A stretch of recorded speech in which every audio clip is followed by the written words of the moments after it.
Monday 17th April 2282. Astral Plane. An uncomfortable silence met Izumi's words, as her family and the U. Staff looked between themselves. Izumi's reveal that there was a potential traitor had shaken them, especially after she defended Hitoshi from potential accusations of betrayal earlier. Then again, since this concerned Eri, Izumi was significantly less forgiving than normal. The brush gods were only marginally less intimidating than their mistress, staring at the gathered group with fierce eyes.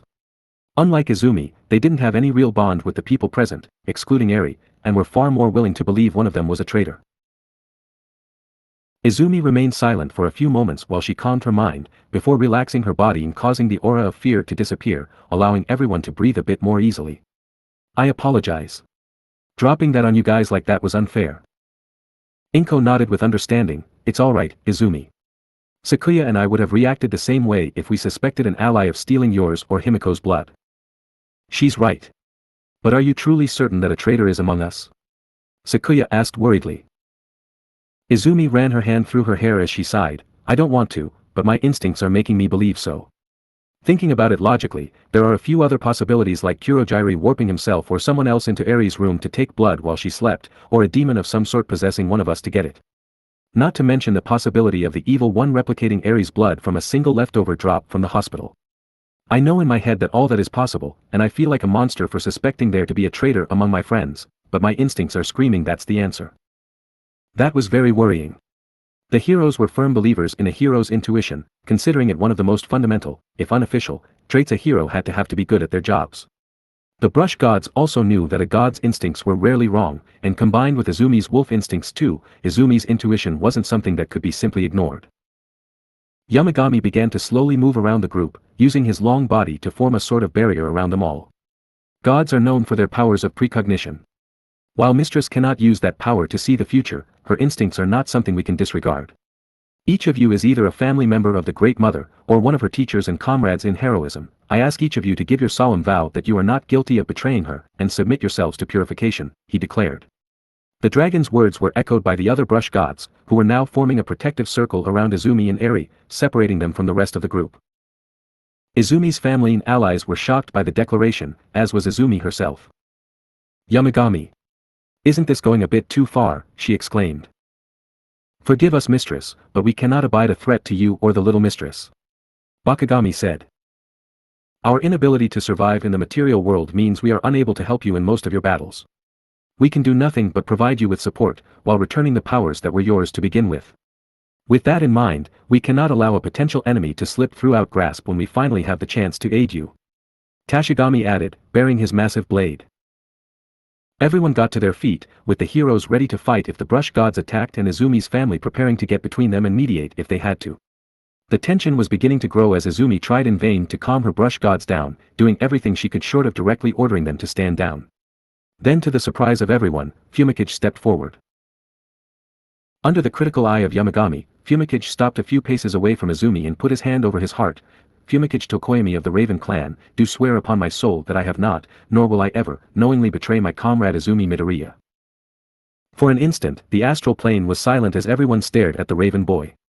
Then, one by one, the brush gods bowed their heads to him, and both Izumi and Eri felt the sincerity of his words echoing in their hearts. A solemn vow on one's soul, made within the astral plane and within the sight of OkamiAmaterasu and her divine court, was another thing that could not be ignored. The sincerity of Fumikage's vow had marked him as an ally, and Izumi, Eri, and the brush gods now fully trusted him instinctively. The boy was not done, however. I ask that you perform sunrise on me, to confirm I am not possessed, he said seriously, already bracing himself for the experience. Izumi's eyes widened, but Fumikage, you already made a vow. Plus I used sunrise on you only a week ago and found you weren't possessed, she exclaimed. She didn't want to cast it on the boy again, especially since it had been uncomfortable for him. But Fumikage was steadfast. Please, I insist. You told me that you wanted us to be friends and not mistress and servant. I want that too, and I can't abide the idea that something exists that might turn me against you. I am a being of darkness, and I wish to prove that the darkness doesn't have to be evil. And I'll do that by fighting alongside you, not because you are light, but because you are good, he declared, dark shadow emerging from within him to show his own readiness. In the face of Fumikage's fierce determination, Izumi couldn't refuse. She stepped forward and applied sunrise directly to the boy's chest. The boy stood firm even through the discomfort, and dark shadow made nary a peep as he was severely weakened by the light. When the technique was finished, Fumikage was confirmed to be 100% demon-free. "Thank you, Fumikage," Izumi whispered, touched by her friend's loyalty. The bird boy gave a pained smile, still recovering from the light's effects. "We are friends, Izumi. You would do the same for me," he said, before going and standing within the circle of brush gods, who allowed him to pass with a bow of respect.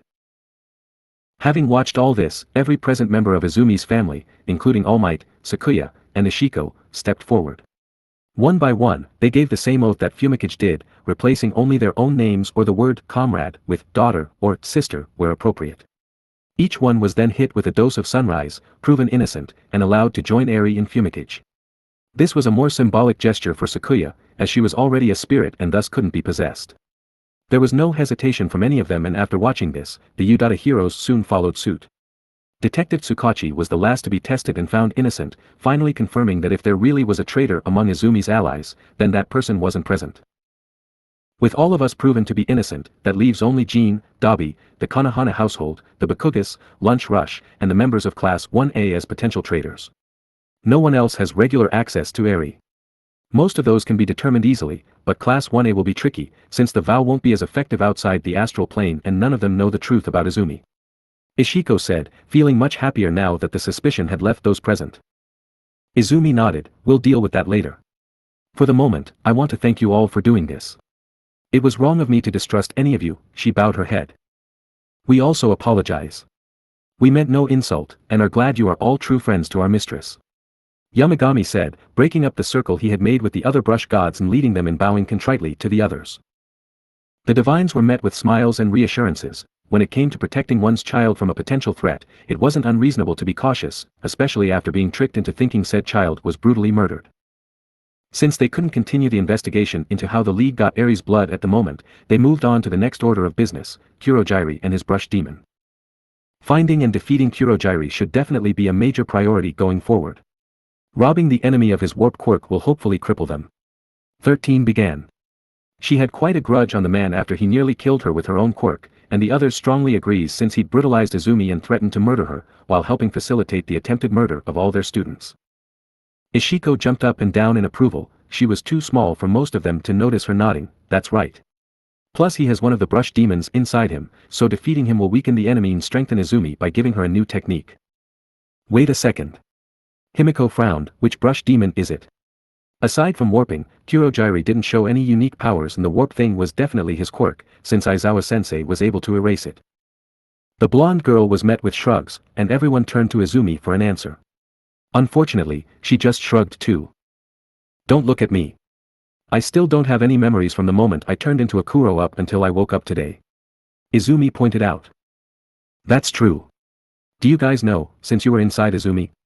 Kigo asked, looking up at the brush gods. Unfortunately, they all shook their heads. "Apologies, but no.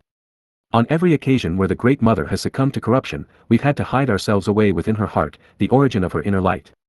This prevents us from being corrupted too, but it also prevents us from observing the outside world as we usually do," Moegami explained. "All we see is darkness." Izumi winced and opened her mouth to apologize, but the phoenix/rooster god covered her mouth with one of his long tail feathers before she could, giving her a look that said, "Don't say sorry, we get it." Unfortunately, with Izumi having no memory of her time as a Kuro, and the brush gods being unable to see while hiding in her heart, there were no witnesses to what happened in the astral plane when Kurogiri took her there, so they had no idea which of the remaining brush gods it could be. The brush gods all follow the animals of the zodiac, including the cat, and with Amaterasu as the dog, right? Present Mike said, "So that means the green bean already has the dog, the dragon, the boar, the rat, the monkey, the rooster, and the snake, which makes 7. The only ones left are the ox, the tiger, the rabbit, the horse, the ram, and the cat. Maybe if we match those animals or the powers up to the wounds you were inflicted with, we can get an idea of which Kurogiri has inside him," the voice hero suggested. Sakuya nodded. "That's a good idea, Present Mike." "It is, but we don't know if Kurogiri only has one quirk." Kigo frowned. "If the Nomu could have multiple quirks like shock absorption and hyper regeneration, then Warpgate isn't likely to be his only one. Plus the brush demons can cause really weird mutations to their hosts. Yamagami is a serpentine dragon, but Akumayomi turned Vice President Torikego into a Western-style dragon, like Ryukyu. And Tashigami is a mouse, but Akomatachi turned me into a bat monster. Himiko reminded them. Not to mention the divine instruments we wield take on twisted dark forms too while we're corrupted. The general type of weapon doesn't change, but the design does, and it wouldn't be a stretch for them to have the sorts of spikes that potentially inflicted those round puncture marks on the Great Mother. Yamagami growled, remembering how angry he was while healing those wounds. The entire group sighed, growing demoralized. Once again, they were back to square one. They knew Kurogiri had a brush demon and was designed to fight Izumi, but nothing else. All Might, determined to keep their spirits up, smiled and clapped Izumi on the back. Come now. While we don't know which demon we're facing, we do know that Kurogiri was made to be the anti-Amaterasu villain. That means we can team up alongside you, young Izumi, and help you win. He can't be prepared for all of us. Perhaps we can even lure him into a trap. Not to mention the new anti-demon weapons that young Himiko helped discover will allow us to do some real damage to him if he returns. Chin up everyone. We don't know as much as we'd like, but we know enough to be prepared. Izumi smiled, feeling cheered up. You're right, All Might. Besides, there are only 6 brush demons left, and since we know the powers of their original forms, we can work out the inverted versions too. Then all we have to be prepared for is any other quirks he might have. With their morale raised by All Might slightly, only one topic remained to be discussed, and it was the one they'd all been dreading and dancing around for a while, and the one they'd specifically come to the astral plane to discuss. Akuro Amaterasu. No one truly knew how to bring up the topic, many of them still having trouble wrapping their heads around the idea that Izumi, the sweet and kind-hearted young heroine sat beside them, was also Akuro, the demon that had been powerful enough to torment the anti-All Might Nomu, push around All Might itself, and destroy a portion of the USJ roof with just the force of its transformation. People all over Muzudafu had seen that black light and felt the wave of coldness and terror that had accompanied it, and everyone in Udare had been frozen by the howl of sorrow. The only ones who hadn't been bothered by it were Eri and Tenya, the latter protected by Eri's natural demigod light. Eventually, Aizawa decided to stop dancing around the issue and bite the bullet. Before we can move on and face the enemies outside, we need to be prepared for the potential enemy within. Amaterasu, you're an invaluable ally, but Akuro is a near-apocalyptic threat. Combining those inverted powers with a body that could fight toe-to-toe with All Might can't result in anything else. We need to know everything we can about it, he said, earning a few glares from Katsuki in the Brush Gods. Izumi nodded sadly, of course. I agree with you, if I can be turned into a monster like that, then we need to have countermeasures in place to take me down. Not you, Izumi. Himiko interrupted, Akuro isn't you. The wolf girl shook her head, no Himiko, Akuro is me. Or at least a part of me. She isn't a separate entity possessing me, she is me overcome with corruption. I can feel it. Akuro Amaterasu is a much smaller part of me than Okami Amaterasu, but she is a part nonetheless.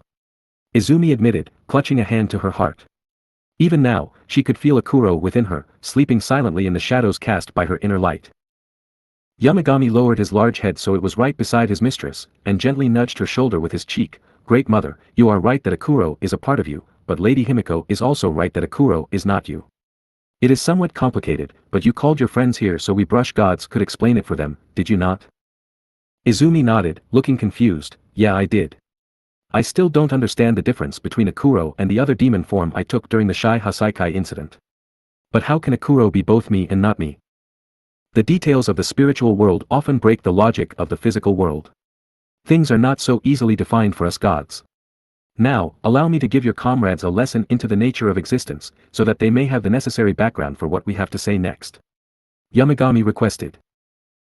With a smile of approval from Izumi, the visiting humans were grouped together like students in a class, much to their amusement, while Yamagami stretched the scroll portion of his body out between 2 trees grown by the Hanagami monkeys, allowing the dragon god to use the back of the scroll as a kind of makeshift whiteboard that he could draw on with his tail. Playing into his role as teacher, which he greatly enjoyed, the god of restoration used his ink to write Godhood 101 at the top of the scroll in fancy calligraphy. Showing his sharp teeth with a grin, Yamagami waited for his audience to stop chuckling before he began his lesson. This is the first lesson on the nature of the world that was taught to our mistress, back when she was only 5 years old. First, you need to know that all living things, be they spirit, animal, or plant, are constructed from 2 components, the soul and the body. The dragon wrote those words on the scroll and drew small images of a sphere and a dragon, to represent each component. The soul, sometimes referred to as the spirit or heart, is the spark of life that differentiates the living from the non-living. It contains every aspect of a being's individuality, from their personality and morals, to their sins and desires. You can consider the soul to be the true self, while the body is just the vessel by which we interact with the world. A soul without a vessel cannot survive long outside the cycle of reincarnation. Every soul is completely unique, even from the moment of its creation. The soul of a rose would be as different from the soul of another rose as it would be from the soul of a human. The body, as I just said, is a vessel that contains the soul and protects it, but depending on the form a body takes, it can also restrict the soul. Using my prior example, a rose does not possess a personality, so if a soul that once belonged to a human is reincarnated as a rose, that soul's personality and other incompatible parts are effectively nullified. With me so far? Power Loader and Niza nodded, while the rest of the humans looked confused. Seeing this, Power Loader offered an alternate explanation, so the soul is the software while the body is the hardware. You can theoretically run the soul software on any hardware, but some functions won't work if the hardware lacks the physical capabilities. Like a robot with no guns being loaded with robotic software that contains drivers to operate guns. Now Yamagami and the brush gods looked confused, having little understanding of technology, but the humans present finally understood. Wait, does that mean that if a human is reborn as another human, they'll have the same personality? Himiko asked. Not exactly. Moegami answered, some aspects of the soul are considered, for lack of a better word, fluid. Desires, sins, morality, personality etc. are strongly affected by the environment the individual is in.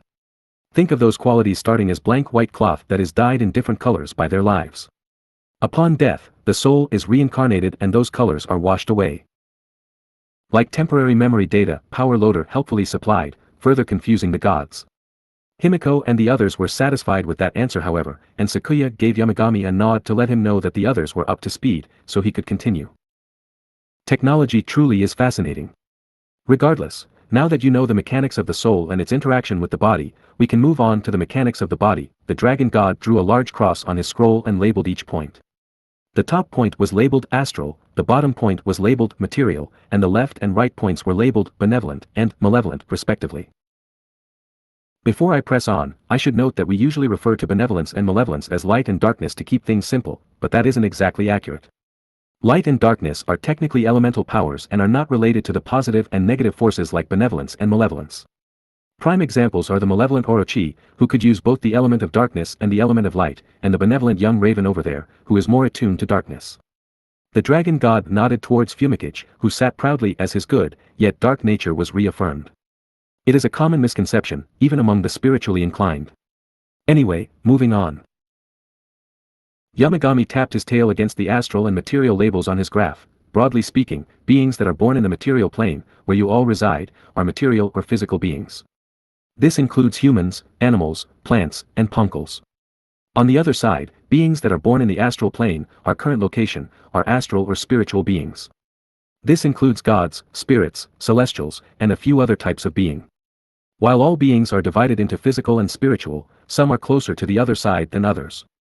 For example, animals are closer to the spiritual side than humans are, and some humans are closer than other humans. It's a spectrum. Yamagami stated, writing words on his graph. At the material end of the graph, he wrote, non-spiritually aware humans, spiritually aware humans, animals, plants, and puncles, with each being closer to the material/astral split than the last. When it comes to spiritual, or astral beings, the same rules apply.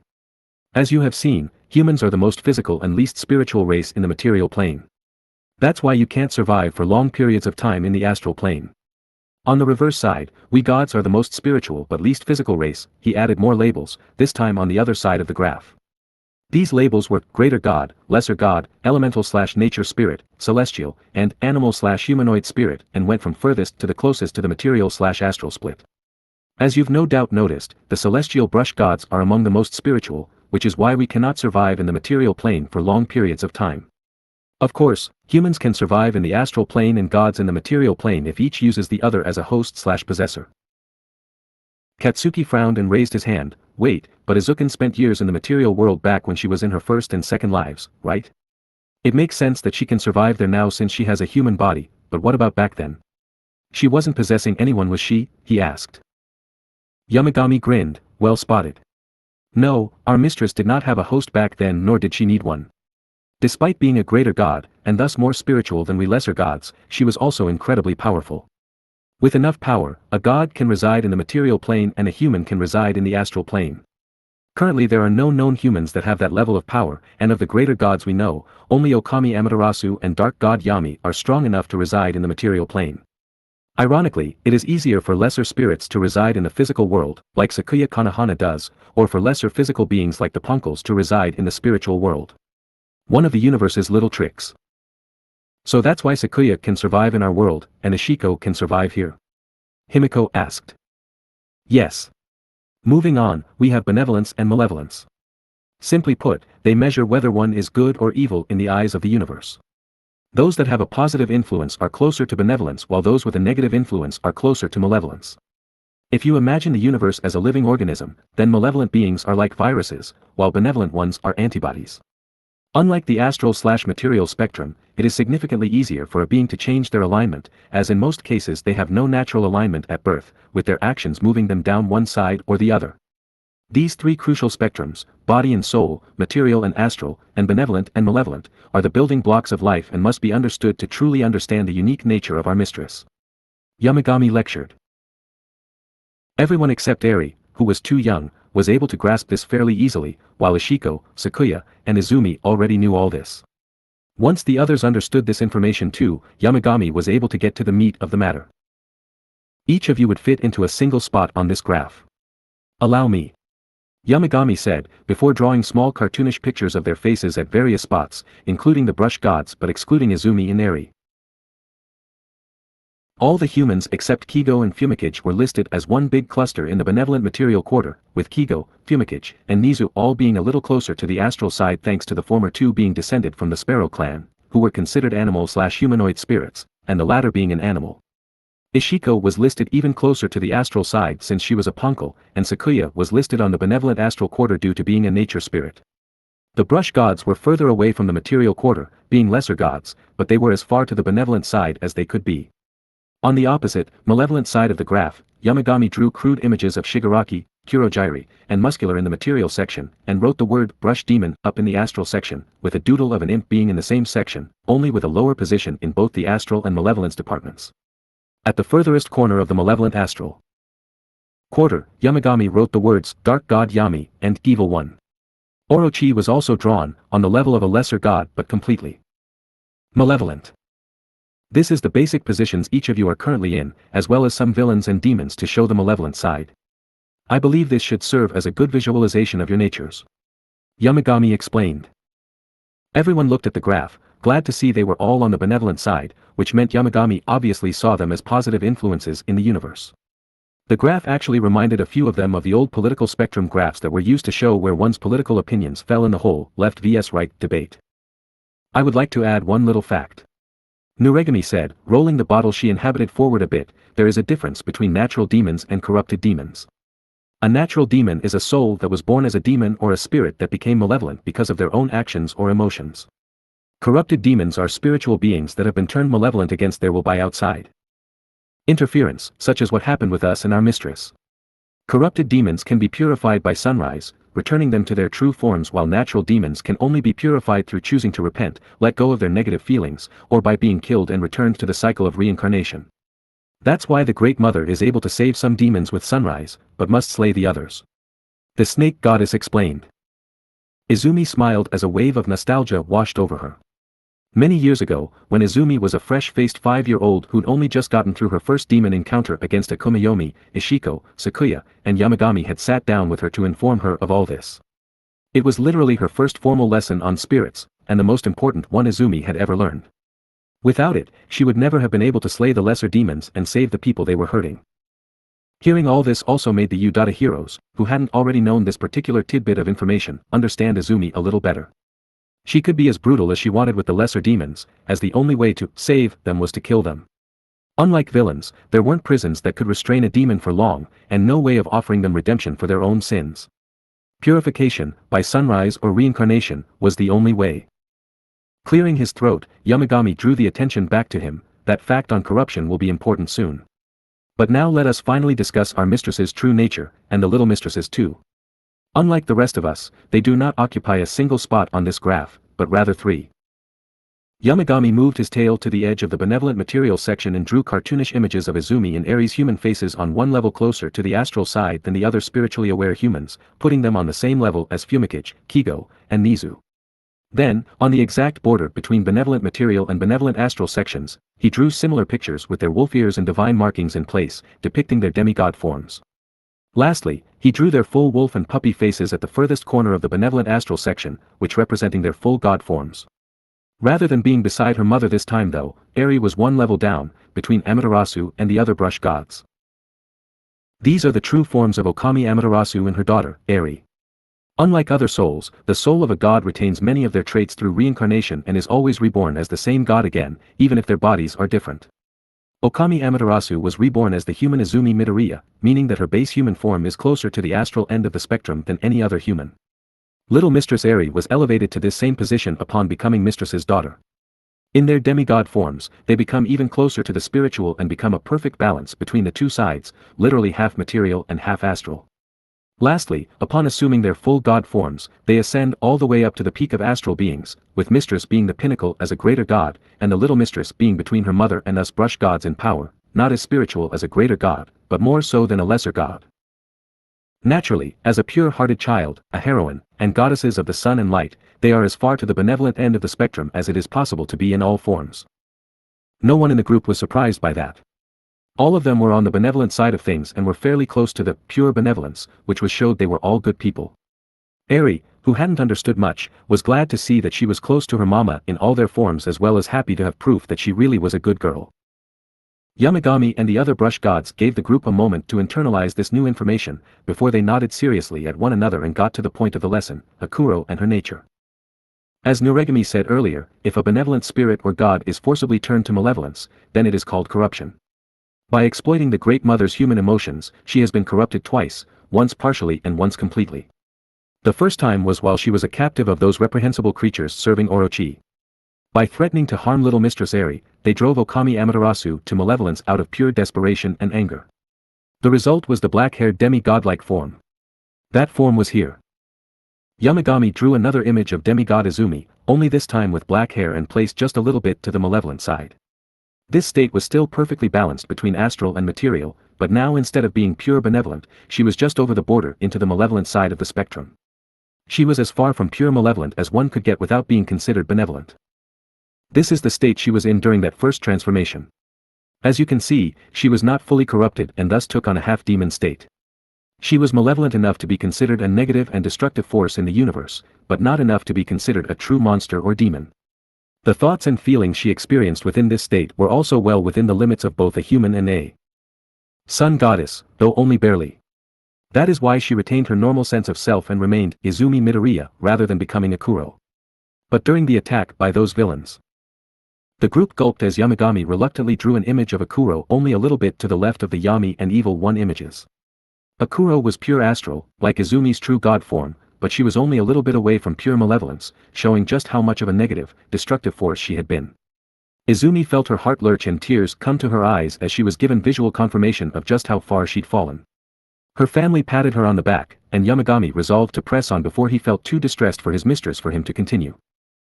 As you can see, Akuro is a full demon. Normally we'd refer to someone on this level as a dark or evil god, but since Akuro's true state was that of a corrupted benevolent god, she is considered a corrupted demon. In this state, the Great Mother was pushed beyond the normal emotional range of OkamiHeroAmaterasu. She is a goddess of the sun and light, it shouldn't technically be possible for her to even fall this far into malevolence. But I'm not just a goddess of the sun and light. I'm human now too. Izumi said solemnly. Yamagami nodded, you are correct, mistress. OkamiHeroAmaterasu could not fall this far, but a human can reach both extremes of benevolence and malevolence, and so her human side dragged her god side down. That sounds awful, but it's the truth.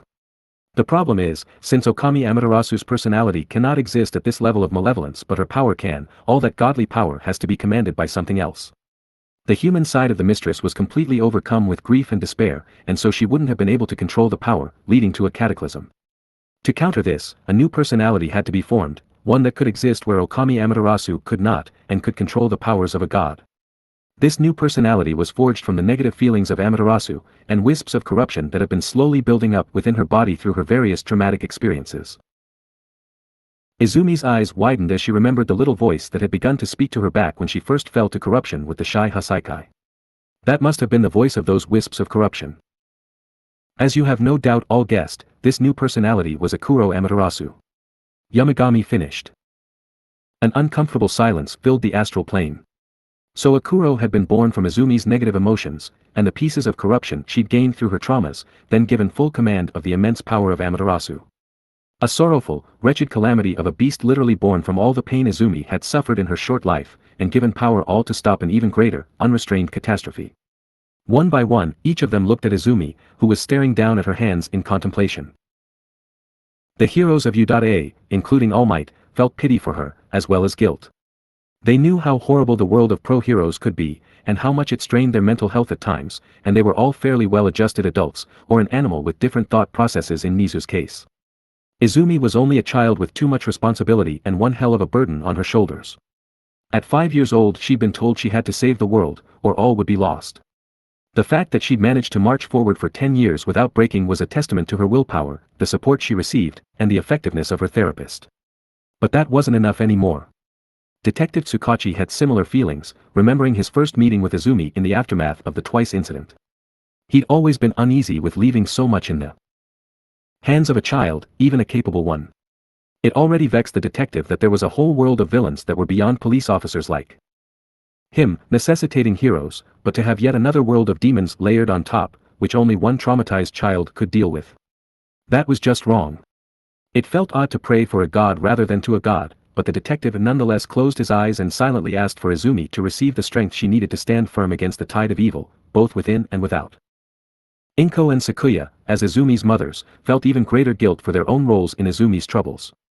While it hadn't been her fault, Inko's coma had left Izumi without her support for the majority of her life while also adding to her trauma, and Sakuya had been the one to come out of nowhere and dump all of this on her. The tree spirit tried to comfort herself with the knowledge that Izumi would likely have suffered a worse fate if she hadn't taken her in and trained her, but she still couldn't deny her own mistakes, chief of which had been sending Izumi into the meat grinder of the hero world while still so young. No amounts of rationalizing, or even the knowledge that it had been for the best, was enough to assuage her guilt completely. Kigo, Katsuki, and Himiko looked at one another sadly. They knew in their hearts that they had added to Izumi's burden and likely spawned a few of those wisps of corruption themselves, even if unintentionally. The stories about Kigo's past and Himiko's abuse had never left Izumi's mind, and thinking of them always made Izumi angry and miserable. But she would always ask if her siblings wanted to talk about it when those topics came up, caring for their feelings and willing to serve as a shoulder to cry on. Katsuki was on a whole other level though, and he knew very well that a great deal of early trauma had been because of him and his rejection of her. If he hadn't gotten his parents' first attempts at fostering her to fail when he was 4, and if he'd just accepted Izumi was quirkless and had supported her anyway, then there was a good chance Akuro wouldn't exist today. Of all the people present, he was the one that did the most damage to her psyche. The explosive boy grit his teeth and clenched his fist, falling into self-pity wouldn't help Izumi. He had to do better and become better. He was aiming to be the #1 hero in the world, and that meant being Izumi's #1 hero too. Unbeknownst to any of them, Katsuki's internal thoughts and feelings caused a subtle shift at the core of his being. The astral planes around him stirred ever so slightly and the brush gods looked around curiously, wondering what had caused it. Only Bakugami seemed to know, sensing a growing connection between him and both Izumi and Katsuki. Eri and Ishiko merely did the only thing they could, and embraced Izumi. They both knew they couldn't do much to help her with her burdens, Eri as a little girl, and Ishiko was a tiny punkle. They couldn't really fight alongside Izumi, or do more than offer companionship and comfort, so they devoted themselves to believing in Izumi and doing what little they could for her. Ishiko would watch over her, offering advice where possible, and Eri would always be waiting for her, ready to give her mama all the cuddles and love she could muster. Their efforts were appreciated too, and the warmth they filled Izumi with genuinely helped push out the negative feelings that began to set it. Izumi sighed heavily, a sad smile on her face. Akuro Amaterasu, the side of myself born from trauma and grief. I pity her, it must be a horrible existence. To be corrupted into a demon is to lose the ability to feel true positive emotions. Yamagami said, it is a tortured existence that one cannot escape on their own. That is why.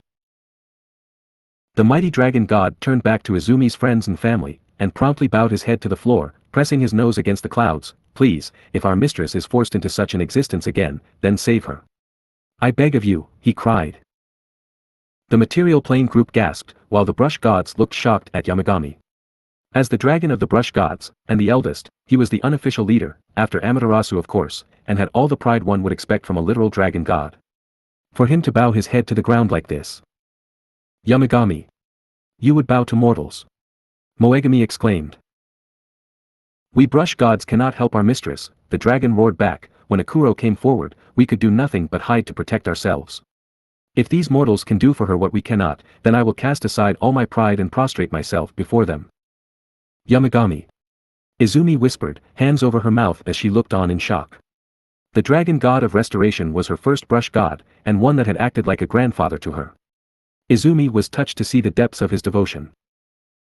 Katsuki stepped forward and slapped a fist against his chest. Relax, Dragon Gramps. Izuken is family to us as well. We'll always help her, whether it's in kicking ass or slapping some sense into her. Kaken. Izumi smiled tearfully. The boy looked her in the eye. I turned my back on you once, and hurt you a lot. I'm not going to repeat that mistake. If I contributed to the shitty corruption that's bugging you, then it's my job to clean it up. The rest of Izumi's family quickly stood at his side and agreed, mimicking his hand on heart gesture, making an unofficial oath to support Izumi. The heroes followed a moment later. It was their duty to do whatever was necessary to protect the world and its people, and as Izumi was an important comrade, they would work even harder to support her. Power Loader especially felt pumped up. Every successful anti-demon weapon he forged signified another person that could take the load off of Izumi's shoulders. The less Izumi has to fight alone, the less corruption she is forced to endure. If they all work together, Akuro would never awaken again. Fumikage put a hand on Izumi's shoulder. It isn't just us either. Everyone in 1A saw Akuro, and felt the sorrow emanating from her. Even though they didn't understand why you were able to become Akuro, they were all determined to save you. They didn't know the truth, they just saw their friend in peril. 1B and the Big Three reacted in the same way after the others spilled what happened. You've earned their respect and friendship with your kindness and hard work. You can rely on them too. Izumi, her heart nearly bursting with happiness at everyone's support, bowed her head to them. Thank you. For all you've done and keep doing, I sincerely thank you.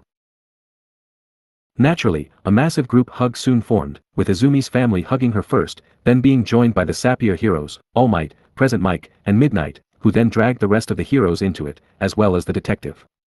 The brush gods then joined in, turning the hug into a triple-layered dog pile of affection that left everyone tangled together and laughing. Once they finally managed to pull themselves apart and catch their breath, Himiko raised her hand. Hey, I hate to go back to the heavy topics, but there are 3 things I'm curious about, she began. The brush gods nodded respectfully to her. She was their mistress's sister after all, allowing her to ask her questions.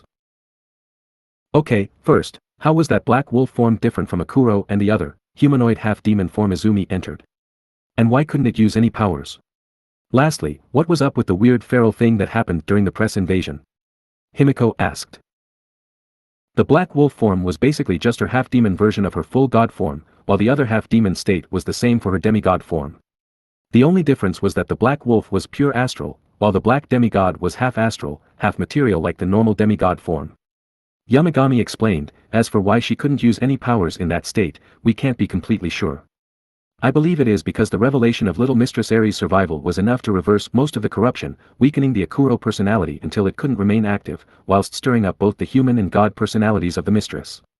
Unfortunately, since she was still partially corrupted and insane, the 3 personalities became a jumbled mess that resulted in an amnesiac Amaterasu that was too benevolent to use our demonic powers, but too malevolent to use our divine ones. To use Power Loader's techie euphemisms, you could say it was a glitch in her powers due to an unexpected failure within her soul. Sakuya supplied. Himiko nodded, just about understanding. Okay, and the feral thing? That was a result of the mistresses, OkamiHeroAmaterasu, and Izumi Midoriya, sides being mutually enraged and feeding off each other. Normally, both the mistress's human and god sides are essentially identical. The human side just has more human thought processes and is signified by green eyes, and the god side has more bestial thought processes and is signified by silver eyes. If something sufficiently angers her enough that it sets off both her human and god instincts, it can create a feedback loop that results in a crazed, feral fusion of the 2 sides. Himiko whistled. Geez, you have more personalities than Jean does, she said, looking to her sister. Izumi giggled and shook her head, sort of. It's more like I have one personality with 3 facets based on my perspective, human, god, and demon. Each one is sort of like a lens that changes the way I perceive things. I think. Honestly, this is all brain stuff and it's really confusing. The point is, Akuro Amaterasu, Okami Amaterasu, and Izumi Midoriya are all just different sides of the same person, while Jean and Twice are definitely separate. I think. Eri pouted, my head is going all spinny. She whined cutely. They'd been talking about things she didn't understand for a long time now. Izumi grinned and pet her daughter's hair, well, no need to worry, pup, we're done now.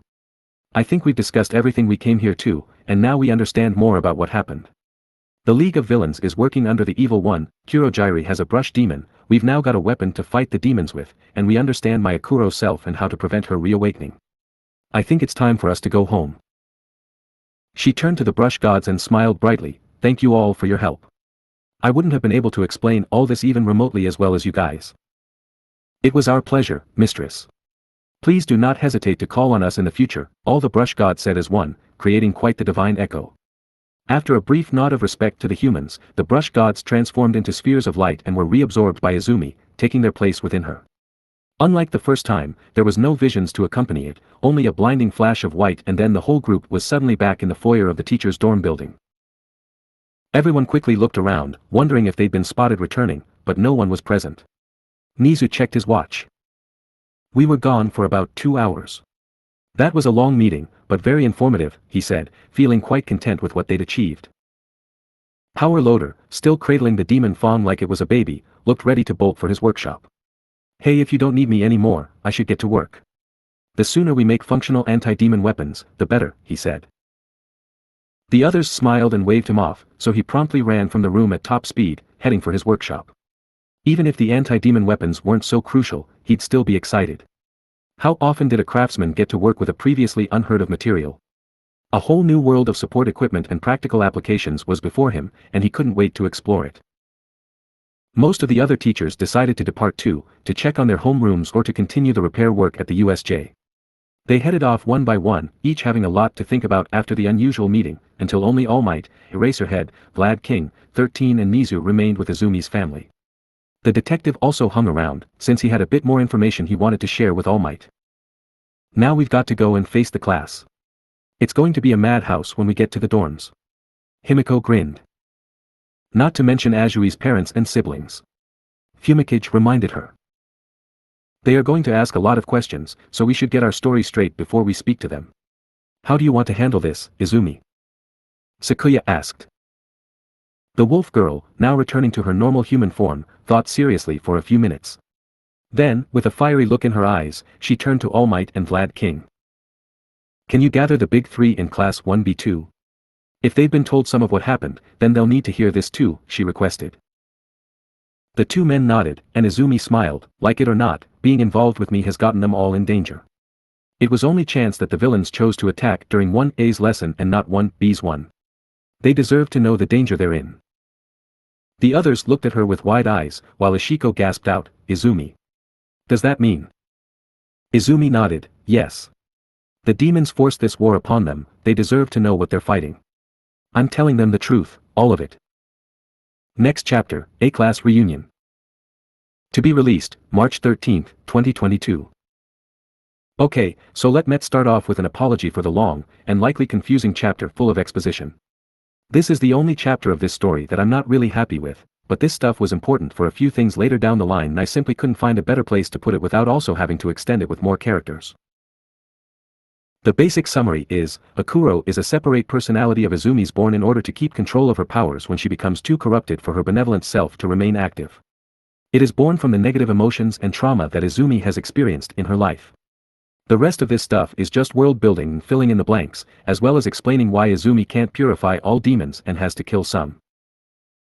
I hope you guys weren't too disappointed by this chapter, and I promise the next one should be more interesting and full of fluff. That said, next chapter, Izumi finally reunites with 1A and gets to meet the Froggy Azui family, while also discovering what happened in the rest of the USJ. Thank you all once again, and I look forward to reading your thoughts on this chapter and the ones to come. Monday, April 17, 2282. Teacher's Dormitory, Udata High School. The demons forced this war upon them, they deserve to know what they're fighting. I'm telling them the truth, all of it. Izumi's friends and family stared at her for several seconds, their mouths agape. While they understood the logic behind Izumi's desire, that didn't change the fact that she was seriously planning on revealing her biggest secrets to all of 1A, 1B, and the top 3 hero students in the school. Izumi, are you really sure about this? This isn't like telling the heroes, these guys are all just kids like us. Himiko exclaimed. Izumi nodded, I can't lie to them, not after what they've been through. And 1B and the big 3 know too much, so if I only tell 1A and keep it a secret from them, they'll know something is wrong and suspect a cover-up. Sakuya frowned and looked to Vlad King and Nizu, do you think Izumi is right about this? About 1B and those other students suspecting something? Nizu nodded, Togata, Hato, and Amajiki are all very intelligent. If 1A suddenly stops talking about what happened and dismiss questions with some story we've told them, the big 3 will certainly smell a rat. Their heroic intuition is second to none among the students, and truthfully, I believe Togata already suspects something is off. He has asked me a few very pointed questions in the last couple of days, regarding the demons that he believes are strange monsters, the principal admitted. Unfortunately, if 1A is informed then 1B will almost certainly have to be.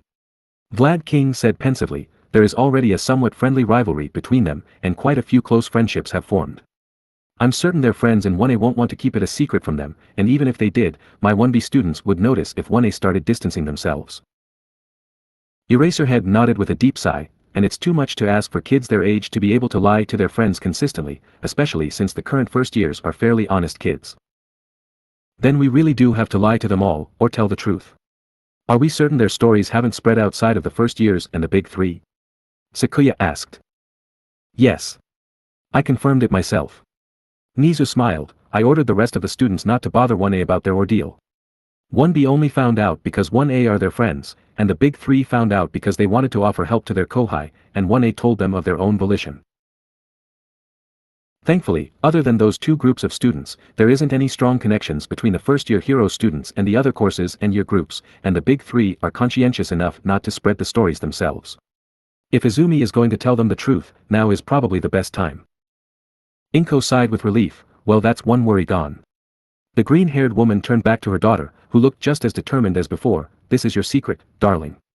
Are you sure about this? I am. Yudare has been targeted 3 times already because of myself and All Might. It's only fair that those closest to us get to know why. This country, no, this entire world, it's their world too. They deserve to know what they're protecting it from. They've fought the demons already, they aren't bystanders anymore. Izumi declared. Reluctantly, Ishiko nodded from her perch on Aries' horn, that's true, the rest of the demons will definitely learn that human kids defeated their fellows. They won't care that 1A is exceptional, they'll view it as an insult. All of them will be targets. That's what I thought. My instincts are telling me that I should do this, I want to trust all of them. But my emotions are still running hot after everything that happened when I first woke up, so I can't trust my own feelings at the moment. So I want to ask all of you, should I do this? Izumi asked, looking beseechingly between her friends, family, and the teachers still present. They all thought silently for a few minutes, before giving their answers. I say tell M. The worst they can do is not believe you, and if they don't then that's their freaking problem. Katsuki said in his usual gruff way. He felt a little proud of himself for stopping himself from swearing in front of Eri on the first try. I believe many of them will accept this, and I'm sure they'll all keep it a secret even if they don't believe it. Fumikage added. Yeah, plus we've got the principal, All Might, the president of the Hero Commission, and even a truth detector detective with us. There's no way they wouldn't believe you. Not to mention those government guys that know about you. Himiko chirped, beginning to like the idea. She'd love to see Hitoshi's reaction. And having them all in the know would give us a lot of skilled heroes in training to help fight the demons with. If Power Loader can hook them all up with anti-demon weapons, then we may have the beginnings of a real army. Ishiko grinned. This is your secret, my dear. I'll trust your instincts. Inko smiled. Sakuya was silent for a moment longer, before nodding in agreement, the more I think about it, the less I like the idea of lying. Besides, having more people who believe in you will ultimately increase your strength. Izumi smiled brilliantly, incredibly happy that her family were on board. She turned eagerly to the heroes and Detective Tsukachi, who were more likely to be skeptical. I say tell them. I have faith in the next generation of heroes. All Might said proudly. I agree. The benefits of this decision outweigh the negatives. Nizu agreed with that mysterious smile of his. He'd be asking the students to sign non-disclosure agreements later however, to ensure no loose lips. The mouse-like principal was more cunning and distrustful than the others present after all. Considering I was of no help at the USJ, I have no right to decide what we do here. If you and the principal are for it, then I'll support your choice. 13 said, earning a sympathetic smile from Izumi. Aizawa-sensei and Vlad King exchanged a quick look, before nodding to one another. We agree as well. Aizawa said. If our students are already in potential danger, we want them as prepared as they can be. Vlad finished. Detective Tsukachi chuckled, well, I can hardly refuse after hearing All Might and Eraser agree. I'll stick around and use my quirk to help you out again. It's the best a cop like me can do in this situation. With that, the decision was unanimous. Izumi would be telling the truth of gods and demons to 1A, 1B, and the Big Three. Now that a decision had been made, the group began the slow walk to the 1A dorms, where Izumi's classmates were waiting, while All Might raced off to find the Big Three, taking the detective with him, and Vlad King did the same for 1B. Since the other students were scattered all over U.A, using their time off for training and exploring the grounds, it would take a while to find them all, so Nizu decided that once Izumi had finished being hugged to death by 1A, he would pass the time by showing Izumi the videos from the USJ's disaster zones. That way she could see how her classmates/students defeated their foes. When they arrived at the dorms, Izumi's group found the entirety of 1A lounging around the common room.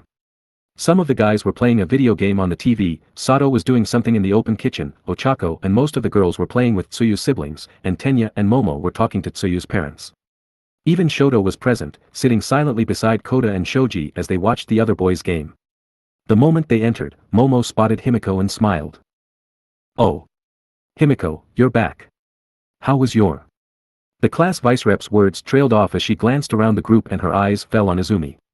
The sudden stop drew the attention of the rest of the class, and they all turned to see what Momo was staring at, naturally finding Izumi too.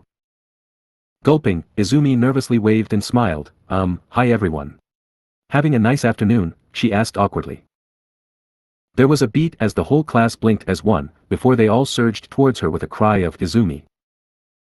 The greenette squeaked in surprise and looked to her siblings for help, but they had all moved aside already so the mob of 1A students had a clear shot at her.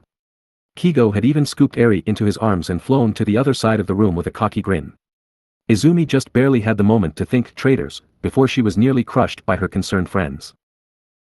Ochako got there first and grabbed Izumi, holding her tightly to her body as if afraid she would suddenly float away. In fact, Izumi was fairly certain the girl had removed the gravity from both of them by mistake, as she felt incredibly light. Of course, that might have just been the effect of being held so close to the adorable brunette's body, allowing Izumi to feel every one of Ochako's curves. Both girls blushed crimson, but they couldn't separate even if they wanted to as Momo, Tsuyu, and Toru had grabbed them and formed the next layer of the hug. Mina, Jiro, and Ijiro were the third and final layer of the hug, but the rest of the class were gathered around them so tightly that they might as well have been a part of it. Heck, a few of them, namely Tenya, Kota, and Kaminari, looked like they really wanted to be. Oh my god, Izumi. You're finally awake. We've missed you. Ochako gushed. It's only been a couple of days, Ochako. Izumi weakly argued, trying desperately to control her blush and failing hard as she felt her chest pressed into her crush's. Considering why you were gone, can you blame us? We're so happy you're okay.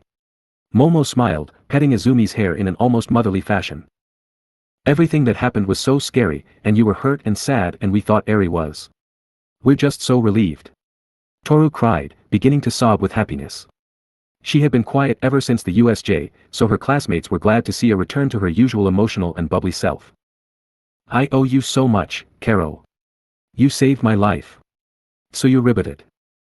You kind of saved all our lives when you were smacking around that Nomu monster. You were scary as hell, but you rocked. Jiro praised, blushing a bit due to being pulled into the hug by Mina. Said Pinkette was wearing a teasing grin as she noticed how Izumi and Ochako were reacting in one another's embrace. Oh, I'm sure you feel a lot better now, don't you Izumi? Man, we were really worried. That Misty guy did a real number on you. And he was saying a lot of weird stuff about demons and sun goddesses. You can talk about it to us if you want, but no pressure or anything. We're just glad to finally have everyone back together. Ijiro said. Hitoshi nodded, he's right. That demon stuff was still weird though, I'd kind of like to know more later, if you're willing that is. He had already tried getting answers out of Himiko, and Ijiro had done the same with Katsuki, but both Izumi's siblings had been steadfast in their silence. Everyone, please give her some space. She has only just awoken from a 2-day coma. Tenya scolded, chopping his hand in his usual way. I don't think they're listening, Ida. Ojiro commented as the others ignored him. Come on, you're just as happy to see her as we are, Ida. You want to pet the wolf girl too? Kaminari grinned. I know. I'll make a cake to celebrate. Sato said, looking mildly torn between staying with his classmates and running back to the kitchen. Amaterasu-sensei, I'm glad you're well. Shoji said simply. Koda nodded enthusiastically, too shy to speak directly. Shiro looked at the two boys and shook his head, man, you two are quiet. Hey Izumi. Glad to see you're up. We all helped take care of Eri while you were out, he greeted. Shoto just stood awkwardly off to the side, having no idea how he was supposed to act. He wanted to welcome Izumi back too, since she was his only friend, but he also didn't want the others asking questions about when they became friends. Not only that, but seeing Izumi blushing in Ochako's embrace was doing strange things to his insides. In the end, he settled for looking at Izumi with his usual blank expression and hoping his eyes portrayed how he really felt. Aoyama, who'd been uncharacteristically quiet and subdued thus far, looked Izumi up and down for a few seconds, his glittering indigo eyes giving her the impression that he was looking through her.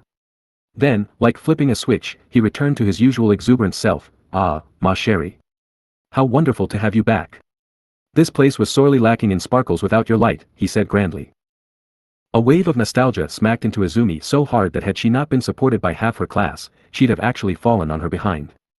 Something about Aoyama's words and appearance had stabbed into some long-forgotten memory, but she couldn't figure out what it was.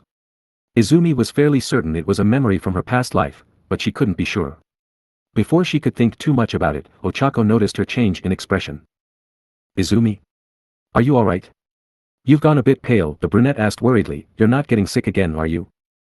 Ochako tried to reach up and feel Izumi's forehead, but her hands was trapped by the group hug. Without really thinking it through, she instead decided to gently press her own forehead against Izumi's, taking her temperature that way like her mother did for her when she was little. Of course, that proved ineffective as Izumi's entire face promptly lit up like a firework and her temperature skyrocketed. The entire class looked on with huge grins, while the watching adults chuckled, and in Inko's case, took photos. Ochako, realizing that she had just put her face about as close to Izumi's as it was possible to do without outright kissing her, turned beet red too. She'd have floated away with embarrassment if she weren't being held down. She pulled away quickly, taking a few shaky breaths. Sorry, Izumi. I didn't think that through. She whispered. And no, it's fine. I didn't mind. Izumi spluttered in reply. Thankfully for Izumi, Aizawa wasn't in the mood to deal with teenage romance and really wanted to get back to his sleeping bag, so he clapped his hands to draw the students' attention. Alright, break it up. We know you're happy to have Amaterasu back safe and sound, but we've got guests and you're making a scene. Let Amaterasu go so she can catch her breath, he ordered. With some groans and whines, and a great deal of reluctance, the students separated and moved back to Izumi and her family could move out of the dorm's doorway. Ochako had to release her quirk so she and Izumi wouldn't float away, and the two girls shared a private, blushing smile, neither wanting to admit that they weren't too pleased to leave the hug. Once everyone was out of the way, Izumi was finally able to get a good look at the Azui family, who had been watching patiently for the students to finish greeting her. Tsuyu was now stood with them, her parents on either side of her and her two younger siblings in front. Tsuyu's father was a tall man that resembled an anthropomorphic toad with coffee-colored skin and pitch-black hair. He had human eyes and wore a business suit without a jacket, and while his toad-like face made it hard to tell, he seemed to be smiling. Mrs. Azui looked like an older, less athletic Tsuyu and had the same eyes, smile and hair, though in a shorter, untied style. She was wearing a simple black skirt and light green sweater combo, looking every inch the mother figure. Tsuyu's younger siblings took after their mother more than their father, so they were both pale-skinned with round eyes, cute smiles, and dark green hair. Her brother's hair was noticeably darker, his height was roughly halfway between Tsuyu's and Eri's, and his clothes were a t-shirt and jeans, the kind most young boys seemed to wear. Lastly, Tsuyu's little sister looked to be about the same height as Eri, with long dark green hair in two pigtails, an adorable face, and an outfit that was a simple green button-up dress.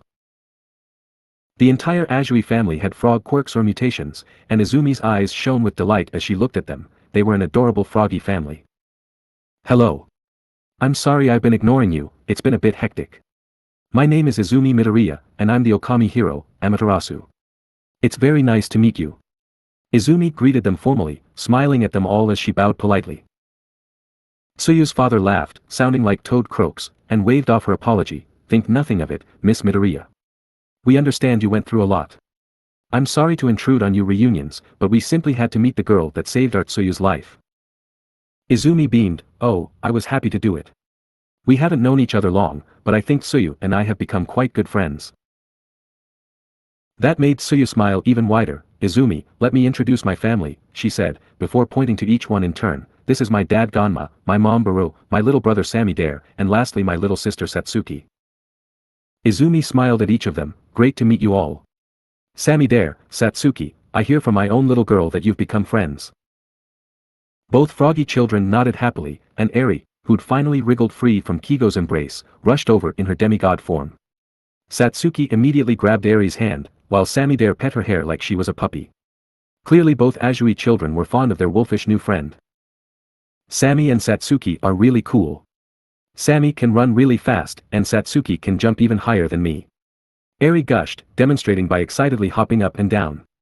Satsuki, still holding Eri's hand, mimicked her and showed she could easily hop over her father, while Eri's demigod athleticism only allowed her to leap as high as the man's shoulders. Ganma laughed as the girls jumped on and off his shoulders, eventually catching them both mid-leap and hugging them. Our daughters are both very energetic. We'll have to arrange times for them to visit and play more in the future, he said happily. Izumi was mildly surprised that Eri was okay being hugged by someone she didn't know very well, but she quickly realized that she was likely used to the Azuis by now. Of course. I'd love for Eri to be able to visit her friends. Izumi said, glad to see the children so happy. Baru stepped forward at that moment and bowed deeply. Miss Midoriya, no, Amaterasu, our family owes you a massive debt. Without you, our precious Tsuyu would be gone. Thank you for saving her, she declared, tears of joy building in her eyes.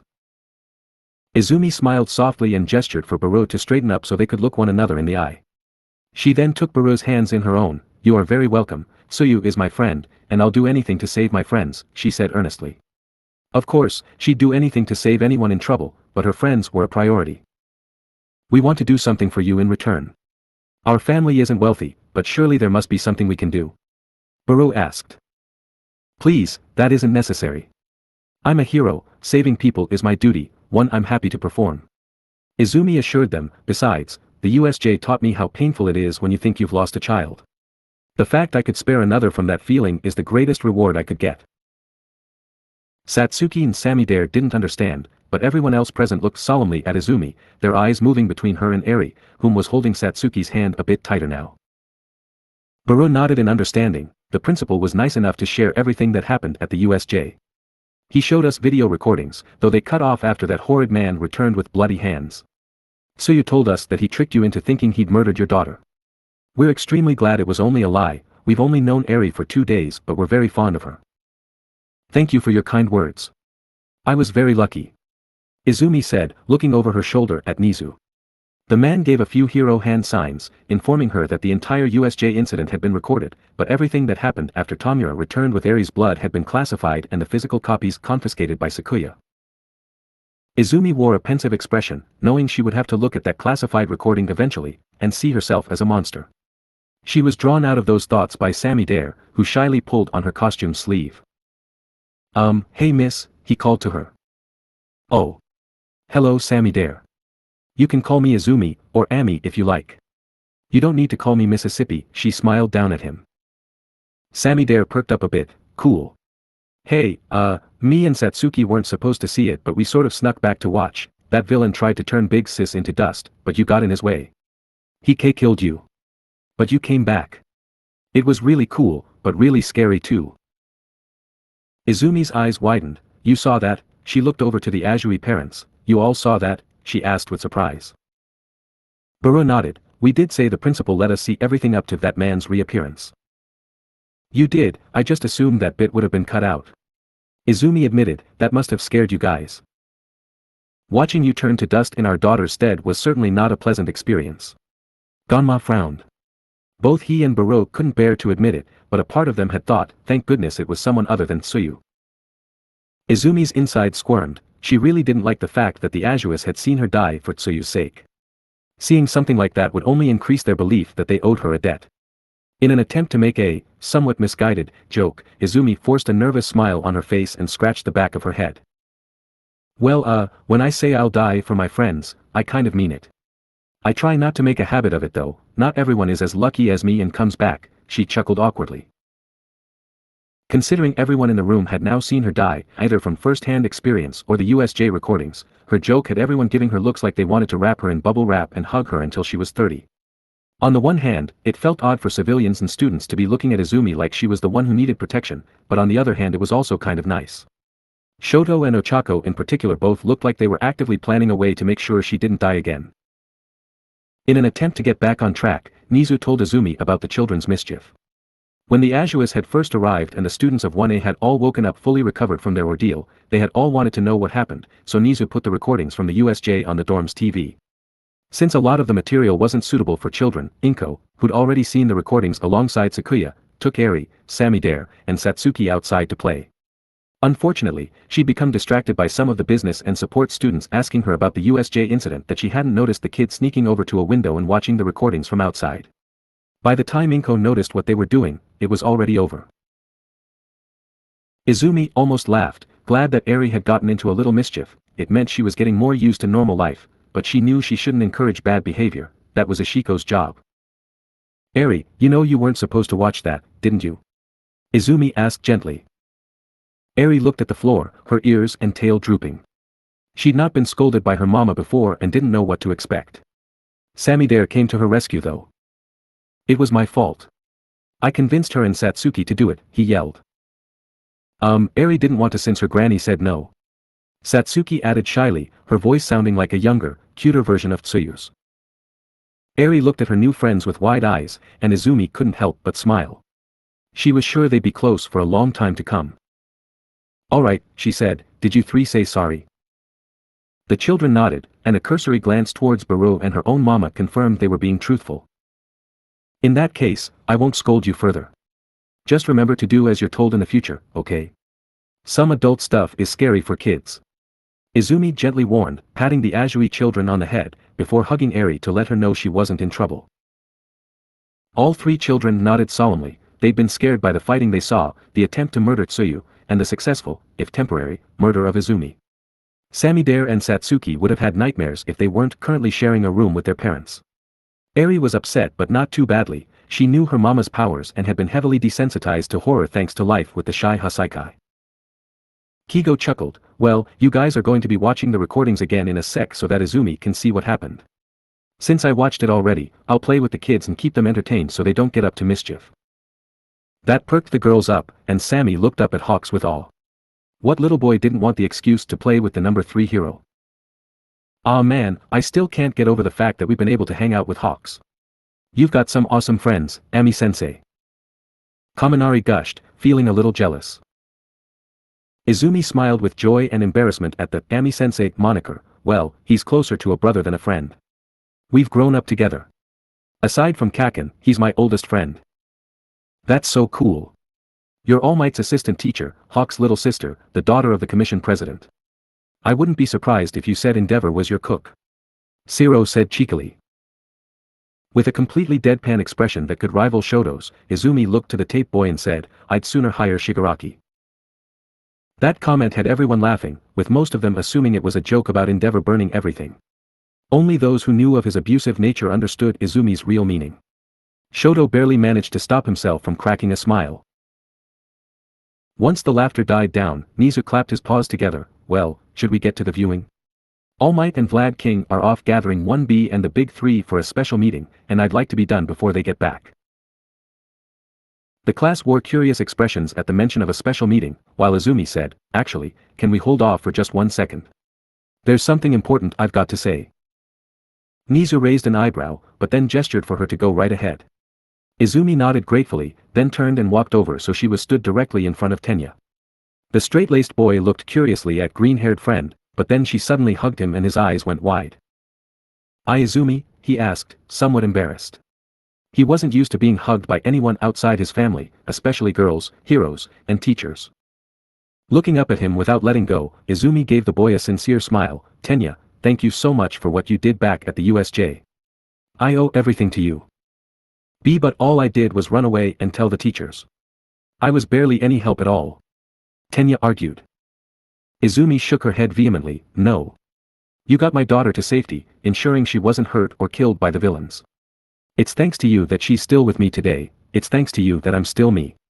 Without you, Eri might be dead, along with All Might, Aizawa-sensei, 13 sensei, and our classmates. I might be enslaved by the villains, and untold devastation would have been wrought on the school. So thank you, Tenya. You and Eri, you were both my heroes. Tenya gasped, feeling an incredible warmth building in his chest. The others had told him similar things, saying that they owed him for getting help that likely wouldn't have arrived in time otherwise. However, he'd just assumed they were saying that to make him feel better about his relative uselessness. But here Izumi was, looking ready to drop to her knees and bow in thanks. It made Tenya feel a lot better about his role in the incident, and also made him feel a bit ungrateful for mentally dismissing the thanks from the others. Not sure how to properly respond, he decided not to bother with propriety and spoke his thoughts sincerely. You are welcome. It bothers me that I wasn't able to do more to help you all, especially after watching the recordings of what happened at the USJ. I don't like the fact that I ran away once again, just like the entrance exam incident. But I understand that sometimes, a hero must do what is best even if they don't like it. That's what my brother would do. That's what you would do too. I hope to continue living up to the examples you both set. Tenya returned the hug Izumi was giving him, and smiled determinedly. I'll do whatever it takes to save people, even if all I can do is run. Izumi beamed up at him, before reaching up on her tiptoes to kiss him on the cheek. Tenya turned a volcanic red, and Izumi giggled. In the stories, a knight in shining armor is usually rewarded with a kiss, right? I'm no princess, but it's the only reward I have for you, other than my undying thanks. Ah, yes. Ahem. I appreciate the gesture. Tenya said, trying to get his blush under control. The class grinned at him, amused by his embarrassment. It was clear from Izumi's lack of a blush that she hadn't meant anything romantic by the cheek kiss, but it had still been cute. Of course, Eri had seen this too and decided that since her mama had kissed Tenya on the cheek for saving them, then she should too. So Eri jumped over and kissed him on the cheek. Of course, she had turned into her puppy form first so she could more easily hop up onto the tall boy's shoulders, resulting in a very amused Tenya getting his cheek coated in puppy kisses. After more laughter, and some secret photos being taken, the entire group was finally able to settle down around the common room's TV to watch the USJ recordings. Everyone present, other than Izumi, had already seen it, but the other students were eager to see their classmate/sensei's reaction to their battles. Kigo, Inko, and the Azuist took the kids outside to play, leaving only Sakuya, Nizu, Aizawa, and 13 to chaperone the class. Ishiko hopped from Eri to Izumi, so she'd be prepared to comfort her partner when it got to the Akuro parts.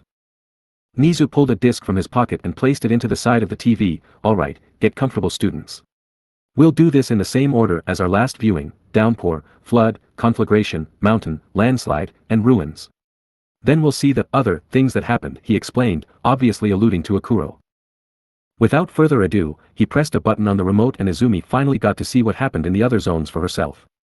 Unlike the candid video taken at the Orochi battle, the USJ recordings were from the facility's security cameras, which were designed to zoom in on any people in their view with priority given to Utada students.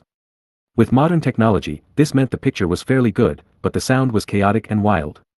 As a result, Nizu had muted it in places and Izumi got the gist of what was said from the students themselves as a kind of live commentary. The downpour zone was first, and it was honestly one of the least interesting to see.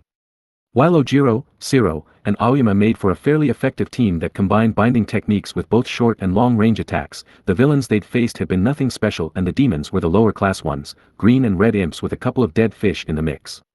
The only interesting part had come from watching Aoyama drag the demons off and execute them mercilessly with his naval laser. Izumi didn't judge him for it, he had been right to do so, but she also couldn't blame Shiro and Ojiro for being so wary. Frenchie really took those demons apart. Never would have thought he had it in him. Katsuki commented, getting nods of agreement from the rest of the class. They'd been much more surprised on their first viewing. Tell us about it. We thought we'd have to restrain him. We never even considered killing those monsters after knocking them out. Shiro exclaimed. Izumi nodded, understandable, but Aoyama made the right move. Those fish-like monsters are called dead fish. They can use their extra fins as both wings and blades. They're also notorious for grudges. If you'd left them behind and they woke up, they'd have cut their way free of the tape and come after you. Aoyama puffed his chest out proudly, his sparkle intensifying. Izumi grinned at his reaction, but couldn't help but wonder why he'd been looking so pensively at his phone after killing the demons. She was also surprised he'd been able to do so as mercilessly as he did. She'd need to find time to talk to him later. The next recording was the flood zone and featured Ochako, Ijiro, and Hitoshi fighting hard against the crab demons that could fuse together into a shark demon. The moment Ashiko saw them, she'd been by Izumi's side constantly over the last few days and thus not seen the recordings. She gasped and looked at the 3 flood zone survivors. "You 3 took down a Saburo and Jiro pair," she yelled incredulously. "I'm sorry, what?" Jiro demanded. "That blue crab demon is called a Jiro. He's the male of the pair. The red one is Saburo, the female. By combining their bodies, they create their child, the shark demon Ichiro." Sakuya explained. The human Jiro's mouth hung open with disgust. "That crab has the same name as me," she cried. "Well, technically I think its full name is Jiramu, and the Jiro part is spelled with different kanji," Sakuya answered. Jiro slumped over in her seat, looking disturbed. Momo, who was sitting beside her, rubbed her back comfortingly while Kaminari and Mina grinned teasingly at her. It was all a bit silly, and Izumi knew Jiro wasn't truly that bothered by it, but she felt she should say something anyway. "You know, there's no way we're ever going to confuse a freaky crab demon with you. Besides, that Jiro is a boy and you're really obviously a girl," Izumi said with a friendly smile. Jiro looked up with a faint blush, both from Momo's affectionate rubbing of her back and Izumi's words. She didn't comment on the former, but she certainly appeared a lot happier. "Well, I guess that's okay then. It's still kind of annoying though, so I guess you can just call me Kyoka," she mumbled, blushing more with each word. "Half the class uses each other's first names anyway and I don't really mind." Ishiko giggled and whispered into Izumi's ear, "Is that what they call it, Sundra?" "I have no idea." Izumi deadpanned, before smiling at Kyoka. "Okay. I'll use your name from now on. Going back to the fight, it's pretty impressive that you guys beat those demons. They're supposed to be really strong and nearly unstoppable in the water," she praised. Ochako and Ijiro beamed at the praise while Hitoshi smirked and bashfully rubbed the back of his head. "It was pretty tough, but we worked together and won," Ochako said proudly. "Yeah. Plus I got to see some real shark teeth up close and personal." Ijiro grinned, making Katsuki smirk. "Heavily armored shark fights heavily armored shark. It's one hell of a mirror match, almost as bad as if you fought that metal guy from 1B. He snarked. The class chuckled, and Hitoshi gave a sigh of relief. It was pretty terrifying. I couldn't use my quirk at all during the whole USJ fight. We were the only ones dumped in a zone with no other villains. The teachers all hid grimaces. They hadn't told the students, but there had been other villains in the flood zone. Nizu saw them being warped there shortly before Hitoshi and his friends via the full recordings, but the shark demon Ichiro had devoured them all. Whatever was left of them had been inside the crab demons, which had been eaten by Akuro, meaning if any physical evidence of them still existed, it was now inside Izumi. Naturally, they decided to protect Izumi and the rest of the students from that trauma and keep it all a secret. "You guys managed to pull off an effective combo, and you were resourceful and gathered valuable supplies from the ship before it sank. If that had been a school exercise, I'd give you at least an A-. Izumi praised. Sakuya giggled. "You've inherited Master Onigiri's grading habits it seems. Still, it was very well done." The flood zone trio smiled happily at the high praise, and the rest of the class began looking forward to Izumi's reactions to their own fights. The next zone was the conflagration zone, with Katsuki, Momo, and Fumikichi. That battle had been touch and go at first, with Katsuki's quirk being hard to control in the scorching flames and Fumikichi being limited by the light. That combined with their poor synergy, Katsuki's explosions further weakened Dark Shadow, meant Fumikichi had almost been hurt, but thankfully Momo had come to the rescue. Izumi whistled as she watched her head shot several of them with rubber rounds. "That's impressive accuracy. I'm a little scared of the fact you know how to make guns though, Momo." The ponytail girl smiled bashfully. "Well, they are one of the most effective long-range weapons. I don't make real bullets though, I know how, but I refuse to out of principle." Aizawa nodded approvingly. "Good. Teenagers and quirks are already volatile enough without adding firearms to the mix."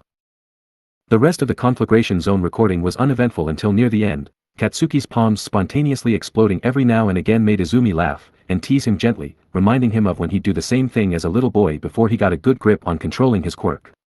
Katsuki blushed, then countered by reminding Izumi of how she used to lose control of her wolf instincts and chase her tail. Their playful back and forth was interrupted by the appearance of the fire eyes in the recording, followed by Momo's making of fire extinguishers to remove their protection and Katsuki and Fumikichi's brutal destruction of the demons. Even on a second viewing, seeing Katsuki rip the eye out of one of them sent shudders up many of their classmates' spines. Good job, Kaken, Fumikage. Fire eyes are a pain to fight. Well done to you too, Momo. Without those extinguishers, it would have been nearly impossible for normal people to take them down. I'm just glad they really were monsters. I still don't understand this talk of demons and monsters. Momo replied. Don't worry, I'll explain when 1B gets here. For now, I'd give that a B grade. You've got to be more careful with your explosions, Kaken. Izumi lectured. Katsuki grumbled but didn't argue. He had put Fumikage in a bind back then. Hey, what about us? You didn't grade our group. Zero pointed out. Izumi giggled and apologized, sorry. Let's see, you had some trouble but that was more the environment than you yourselves. I'd grade you with a B too. You lost a few points with little mistakes like splitting up unnecessarily when tying up the enemy. The Downpour Zone group couldn't really argue with that, though Aoyama felt he should have gotten a higher grade. The next recording was from the Mountain Zone, where Himiko, Jiro, and Shoji had been sent. Izumi watched excitedly as Himiko saved them from a painful landing using Hawk's form, then watched the defense against the enemy at the peak of the zone. She nodded approvingly at the use of the environment, especially Shoji's blocking of the narrow pass which mitigated the enemy's numbers. The battle on the peak was quick and well fought, though Izumi did wince as Shoji lost one of his hands and Jiro's leg was blasted with a laser. Still, those injuries were to be expected when fighting a black imp. Himiko's angry use of Katsuki's quirk straining her wrist was easily avoided though. The present-day Himiko narrated the plan they came up with to disguise themselves as a villain and his prisoners, and gave the gist of what was said by the Dogu and the villains before the battle broke out. Clever, but reckless. That could easily have gone very wrong, but considering your situation, there wasn't much else you could do. Also, I thought I told you to be careful with Kaken's quirk. Izumi scolded, pulling gently on Himiko's cheek. The golden eyes girl laughed nervously, ah come on. I just lost my temper a little. Besides, it all worked out. Master Onijirai would give you a D for that. Izumi retorted. Himiko pouted, and Izumi relented with a sigh, but I suppose it was a good plan and well thought out, all things considered. I'll give you a B+. Shoji and Kyoka, you both played your parts well and kept your cool, that was impressive. Shoji nodded, the slight brightening of his eyes being the only sign that he was pleased. Kyoka was much more transparent though, and smiled unabashedly at getting the, so far, second highest grade in the class. The next zone was the landslide zone with Tsuyu, Mina, and Kaminari. Even though Izumi wouldn't have known otherwise, Kaminari confessed that he'd been freaking out and making dumbass references out of panic while Tsuyu and Mina did most of the fighting. Tsuyu had done well to save them all upon landing, and both girls had done well fighting the villains and demons while Kaminari freaked out. Izumi couldn't blame him however, she'd never seen thunder ears in real life before, and they were just as grotesque and creepy as she'd imagined. Tsuyu had been very reckless throwing Kaminari at one of the thunder ears on only Mina's suggestion and a hunch, but that had worked out and led to the hero's victory. The landslide trio looked expectantly at Izumi, who hummed and thought for a moment, I'll give that a C, panicking in a dangerous situation almost never helps and almost always makes this worse, Kaminari. You've got to keep your cool, and spout fewer memes. I swear if I hear one come from Eri because of you, I'm giving you detention. Izumi said, only half joking. She then looked at Tsuyu and Mina, the plan to use Kaminari was also dangerous. In future, don't throw your classmates at monsters unless you know for certain that they'll be fine. None of them could really argue with that, and honestly the other teachers felt Izumi was being generous. They only kept silent to maintain morale among the class and because the grades Izumi was giving out were purely symbolic and didn't actually count towards their school careers. That led to the sixth and final zone, the Ruins Zone. Both Shoto and Toru were nervous for Izumi's reactions as she watched in silence. The rest of the class had been unhappy with Shoto's treatment of Toru after accidentally freezing her, even if half of them felt the freezing itself was an understandable mistake given the circumstances. It was only Shoto's coldness and perceived indifference, along with his apology to Toru, that stopped any of them confronting him over it. Katsuki had come close, but he'd restrained himself at Sakuya's request. Shoto immediately felt his heart sink a bit as Izumi commented, oh. Toru was sent to this zone too, as she noticed the invisible girl's discarded clothing. It didn't bode well for him that he hadn't noticed her, while Izumi had done so immediately via a semi-decent recording. Of course, she knew Toru better than he did and knew this was the last zone, but that wasn't much of an excuse. When the recorded Shoto froze the villains, Izumi let out a little gasp. With the benefit of a wider view and the foreknowledge that Toru was there, she immediately noticed the invisible girl getting caught in the attack. The sudden appearance of half a female torso made of ice was actually a fairly disturbing image, one Shoto hated looking at. The ruins zone was also one of the few with its audio left intact, since the events there had been primarily talking, so Izumi got to hear Shoto's interrogation of the villains and his angry words to Toru. She sighed heavily and looked at Shoto, giving him a disappointed look. Shoto tried to hide how much that bothered him, but in the end he had to avert his eyes and look at the floor. Izumi didn't say anything to him. She knew being raised by Endeavor had been hard, so she showed him some leeway and instead made a mental note to talk privately with him later. Izumi then looked to Toru and smiled. "You're not a liability, Toru. What happened wasn't your fault," the greenette reassured her. Toru shrugged weakly, not saying anything in reply. If Izumi could see her face, she'd have seen a fake smile and sad eyes. Even without seeing it, Izumi could feel the girl's dejection and made a note to talk with her too. "Considering what happened in the ruins zone, I can't give a grade. Todoroki was the only one who had a chance to act, and the circumstances were too chaotic and over too fast. It'd be like grading a test that you never took," she finished. She knew full well that she'd have to give a bad grade for Shoto's words and carelessness, and the others being unable to do anything, so she opted not to give one at all. No one in the class commented on that, but everyone knew that was what Izumi was doing. "So. That means our class rankings are now the Flood Zone Trio with an A-, the Mountain Zone Trio with AB+, the Conflagration and Downpour Zone Trios tied with AB, we in the Landslide Zone Trio with a C, then the Ruins Zone Trio without a grade," Mina said, happy that at least her group wasn't in last place. "Wait, what about Ida? Does he get a grade?" Izumi nodded. Tenya gets an A+ for doing his job perfectly in saving Eri. "That sounds biased," Shiro said. "Don't care. A+. Izumi reiterated, giving a thumbs up to Tenya. The boy smiled proudly. It may not have been a real grade, but he was still happy to receive it. "I'm not sure it's appropriate to rank ourselves on our life or death battles." Momo frowned. "It's a coping mechanism," Mina said cheerfully, making Shiro and Kaminari cheer along with her. "And that's why each and every member of this class has mandatory therapy sessions with Hound Dog for the foreseeable future," Aizawa-sensei said in a deadpan from within his sleeping bag. He looked over to Izumi and added, "You too. Especially you too." Izumi shrugged, "Fair." Sakuya sighed and looked to Ishiko. "Remember when Izumi wasn't in therapy every few months?" she asked wistfully. Ishiko snorted. "You mean that 1 year after she finished her Akumayomi therapy and before the Hibana incident?" "Yep. Good times," Sakuya said. Ishiko chuckled nervously. "Don't get sappy just yet. There's only one more recording, and it's the big one." The cheerful mood in the dorms evaporated as they realized what was coming next. Izumi gulped nervously, and looked to her friends. "Look, you guys all lived through this once already, you don't need to stay and watch it again." Despite Izumi's assurances, not a single one of them left the room. Ochako and Himiko moved so they were on either side of Izumi, and both Katsuki and Fumikichi stood behind the sofa she was sitting on. The rest of their lunch group moved closer too, and Shoto subtly edged his way to the fringe of their group. "We aren't leaving. As scary as it was for us, it was way worse for you. What kind of friends would we be if we left you to relive this on your own?" Ochako said, gripping Izumi's hand. Izumi smiled shakily, then looked to Nizu and nodded. The principal dutifully played the final recording, one that he had to be handed by Sakuya since she had the only copies. For Sakuya and Nizu, who had seen the recording before, the second viewing was just as disturbing as the first. For the others present, each of whom had lived through it, it was a haunting reminder of what they'd face. But for Izumi, who had never seen it nor remembered it, it was a harrowing confirmation that she had been one step away from becoming a world-ending calamity. The emotions came thick and fast for Izumi. She felt fury and hatred at Tomura's lies about Eri. She felt terror and disgust with herself as she watched her body grow and change into the colossal form of a Kuro.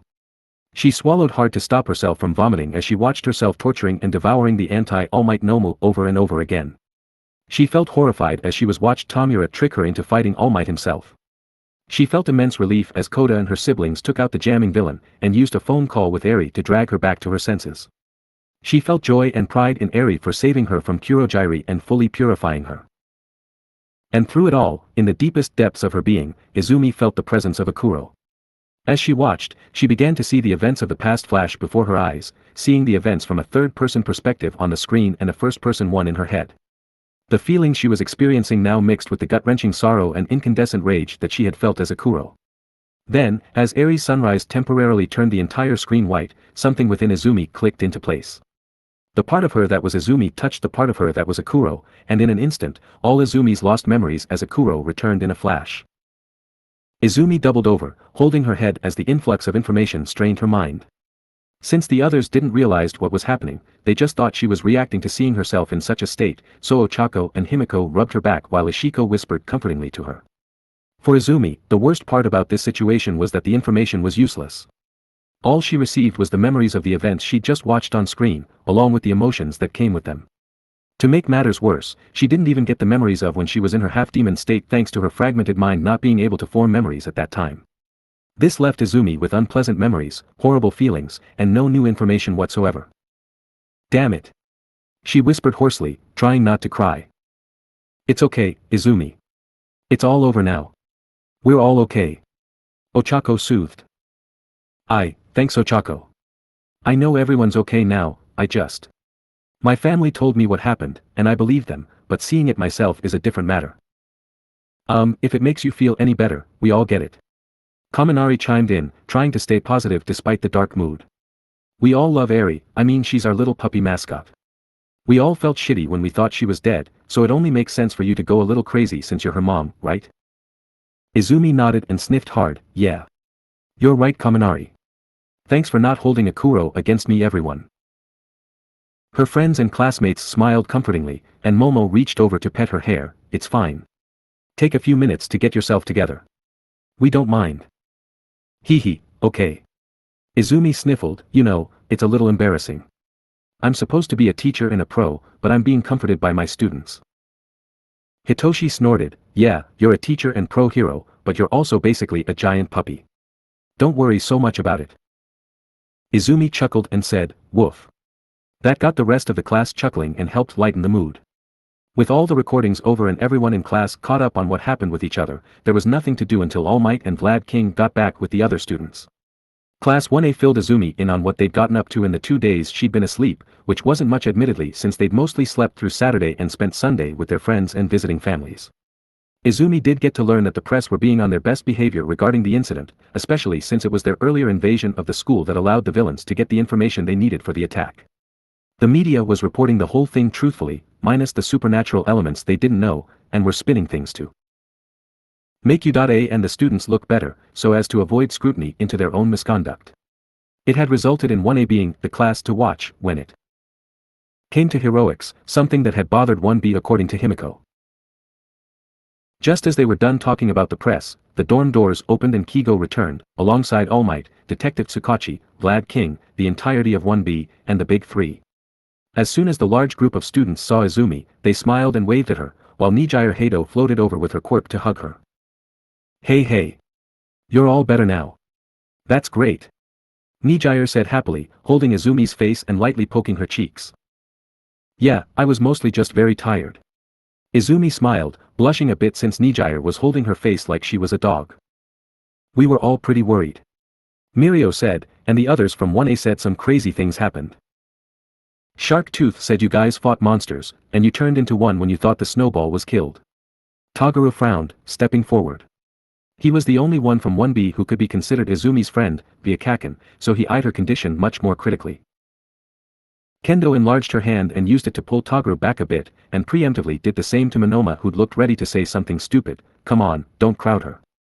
I'm sure 1A already crushed her with a hug. Still, we're glad you're okay Izumi.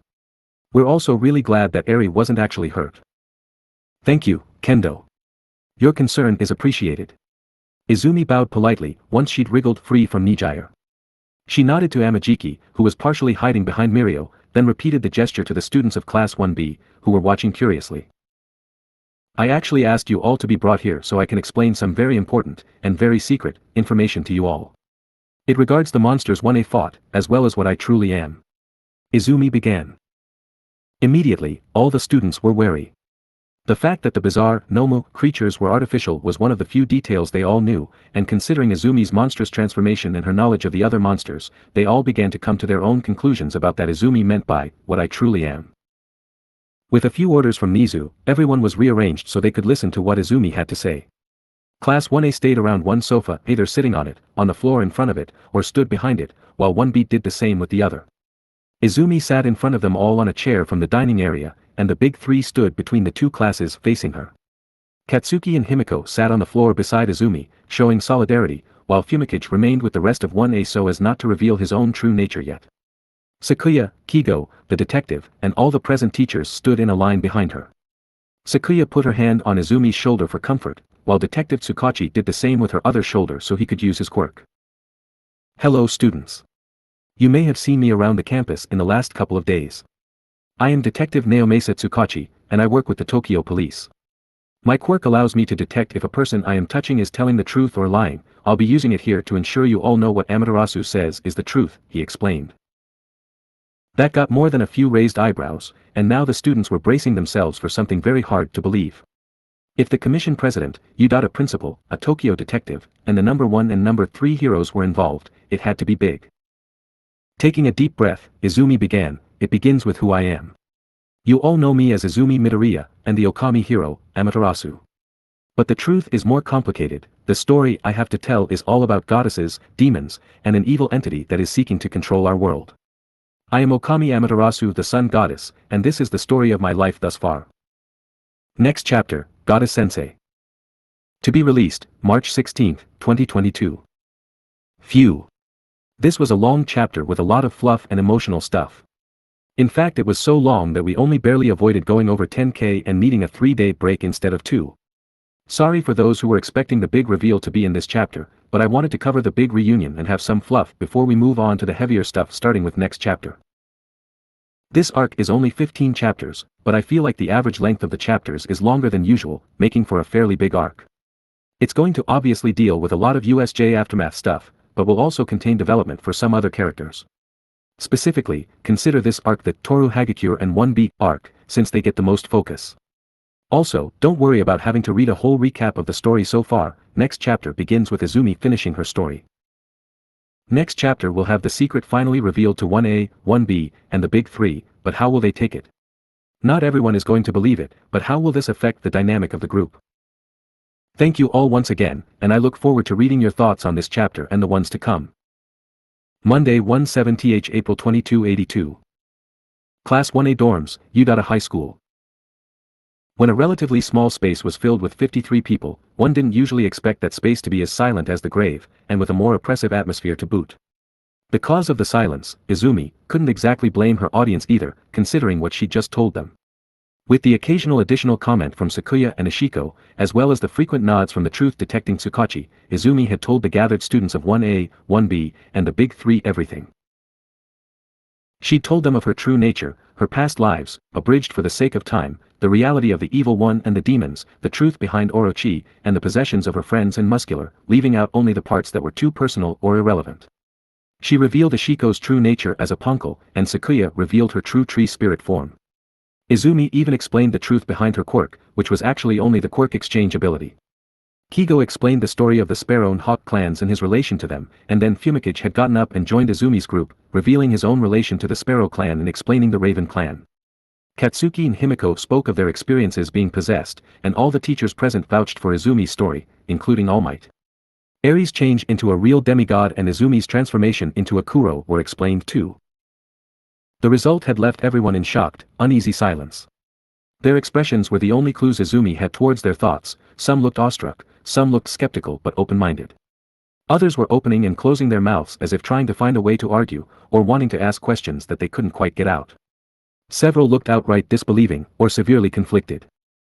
In the end, Mirio was the first one to break the silence. Wow. That's, quite the story. It explains a lot, even if it is crazy hard to believe. The boy smiled nervously. Honestly, if you had just come out and said all that by yourself, I'd have thought you were kidding. But with All Might and the principal backing you up, as well as the detective, I can't really help but believe it. Izumi's eyes lit up with joy. You do. Thank you so much, Mirio-senpai, she cried happily, barely restraining herself from leaping up to hug him. With the knowledge that at least one person believed her, Izumi turned to the rest of the students with new confidence. I decided to reveal this to all of you because of the USJ attack, and the attackers' connections to demons and their motives. Like it or not, both U.A and I are targets for them, which means that you will all be prime targets too. You can all see the spiritual world, so you have the power to fight back, which means the demons will definitely attack you if they get the chance. You deserve to know the truth, and be prepared to defend yourselves. Izumi explained, getting to her feet and speaking passionately. I am OkamiHeroAmaterasu, but I am also still Izumi Midoriya. Goddess or not, I do not want to be worshipped, I simply want to do what I can to protect the world and its people. That's why I became a hero. If you believe me, then thank you. If you don't believe me, then I understand, I'm asking a lot of you all. Regardless of your answer, I won't judge you or hold it against you, and if Power Loader succeeds in making anti-demon weapons, then I'll ensure you all get one as well as a catalog of known demons, so you know what you can and can't kill. With all that said, please tell me, who among you believes me, she asked, trying not to get her hopes up. With so many students, there were bound to be those that didn't. Izumi's words had succeeded in changing some of their minds right then and there, and one by one the students began thinking over what was said and stating if they believed her or not. The students of 1A were first. Oddly enough, the first person to step forward and say they believed her was none other than Koji Koda. The shy boy screwed up all his courage and whispered out, I believe you. Izumi beamed, finding Koda's voice to be very cute. It suited his gentle personality. Koda got a few odd looks from the others, so the boy shyly explained himself, I talk to animals, it's my quirk, Ani voice. I've got a pet rabbit, Yui-chan, and since she lives here at the dorm with me, along with Izumi and Eri who can become wolves, I had to talk to her and tell her that the white wolves weren't going to hurt her. Yui-chan told me that she already knew and said something about them both being great ones. I didn't really understand what she meant, so I didn't mention it before now, but I think this is what she meant. Sakuya grinned, animals are closer to the spiritual world than humans. I wouldn't be surprised if every animal on the U-Data grounds knew about her. The principal here would have known instinctively too, if his human traits and intellect hadn't impaired his animal instincts, she explained. At Himiko's urging, Mirio and Koda came over to stand with the rest of the believers, as she jokingly called them. Koda's words had also added an extra layer of truth to Izumi's story, making many rethink what they believed. Ochako was the next to join them. Izumi had saved her life, and the gravity girl didn't believe for a second that Izumi would lie about all this. Plus the people who raised her seemed far too kind to make up such a thing, and too smart to fall for it if it was a lie. Of course, it helped that Ochako truly wanted to believe her crush. I believe you, she said, moving to Izumi's side. The two girls exchanged blushing smiles. Next to join was Shoto. I believe you, he said in his usual monotone, surprising almost everyone but Izumi herself. She believed him and his family when it came to Endeavor, despite her fanatical love of heroes, so he would believe her. He didn't smile as he stood at Izumi's side, but he did nod to her and got a bright smile in return, as well as another blush. For some reason, that made him feel good. He was followed by Tsuyu, who had no problem sharing her inner thoughts. This is all hard to believe, but you saved my life. The least I can do in return is trust you, she riveted. I believe you too. Toru trotted over, I don't really understand all the demon stuff, but you're my friend so I trust you. Heck yeah. Ijiro joined them, there's no way you'd lie about this stuff. A real man stands by his friends, he said, crossing his arms and confidently standing beside Katsuki. The explosive blonde grinned wide, and elbowed his hearty friend good-naturedly. I too believe you, ma chérie. Aoyama said simply, taking a place beside Fumikichi. He didn't give a reason and his expression was nearly impossible to read, so Izumi had no idea what he was really thinking. Still, he believed her so that was enough.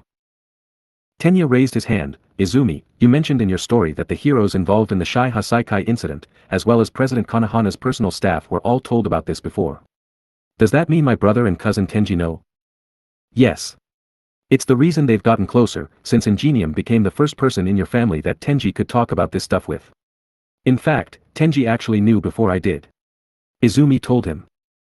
Your family are even descended from a man named Ida, who used to make deliveries around Shinshu Field, outside the Kamiki village. He was famed for being a fast runner, and could even keep pace with Izumi's second incarnation in a foot race. Due to a strong male line, you've kept his name as your family name. Sakuya told him, you and your family are a credit to him. Tenya lowered his hand slowly. Hearing of his ancient ancestor, who ran alongside Izumi's previous incarnation just as he ran alongside her present one, made him feel proud and content. It was like he was a part of something bigger, not just the Ida hero family, but a living part of history. I believe you, Izumi. I can't wait to talk to Tensei and Tenji about all this, he said, eager to discuss their family history with them. He wondered if they knew their ancestor had raised a goddess. Heck, Tenya himself had technically raised a goddess. Hitoshi stepped forward next, but he did not join the others. Instead he faced Izumi with a serious expression, seeing as we're friends, I want to believe you. But I can't help being skeptical. Would you let me use my brainwashing on you? To confirm the truth? Without a moment's hesitation, Izumi nodded, sure. But will it work? If I understand your quirk correctly, you can't make people speak or divulge information under normal circumstances. No, but I can ask you to nod or shake your head in response to a question, the purple-haired boy replied. Izumi hummed, good for interrogation if you can keep it to yes or no questions. Go ahead Hitoshi, she said. Since she had technically just replied to him, Hitoshi was able to instantly activate his brainwashing and take control of her. Izumi's bright green eyes went dull, which was a little creepy, and she went completely still and blank-faced. Izumi, if the story you just told us is completely true, then nod your head. Hitoshi ordered. Slowly, Izumi began to nod, but then her body began to jerk oddly and before Hitoshi knew what was happening, his control over her broke and Izumi yelped, quickly gripping her head in pain. Everyone gasped as a trickle of blood came from Izumi's nose. Izumi. Are you okay? Ishiko cried. Ugh, besides a bit of a headache, yeah. The moment Hitoshi's brainwashing took hold, all the brush gods began freaking out. They pounded around inside my head so much that they broke his control, she explained, wiping the blood away on a handkerchief provided by All Might. Senkaibara narrowed his eyes. He was one of the students who were extremely skeptical of the story they'd been told, and he definitely didn't trust what he'd just seen. If the things inside your head, brush gods, or whatever, can break Shinso's control, then how do we know they didn't break it instantly and you faked it to trick us, he demanded. Izumi's believers bristled and Katsuki looked ready to yell, but she quelled him with a look. That's a fair question, Kaibara. If you like, and if he's willing, Detective Tsukachi could be brainwashed instead. His quirk did allow him to know I was telling the truth too. I'd be willing, the detective agreed, feeling a little annoyed that the kids hadn't taken his word for it before. With the detective's permission, Hitoshi brainwashed him and gave him the same order as Izumi, receiving the same nod in response.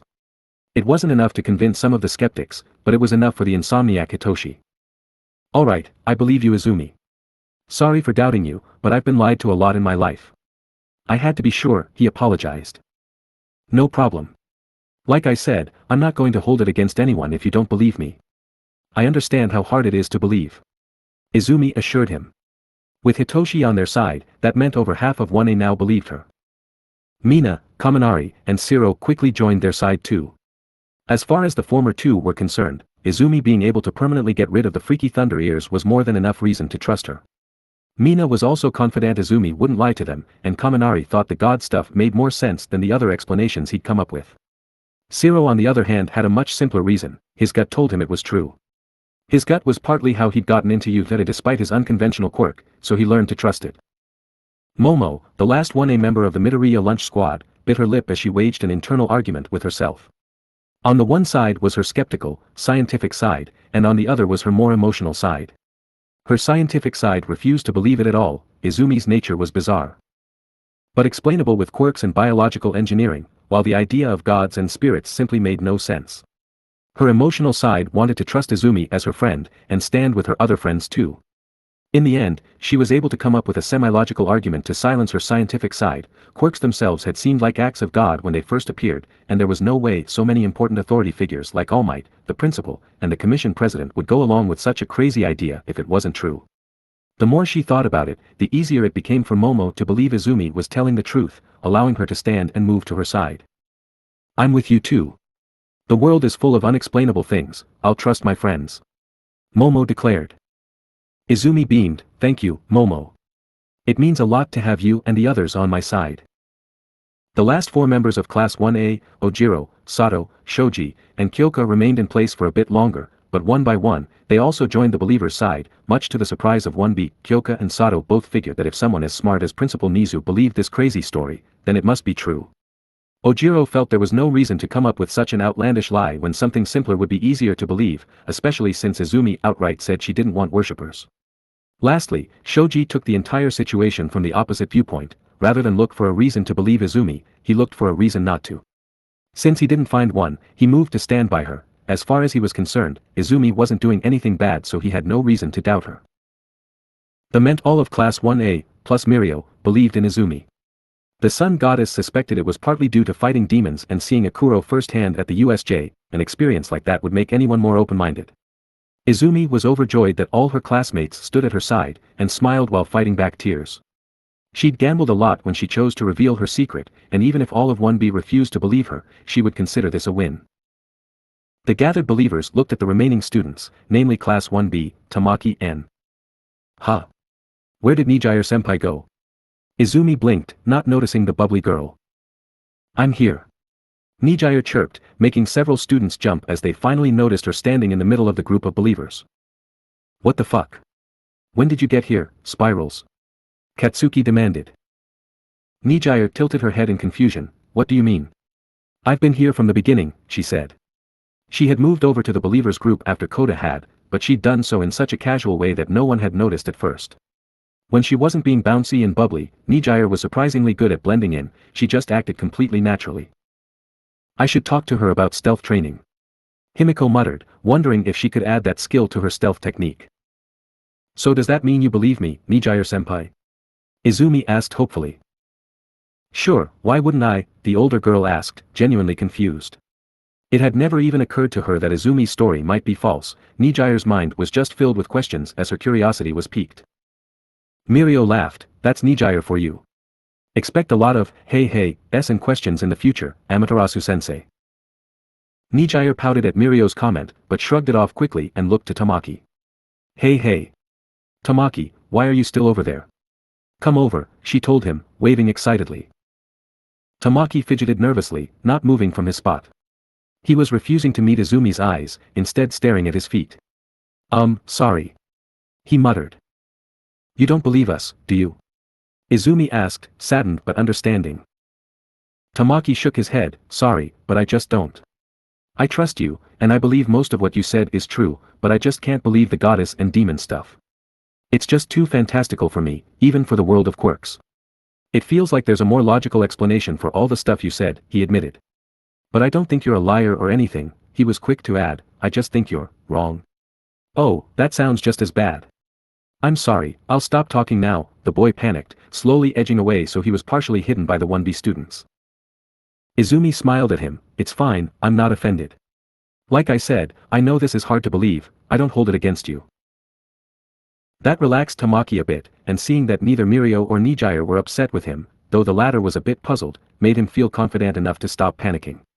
He may not believe Izumi was a goddess, or that the strange monsters he'd heard about were demons, but that didn't change what he would do as a hero. He believed the monsters needed a special weapon to destroy, and he'd happily take one and help destroy them, but as far as he was concerned, Izumi was just a hero. Nothing more, nothing less. So, that leaves you guys.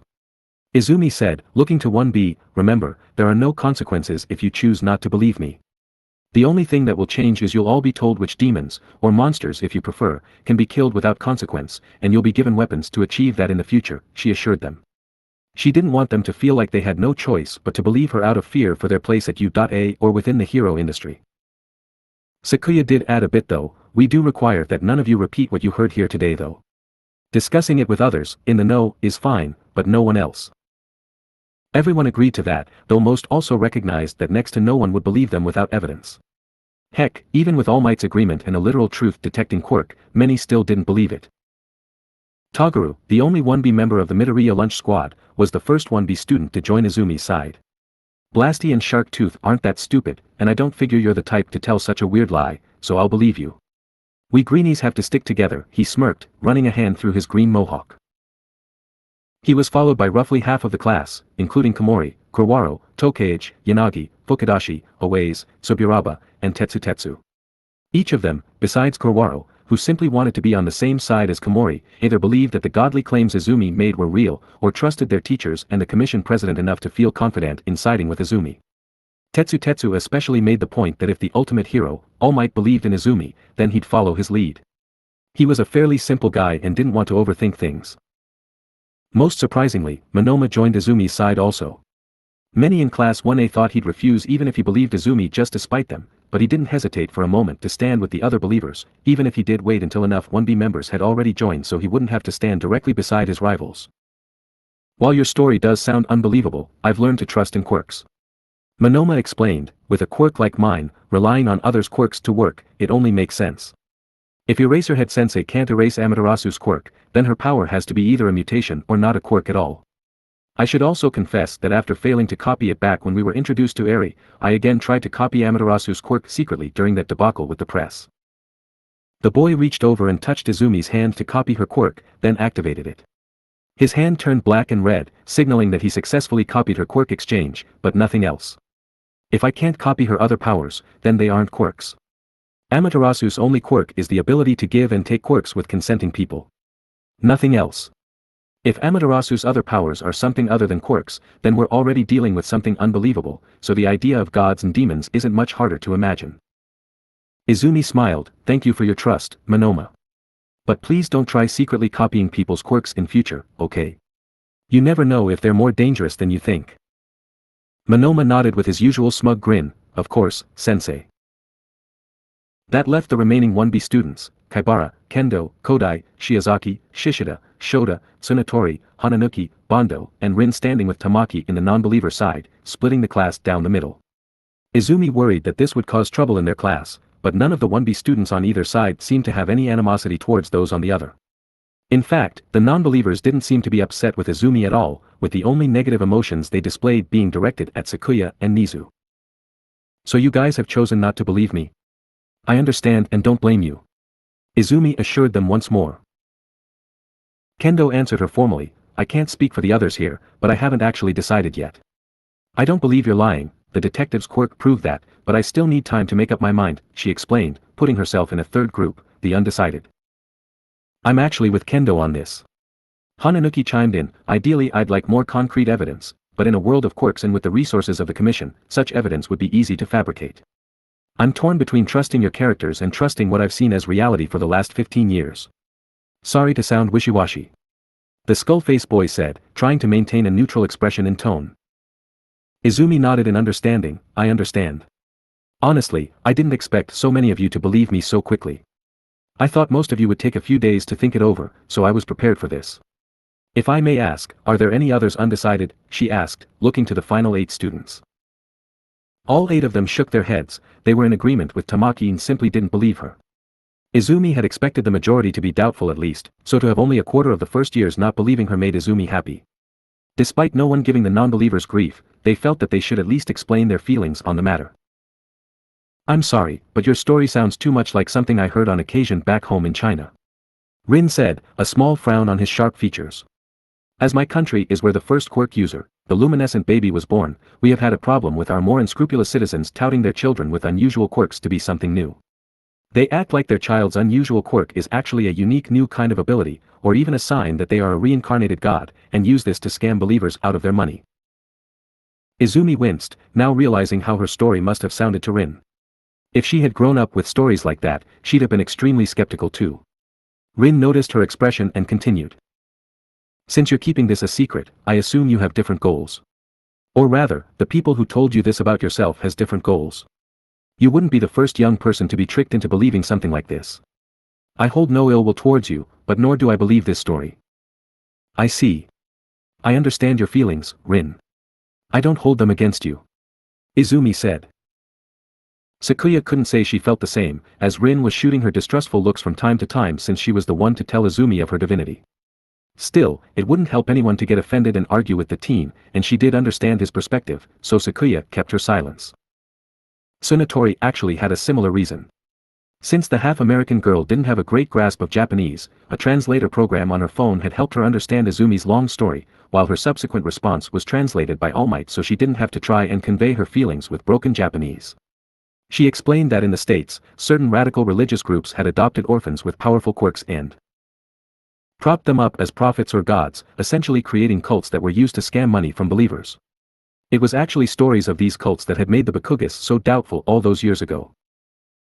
Unfortunately, unlike the situation with the Bakugas, Izumi didn't have a way to convince Tsunatori of the truth. Even taking her to the astral plane wouldn't necessarily work, since quirks could be used to explain away just about anything. Most of the other non-believers, namely Kaibara, Kodai, Shishida, Shota, and Bondo, believed that it was the government that tricked Izumi into believing the story. "You've got a quirk that can take other quirks if the original owners consent. I bet those brush demons were just crazy villains, and you got their quirks after you beat them in return for a shorter sentence. It sounds like the government is using you. Kaibara scowled. Izumi blinked, caught off guard by how close Kaibara came to discovering the government's policy that allowed villains to give away their quirks in return for leniency. She also felt a little flattered that Kaibara and the other four that believed in the government theory seemed so indignant at the idea of her being used. Katsuki huffed, the brush demons had the opposite powers, remember? Perhaps the brush demons were actually training simulations, and the quirks were instead from a variety of sources. Such as retiring heroes, imprisoned villains, or even everyday people and government employees. The other demons could be artificial life forms made by the government, which they lost control of just as Overhaul lost control of Orochi. It would make sense why your powers work on them if they gave you a version of the quirk they used to create them. Shishida reasoned, specifically nodding to Ishiko as a possible example of a similar creature made by Izumi herself. I'd have thought you'd believe her, Shishida. Doesn't your beast quirk give you animal traits? Toguru asked. Shishida pushed his glasses up with one finger, yes, but I am still pure human. I will admit to feeling something odd about Amaterasu and her daughter, as well as President Kanahana, but that could be explained scientifically. Well then, what about the fact that Aizawa-sensei and Monoma can't use their quirks on Izumi? Doesn't that prove her powers aren't quirks? Himiko asked. Shoda raised his hand, perhaps not. No one else really has multiple quirks, right? So for all we know, Eraserhead Sensei might only be able to erase a person's original quirk, and the same could be said for Monoma's copy. Perhaps they don't work on quirks that didn't originally belong to Amaterasu Sensei. Ishiko had been quiet up to that point. The non-believers had dismissed her either by believing she really was a product of a quirk, or an artificial life form, or even just a person that was naturally small due to an ancestor's quirk, much as Masaru had in the past. However, she seized on Shoda's comment like a drowning woman grasping at a lifeboat. Hey wait. Eri. Eri really does have two quirks. Plus divine powers. If we have Eraser or Monoma use their quirks on her, we'll be able to prove that quirks are different from divine powers, she grinned. Or I could just borrow a quirk from one of you and prove it that way. I'd rather not bring Eri back in until the serious stuff is over. Izumi said, offering an alternate option. But there isn't actually any point, is there? After all, even if the quirks I take can be erased or copied, there could be other explanations. Would this truly make you believe me? She asked. The non-believers thought about it, before shaking their heads. I'm sorry, Amaterasu-sensei. But there are many other explanations that could explain everything logically. Shishida said resolutely. Katsuki groaned, you think a government conspiracy to turn Izuken into a weapon meant to take out their own failed army of quirk-created immortal super soldiers is logical? Izumi smiled, it's no more crazy than the idea that I'm a goddess, Kaken. I'm glad you guys gave me your perspective. The five that believed the government theory nodded appreciatively, glad that Izumi at least understood where they were coming from. All the non-believers had noticed that Hawks and the teachers had all remained fairly silent, aside from All Might translating Tsunatori, and were maintaining neutrality. They stood behind Izumi to show they believed her, but they also made it clear with their mannerisms that they weren't going to judge anyone or punish them for not believing. Most of the believers were also understanding, with only Katsuki seeming genuinely bothered. What they didn't know was that Katsuki had bad memories from when his parents almost took Izumi away due to their own disbelief, so he was wary of others saying similar things about her. The last person in the room, and the only one that had yet to speak at all, was Ibra Shiozaki. The moment Izumi turned her attention to her, she knew this was a more serious situation than with the others. Poor Shiozaki looked like she was having a massive internal conflict, clutching her hands together in prayer so hard that her knuckles turned white. Her lips moved silently as she mouthed prayers, and she was looking at Izumi with wide eyes shining with an odd mix of pity and fear. Izumi almost slapped herself for forgetting, Shiozaki was a very devout Christian. Such people were rare in modern-day Japan, where most religious people in the current era followed Shinto or Buddhism. Since those religions would be far more accepting of Izumi's story, she hadn't considered how someone with a different faith would react, and now she was kicking herself. Shiozaki, are you okay? The brunette asked gently. The vine-haired girl flinched at being directly addressed, but quickly recovered and did her best to stand firm. You cannot ask me to believe this. The first two of the 10 commandments state that, thou shalt not have any god but him, and, thou shalt not create false idols. The things you've claimed are blasphemy of the highest order. Izumi nodded in understanding, it's alright, Shiozaki. Remember what I've said several times, you don't need to believe me. Your faith is very important to you, and I'll never ask you to discard it. If you do not believe I am a goddess reborn, then that is fine and valid, she said soothingly. Shiozaki watched Izumi warily, no doubt suspecting a trap or some kind of temptation. Slowly, Izumi approached her, keeping her hands visible so as to prove she was no threat, and then carefully offered one to Shiozaki. I told you all this because the demons are very real, and a major threat. You all deserve to know about them and be prepared, since your proximity to me would endanger you. I do not want worship or any more respect than you'd give the average person. I do not want money or services from any of you. I want to help people, and I want to see all of you become great heroes that will help people too. If you believe I'm just a deluded or gullible girl, then that's fine, it doesn't stop me from trying to help people. Izumi said with a bright smile. Shiozaki looked at the hand being offered, then back at Izumi's smile. With the fear in her eyes replaced by something fierce, Shiozaki grasped Izumi's hand between her own and held it tightly. I am sure I was right when I believed you to be a good person. You were blessed with incredible power and the form of a wolf, yet you are still one of God's lost lambs. Led astray by mortal deceit. It is my duty as both a hero and one of God's children to do all that I can to help you. Izumi's believers looked bewildered, but the girl herself just smiled. If that is what you feel is right, then it's not my place to stop you, she said kindly. Shiozaki smiled, already making plans on how to help Izumi escape from the web of lies she'd been entwined in. The girl shot a few dark looks at Sakuya, who groaned quietly. She was a benevolent spirit, so it honestly hurt a little to be thought of as an evil, deceitful person. However, like Izumi, the wood sprite had expected a much worse response. Having only 8 members of 1B and 1 member of the Big Three outright refusing to believe them was far better than she had expected. All Might, Nizu, and the U. teachers felt the same way. Aizawa was especially glad that his entire class had come together in support of Izumi, and Vlad King was proud that the non-believers in his class had explained their reasoning and weren't treating Izumi like a liar. Everyone agreed it was better to believe Izumi was just indoctrinated rather than a liar, as it meant they could trust her personally even if they didn't believe what she said. Now that everyone had heard Izumi's long story, said their piece, and declared where they stood, Izumi asked everyone to join back together into one big group.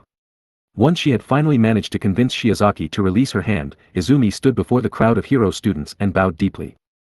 I want to thank you all for listening to me today. It means a lot that you were all willing to listen, despite the outlandish nature of my story. To those of you who believed me, I thank you and reiterate that I do not want worship. Please do not treat me any differently, I am a student most of the time, and a teacher/hero when in this costume. I also ask that you don't bother the others or try to convince them that I'm telling the truth.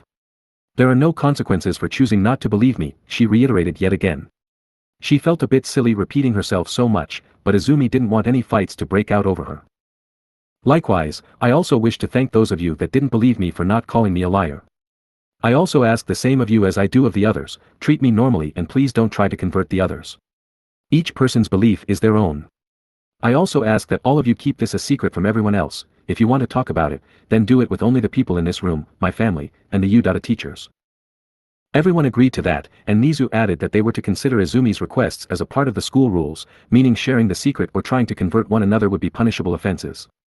Izumi didn't like the former, though she understood it, but she definitely agreed with the latter, viewing it as potential bullying or harassment. Lastly, I'll be going to the USJ to clear out the demons tomorrow. After that though, I'll be making copies of my demon notebooks and handing them out to all of you, so you're aware of which creatures are demons and which aren't. Also, I'll make sure I'm available each afternoon for the rest of our week off to answer any questions you guys have. Izumi finished. With that said, the meeting was officially over and everyone was free to do whatever they wished. Class 1B and the Big Three decided to stick around the 1A dorms and hang out, trying to settle back into the friendships they'd made in the last 2 weeks with this new information in their minds. Eri, Inko, and the Azuis returned from outside, and Eri was quick to regale her mama with stories of the games she'd played with Samidare and Satsuki, who both clung to Izumi too. Several of the students gathered around Hawks, asking excited questions about his heroics. The Midoriya lunch squad, with Shoto added in, chatted off to the side with Sakuya and Inko, keeping an eye on Izumi but giving her space to relax and unwind with the little ones. The rest of the students were either working in the kitchen to make dinner and help Sato with the celebration cake, or talking with 13 and asking how she was doing.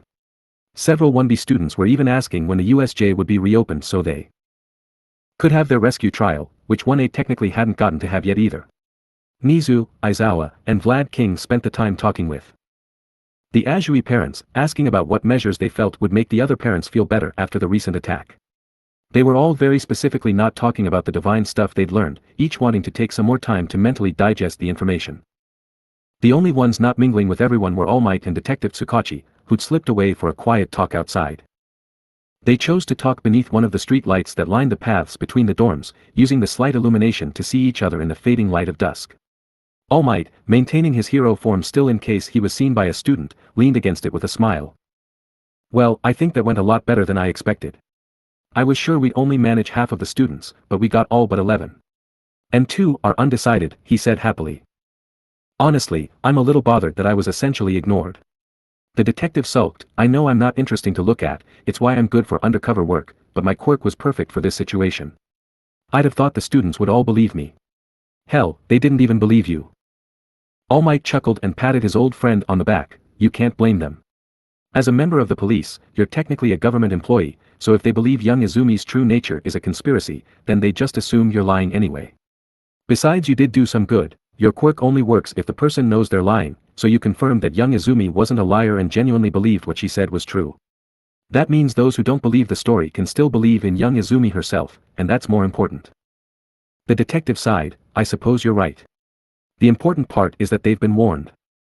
Chin up, Naomesa. It might have been hard, but so far we've come out on top in these incidents, the hero encouraged, giving one of his signature smiles and thumbs ups. Naomesa smiled. There's no beating your optimism, is there? Smile flattened into a line as his eyes hardened. I have important information to share, regarding the Nomus. All Might, his smile unwavering, looked at the detective with renewed interest. Have you captured them? One of them. Naomesa nodded. The anti-Unomu was found in a forest just under a kilometer away from the USJ. It was completely unharmed thanks to its hyper-regeneration, and we arrested it successfully. He didn't resist or even respond. It appears that without a master to give him orders, the Nomu becomes essentially dormant. I see. What of the other? The one the students defeated? All Might asked. That was the more serious threat, since it had been instilled with the power of the Spider Queen, a demon lieutenant that once served Orochi. Unfortunately, we've seen no signs of it. It may be lost forever. According to the student statements, Ochako Uraraka used her zero-gravity quirk on it before Katsuki Bakugo blasted it away with an explosion, so there's a good chance it's lost in space. Naomesa told him. All Might chuckled. Young Katsuki would definitely get a kick out of that. I wonder if the spider Nomu crashing into the sun would work the same as being purified by young Izumi, he joked, getting a wry smile from Naomesa. I'm glad you can joke about it. Hopefully it really is gone for good and that's one less demon to deal with. But it's the other Nomu that's caused us some worries. Since the villains themselves told us that these things have demonic power, and Amaterasu confirmed it, the Tau Hero Agency has taken over the investigation and taken custody of the Nomu. With aid from others in the government that know of the demons, they performed several tests, including a DNA analysis, the detective explained, fumbling in his trench coat pockets for something. As Naomesa rummaged around, All Might leaned forward with interest. Isn't this technically leaking information? Not exactly. As the #1 hero, the government has essentially decided to make you Amaterasu's unofficial handler. You're someone she trusts, and who won't be corrupted by natural or supernatural forces. Because of that, they want you to act as the middleman between her and them, so the average Joe doesn't realize the government is regularly sending information to her and gets suspicious. They tell me, I tell you, and you tell her. All Might raised an eyebrow, and if young Izumi wants something from them, I pass it along to you. I understand, but why me and not Sakuya? She works with the government directly as president of the commission. Naomesa shrugged. I don't know, I didn't ask. However, if I were to hazard a guess, I believe it's because they trust you to do the right thing for the sake of humanity, while they think Sakuya would do what was best for the world as a whole. There are still some fringe elements that worry that the spirits are going to decide humans are too much trouble and work against us. Ah. Found it. The detective finally pulled a mugshot out of his pocket and handed it to All Might. The person in the picture was a Japanese male, about 6 feet 4 inches, and had olive green hair, plain expressionless eyes, and thick lips. All Might frowned at it. He didn't recognize this person at all. Seeing his friend's puzzlement, Naomesa explained, the DNA analysis of the Nomu identified him as that man. He was a petty criminal, not even on the level of the common thugs that Shigaraki staffed his little league with. His rap sheet had the usual, criminal assault, extortion, robbery, etc. So what turned this man into that thing? All Might asked. Well, the majority of the Nomu's DNA belonged to this guy, but the science boys also found DNA from 4 different individuals mixed in. The thing was a literal genetic chimera. All Might's eyes widened slightly. Young Izumi knew about this. She described it as having multiple different types of hatred and malice stitched together. She must have sensed it. Naomesa shrugged. that would be soul stuff, and I'm still wrapping my head around what that big dragon told us when we were in the clouds. Besides this, the Nomu's body has been altered with all manner of drugs, chemicals, and surgeries. His body was essentially Frankensteined into its current state, including the quirks. Prophet's people also confirmed that the essence of several lesser demons were mixed into it too. They want Amaterasu to take a look when she has a chance, and see if she can return this thing back to normal with some sunrise and rejuvenation. All Might slumped back against the lamp post, thinking about what Naomasa had told him. The demon and DNA stuff was disturbing, but within what he expected, but the thing about quirks was more worrying. Do you think this creature being infused with different DNA is how it gained multiple quirks? Naomasa looked him in the eye, knowing full well why the hero was asking. Simply infusing the DNA wouldn't be enough to gain quirks. Eri is a good example, as she gained divine power by having her spirit infused with Amaterasu's, but she didn't gain Amaterasu's quirk transfer despite also gaining her DNA. Some other factor is at play there. Then someone transferred those quirks to Nomu. All Might said grimly. Naomasa nodded, that's right. Currently there are 3 theories. The first and least likely is that Amaterasu is the culprit, but unless she was secretly controlled somehow, I highly doubt she's involved. The second is that someone else has a similar quirk to her. The final theory, and the one we believe is most likely, well, I think you can guess. All Might's knuckles cracked as he clenched his fists. He didn't even want to consider that his old enemy could still be alive. But the more he thought about it, the more sense it made. Who else could create something like Nomu? Who else could get so many people to follow a man-child like Shigaraki? What better partner for the evil one? All for one, he hissed, the name sounding like a curse. The detective nodded with grim resignation. The Tau agency says that Prophet is investigating, but everything around the evil one is shrouded in fog. Not even the Tau hero's premonition can help. With a heavy sigh, All Might ran a hand through his hair, slicking back his V-shaped bangs and making them spring back into place. This is a mess. I don't want to add to the burden of the others, but if he really is related to this situation, young Izumi will need to know. So you'll talk to her about it? Naomasa asked. All Might nodded, I will, after the school starts back up. Giving her a few days of rest won't hurt. Good. You should also think about the other side of this too, you're not getting any younger, All Might. It might be time to stop ignoring Night Eye, and think about a successor. I will. I have already chosen 6 potential successors. I'll wait until after the sports festival before narrowing it down. All Might promised. The number 1 hero looked back towards the 1A dorms, where all 6 of his potential successors were currently mingling with one another. He imagined each facing down his old enemy, the man that All Might had sworn he'd put down, and exchanging blows with him. He imagined who he believed could actually stand a chance. With a soft chuckle and a fond farewell to his friend, All Might shook his head and began heading back to the dorms while the detective headed off. When All Might entered the dorms, he was met with the amusing sight of Izumi and Mirio playing hero with Eri and the 3 Azui siblings.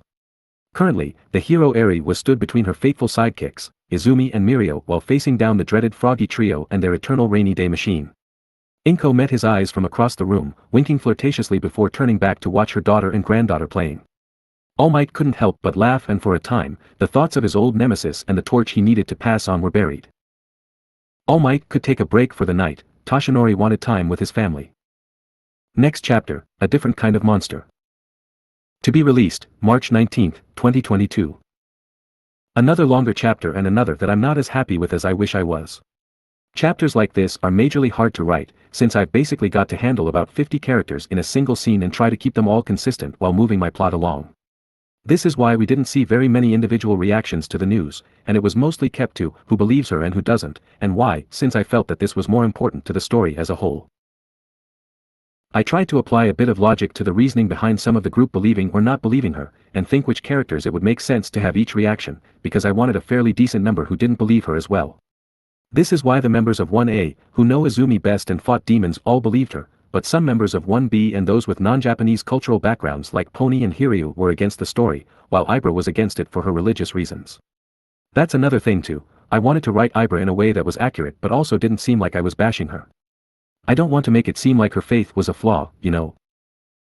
I'm rambling a bit, but these are important thoughts and feelings that I wanted to get out, and hopefully give context to some of my decisions in this arc, and the events they lead to. This arc has a lot of 1B, to the point of about 5 or 6 chapters being exclusively about them, and this chapter helps color some of what happens later. Anywho. Next chapter will have Izumi come face to face with the captured All Might Nomu, and discover exactly what it is her enemies are doing to these creatures.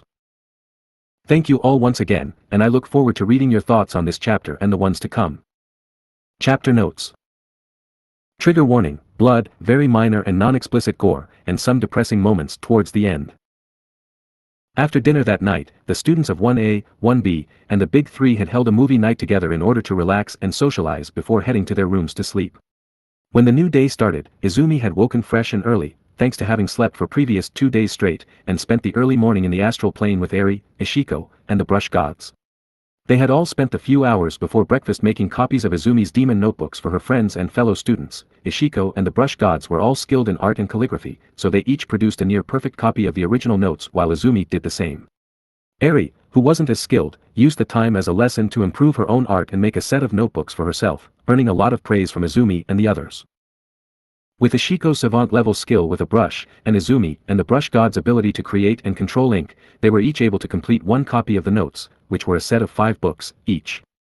If the 10 of them repeated the process every morning and every evening, then they'd be able to make 20 sets per day, meaning it would only take 2 days and 1 morning to arm all Izumi's fellow students with the notes. Once they'd finished for the morning, Izumi took Eri down to breakfast and shared a pleasant morning with her classmates, all of whom were being a bit clingy with both of them. Since 1A had spent the last few days hanging around the dorm with the Azui family while waiting for Izumi to wake up, they were all eager to spend the rest of their week off hanging out, exploring the campus, and training for future battles. The Azuis, who Nizu had allowed to stay for the remainder of the week, decided to tour Valor Village with Tsuyu, Ochako, and Inko, while the rest of the class would be working off some steam in the school gyms. All of 1A, including Izumi, were also scheduled for meetings with Hound Dog for counseling. Izumi requested that Eri spend the day with Inko and the Azuis too, as the wolf girl would be returning to the USJ to deal with the remaining demons. The rest of her classmates offered to come too for support, but they were all refused by Aizawa-sensei due to the danger. Aizawa was honestly being overprotective in this case, as the remaining demons at the USJ proved to be barely any threat at all. Izumi had gone there with Ishiko, Sakuya, Kigo, All Might, Power Loader, and Principal Nizu, who wanted to support her and test Power Loader's new anti-demon weapons. As it turned out, demon fangs were surprisingly similar to titanium in strength, and could be melted down and reshaped with roughly the same techniques. Power Loader confessed that he had no idea how a crystal of demonic power could function like that, but he just chalked it up to its supernatural nature. The important part was that he'd been able to create 2 weapons, a sword with a demon fang edge and a steel core, and a pair of knuckle dusters for All Might, which had demon fang spikes on the knuckles. All Might happily wielded his new knuckle dusters, reinforced to handle his strength of course, while Hawk somewhat awkwardly wielded the sword, which was quite a lot heavier than his usual feather blades. They both headed into the ruins zone with their weapons and a curious audience, and slew the first demons they saw. 2 pearly white souls emerged from within and the heroes rejoiced, it had worked. They now had a weapon they could use against the demons. Izumi no longer had to do everything herself. Sakuya, who could also kill demons thanks to her spiritual power, and Izumi joined in on the destruction and began to clear out the demons of the USJ in record time. Power Loader and Principal Nizu followed in their wake, making notes and small repairs to the USJ as they went, while also using a camera robot to have Izumi record short videos on how best to fight the demon types present, so the students could see how best to do it without being exposed to the creatures. Thanks to a reminder from the brush gods, Izumi was even able to use the massacre as a chance to get more demon fangs so Power Loader could make more weapons. The special techniques Moegami had mentioned the previous day turned out to be something that Issen had dubbed floral finishers in his journals. Normally when demons die, their bodies disperse into a black and purple fog known as corruption smoke, a gaseous form of demonic power. This includes any demon fangs formed inside their bodies, since they are crystallized constructs of demonic power. However, if Izumi were to strike a dying demon with the correct celestial brush technique before they could disperse, the opposing divine power would purify the demonic power, resulting in the black fog instead becoming a burst of flowers and seeds, hence the name floral finisher, and the demon fang, which was too solid and concentrated to be purified in such a way, would pop out. Yamagami gave Izumi a complicated explanation on why only certain brush techniques worked on certain demon types, like why Power Slash triggered a floral finisher on all imp types besides the blue imp, but it boiled down to, each demon type is born from a specific type of sin or corruption, while each divine technique is attributed to a different form of virtue, usually embodied by the brush god wielding it, and that a floral finisher required finishing a demon off with a power that had the virtue that opposed their sin. The exact details were complicated and mostly unnecessary to report, so she gave her companions the watered-down explanation and began using floral finishers to gather demon fangs. Honestly, it would never have occurred to Izumi to hit an already dying enemy a second time. She wasn't that vindictive, which was why she'd never encountered a demon fawn before. By the time the USJ was cleared of all demons, Izumi had gathered a nice pile of 50 demon fangs, far fewer than she could have gotten, but All Might and Hawks had gotten carried away with their new weapons, and Power Loader was almost dancing with joy. If he was conservative with them, he'd be able to make a weapon for each of the in-the-know students and all the teachers, who were a lesser priority since they could defend themselves better. Nizu was also more than happy to use the damage done to the USJ as an excuse to add in some changes he'd been wanting to make, with the hearty approval of 13. The next couple of days passed peacefully. Izumi completed her notebooks and planned to hand them out when school started up, and she spent the rest of her time with Eri, her friends, and Midnight, as Izumi wanted to keep up with her whip training. It was a fairly peaceful time, with many members of 1A having their first meetings with Hound Dog and coming out of them feeling at least a little better. 1A were a surprisingly sturdy lot, and the relief they all felt over no one being dead or permanently harmed certainly took the edge off the worst of their traumas. Kigo stuck around for only one more day after the USJ cleanup, before being forced to get back to work, and Sakuya went with him, promising to tell Tenji about Tenya's new knowledge when she saw him. Between having time off to relax, Inko and Baru's mothering, Donma and Aizawa-sensei owned parental support, and Eri doing her best to be a good mascot and keep everyone's spirits up, everyone in 1A was beginning to rapidly move past their ordeal at the USJ, and once again grow excited for their futures. However, Izumi could not rest on her laurels forever, and once again she had to rise to her duty as both a hero and the sun goddess. Friday 21 St. April 2282.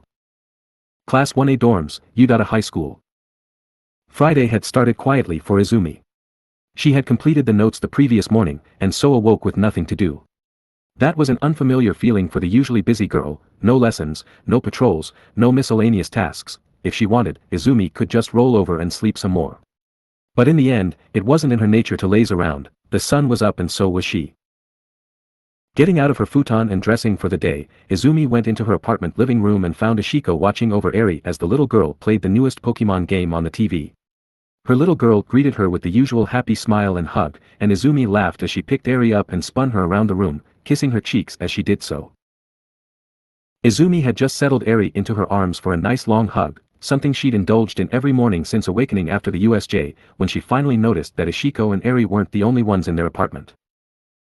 Inko and Toshinori, in his hero costume, but still in civilian form, were sat together at her table, drinking some tea and watching her with amused smiles. They'd watched her entire greeting, and Izumi was sure her mama had secretly snapped a few photos of the cute moment. Mama. Toshi. You guys are here early. To what do I owe the pleasure? Izumi asked, blushing and using formality to hide her embarrassment. Good morning to you too, darling. Don't worry, I won't go spreading your cute little moments with Eri, except to Sakuya of course. Inko smiled mischievously.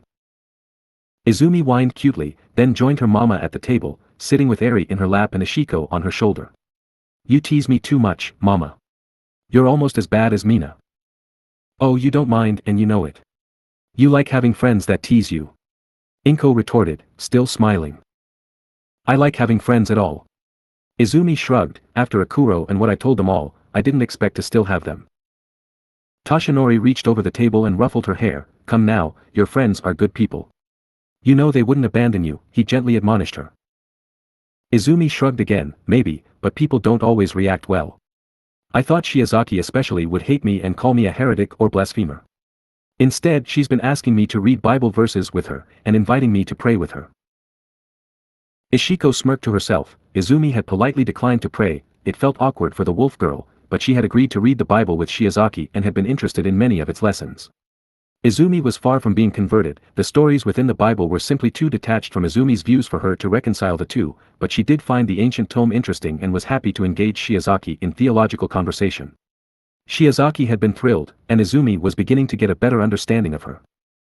Young Shiozaki is a good girl and will be a fine hero one day.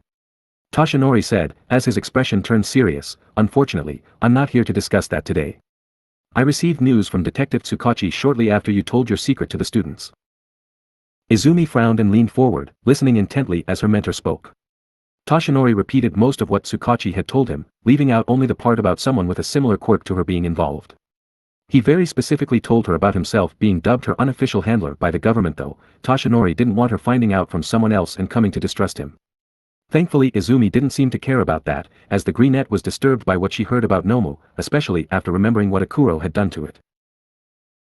So Nomu was originally a common thug that went missing and somehow ended up fused together with at least 4 other people? Izumi asked, hoping for clarification. That appears to be the case, or at least he had pieces of 4 other people fused into him. Not to mention the essence of several demons. The Tao Hero Agency have him restrained in a government laboratory in Tokyo that they've been given temporary control over. Toshinori confirmed. Izumi's shoulders slouched as looked down sadly, and the Tao Hero Agency wants me to go down to Tokyo and see if my powers can undo whatever has been done to him. Why didn't you tell me sooner? Izumi asked, not accusing Toshinori but simply curious. You had enough on your plate. I thought it better to give you a break and only tell you when it was necessary. I'd have waited longer, but I received a call from Manchu last night. He asked me to bring you first thing today. Toshinori explained. Ah, that's why you're here so early. I'm guessing you came with him so you could look after Eri, right mama? Izumi said, turning to her mother. Inko nodded, that's right. I'm sorry you have to be called away to work again so soon, you could refuse if you want to, the older woman told her, though it was clear by her expression that Inko didn't believe Izumi would do that. Naturally, Izumi shook her head, no, it's important. If Nomu can be saved, then I have to try. Besides, it might help us save any other Nomus too. If 2 exist, there are likely going to be more, she said, somewhat resigned. Izumi looked down at her daughter on her lap and smiled, Eri, you need to stay with Grandma today. Mama has to go back to work for a bit, but I'll be back soon. Eri pouted cutely, can't I come too? No, pup. All Might and I are going to deal with someone very dangerous. Izumi told her. But I can help. I can make shields. And use sunrise too. I even saved you. Eri argued. It was one of the very rare times that she didn't immediately obey her mother's wishes. Everyone but Izumi found it hilarious that Eri only defied her if it meant helping people, much like Izumi only defied her own parents and guardians for the same reason. Izumi recognized this and it made her smile. She knew just how to handle it, I know Eri, but that's why I need you to stay here at UA. With Mama and All Might away, who will protect everyone else? No one else can make a shield as good as yours. Plus, no one else can make Uncle Kaken and Auntie Miko behave themselves like you can. If all 3 of us went away, Udade would be in chaos. Immediately, Eri's eyes sparkled. So I have to protect everyone here. That's right. Izumi said. She had no doubt Eri could protect people with her barrier quirk, but she also had no delusions of Eri actually having to defend anyone. I need someone I can trust to watch things while I'm gone, and who can I trust more than my own pup and my own little hero? Izumi asked, poking Eri's tummy and getting a giggle in reply. Eri smiled brightly, okay. I'll stay with Grandma and protect everyone. Izumi grinned, good girl. Ishiko, Inko, and Toshinori all chuckled quietly. Izumi really had gotten good at handling Eri, it reminded Inko of how she'd been with a young Izumi. The apple really didn't fall far from the tree. With Eri satisfied, Izumi was able to say goodbye properly and head out with Toshinori. Tokyo wasn't that far from Yuzurifu, but they were going by car to avoid attention so it would take a few hours. That was why they were leaving so early, to miss the worst of the traffic. Plus the earlier they left, the earlier they could return. Eri and Inko watched and waved as Izumi and Ishiko climbed into a nondescript black car with Toshinori behind the wheel, a pair of bento boxes in Izumi's hands to make up for missing breakfast. It wasn't until they were off U.A's campus and heading for the highway that Izumi realized she was essentially alone on a short road trip with All Might. She began to bounce in her seat, growing excited at spending so much time with her mentor. All Might noticed and chuckled. Even after we've worked together several times, you're really still excited to spend time with me? All Might asked with a proud smile. Of course. You're the number one. You've been my idol since I was a toddler. It was you who inspired me to be a hero. Izumi gushed. All Might knew all this of course, Inko had told him all about it while they were on a date once. He still remembered the loving smile Inko had worn as she told him of having to replay that video of him over and over on the computer, with a little Izumi gushing over him all the while. All Might admitted he was pretty proud of the events of that video, saving 100 people all with a big smile. The fact it had inspired Izumi to be who she was today was a wonderful thought, but it was also a scary thought. All Might knew his own flaws well enough to know that he didn't want anyone following his actions too closely. He'd only recently started caring for himself as a person rather than as symbol, and that was largely due to his love for the Midoriyas. With a sad smile, All Might looked at Izumi out of the corner of his eye. He had already seen the beginnings of his worst traits in Izumi. She was quick to blame herself for things going wrong because she knew in her heart she could have stopped them if she'd been better, just like him. She valued herself very little, her entire self-worth was based on how useful she was to others. It worried All Might, because it was the same path he had walked before and he knew what was at the end. At least Izumi was better than him in one respect, she was significantly more willing to accept help. You know, spending time with you has made me understand Gran Torino and Nightai's feelings a lot better. All Might told her. Izumi looked at him with a puzzled expression. Really? How so? You're a lot like me. More so than you think. But you also remind me of Nana quite a bit. All Might answered. Izumi blushed and began fidgeting a bit, overjoyed at the comparison. Being compared to All Might and his beloved master. How could that not make her happy? Ah, really? Yes. If I'm being honest though, it's the ways you differ from us that make me think you'll turn out better than either of us. All Might said sadly. Nana had a son, you know. A real biological son. Izumi felt something cold grip her insides. Did something happen to him? All Might shrugged. I don't know. He's still out there somewhere as far as I know, not that I could ever face him. Gran Torino told me about him once. Nana's husband was targeted and killed by a villain to get to her, so she gave up her son to try and protect him. Gran Torino told me about it to teach me a lesson about the kinds of things heroes have to sacrifice in order to do our jobs. It was why I didn't have any real relationships before your mother. Izumi looked down at her hands. She tried to imagine herself in Nana's shoes, having to give up Eri to protect her from harm. Without warning, there was a flash of pain that coursed through Izumi's heart and she clenched her fist so hard that her claws pierced her palms. She had shifted into demigod form purely on instinct, and the growl that ripped itself from her throat startled All Might. Her eyes flashed red for just a moment before Izumi caught herself and calmed down. It wouldn't happen, nothing in this world or the spiritual one would take Eri from her. Eri was her pup, and she'd destroy anyone who tried to change that. Regaining her composure, Izumi healed her palm and turned back to her human form. I'm sorry, All Might. I lost my cool for a moment there. All Might nodded in understanding. You were thinking about yourself and Eri, weren't you? He asked, getting a reluctant nod in reply. I don't blame you for reacting like that. Gran Torino told me that the decision to give up Kotaro broke Nana and she never fully recovered. If that were to happen to you. The number one trailed off, not needing to finish. Izumi knew very well what would happen if she broke. Akuro would rise up to fill in the gaps and the calamity would be reborn. Everybody that knew Izumi's secret had been told about Akuro, and every single one of them had come to the same conclusion. Eri had to be protected at all costs, as she was the only thing stopping the rebirth of the Dark Goddess. Both All Might and Izumi briefly wondered what would have happened if the CPS had taken Eri away all those months ago. The CPS probably wouldn't exist today if they had, along with half of Japan. Both heroes shuddered. It was best not to think about it. The mention of Nana's son did make Izumi think though, particularly his name. Kotaro Shimura sounded vaguely familiar. She was fairly certain she'd heard her father mention that name while on the phone one day. That meant he was probably a businessman of some sort. Izumi briefly entertained the idea of tracking him down and seeing if he knew where her father was, but she wasn't even sure she was remembering it right, so Izumi nixed that idea. After a few minutes of awkward silence, Izumi and All Might managed to get the conversation going again and began discussing super moves and the inspirations behind them, opting for a much more cheerful conversation.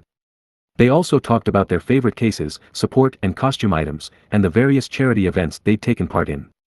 That made the time pass much faster, and before they knew it, they had parked outside of a small accountancy firm in Tokyo. It was only a short distance from the Hero Commission's Tokyo HQ and apparently did business with various smaller hero agencies, but Izumi wasn't sure why they'd stopped there of all places. Catching her confused expression, All Might inflated into his hero form and explained, the lab that the Tau Hero Agency has been using is beneath this firm. It's used for secret research. Izumi gulped. The idea of secret labs made her feel very uncomfortable, especially after the Shai Hasaikai. Nothing shady, right?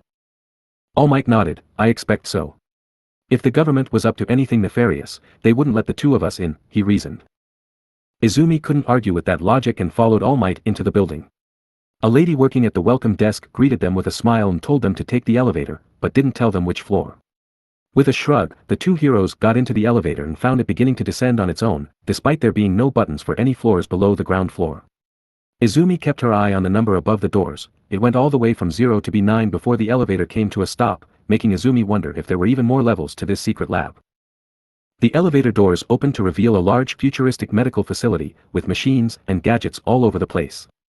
Everything was a sleek and clinical white, reminding Izumi of the future technology she'd seen in the movie WALL-E, one of Ari's favorites, and she could only barely recognize some of the more basic medical devices being used. The entire lab was also a single open floor, with smaller sublabs and offices being separated from one another by simple glass walls that could become opaque if privacy was needed. The instant they stepped into the lab, Izumi and All Might spotted the USJ Nomu. It was sat unresponsive in a reinforced cage in the dead center of the lab, its arms further bound by a massive straitjacket. Scientists scurried about, performing their research and discussing their findings with one another while the sidekicks of the Tau Hero Agency acted as security guards, each dressed identically to Manchu and wielding both a golden trident and a katana at their hips. Whoa! Izumi gasped, taking in the sights. Whoa indeed! This place reminds me a bit of Island. All Might exclaimed, his mouth agape. Eventually, one of the Tau's sidekicks noticed them and immediately stood straighter. He approached them and bowed to Izumi, Lady Amaterasu. You have arrived, he said, bowing far deeper than Izumi was comfortable with. Immediately, everyone in earshot spun to look at her, the sidekicks with respect and the scientists with undisguised curiosity. Izumi shuddered at all the eyes on her, before bowing in return. I am here. I was told you'd like my help with the Nomu, she said nervously. One of the scientists hummed, so she's the sun goddess, he said, before turning to his colleague. Do you think she'll consent to donating some blood and hair for a DNA analysis? Izumi gaped and the sidekick that greeted her winced. All Might facepalmed. Does this whole laboratory know her secret? The sidekick nodded, yes sir. The 9th floor laboratory is dedicated to the study of the paranormal. They've been trying to research gods, spirits, and demons since the government became aware of their existence. They've had very limited success. Izumi groaned and rubbed a hand over her face. I should have expected this.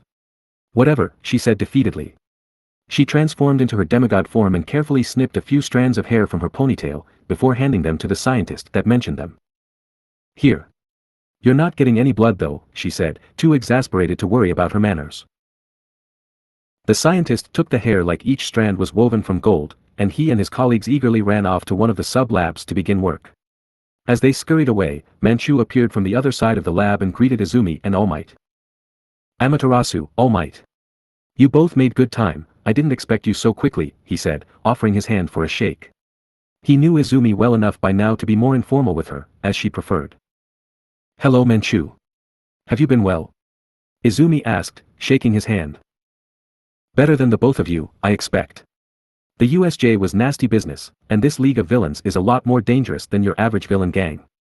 Manchu said, shaking All Might's hand next. Prophet has been trying to divine their whereabouts, but the evil one hides them too well. Is Prophet here? Izumi asked, a hint of steel in her voice.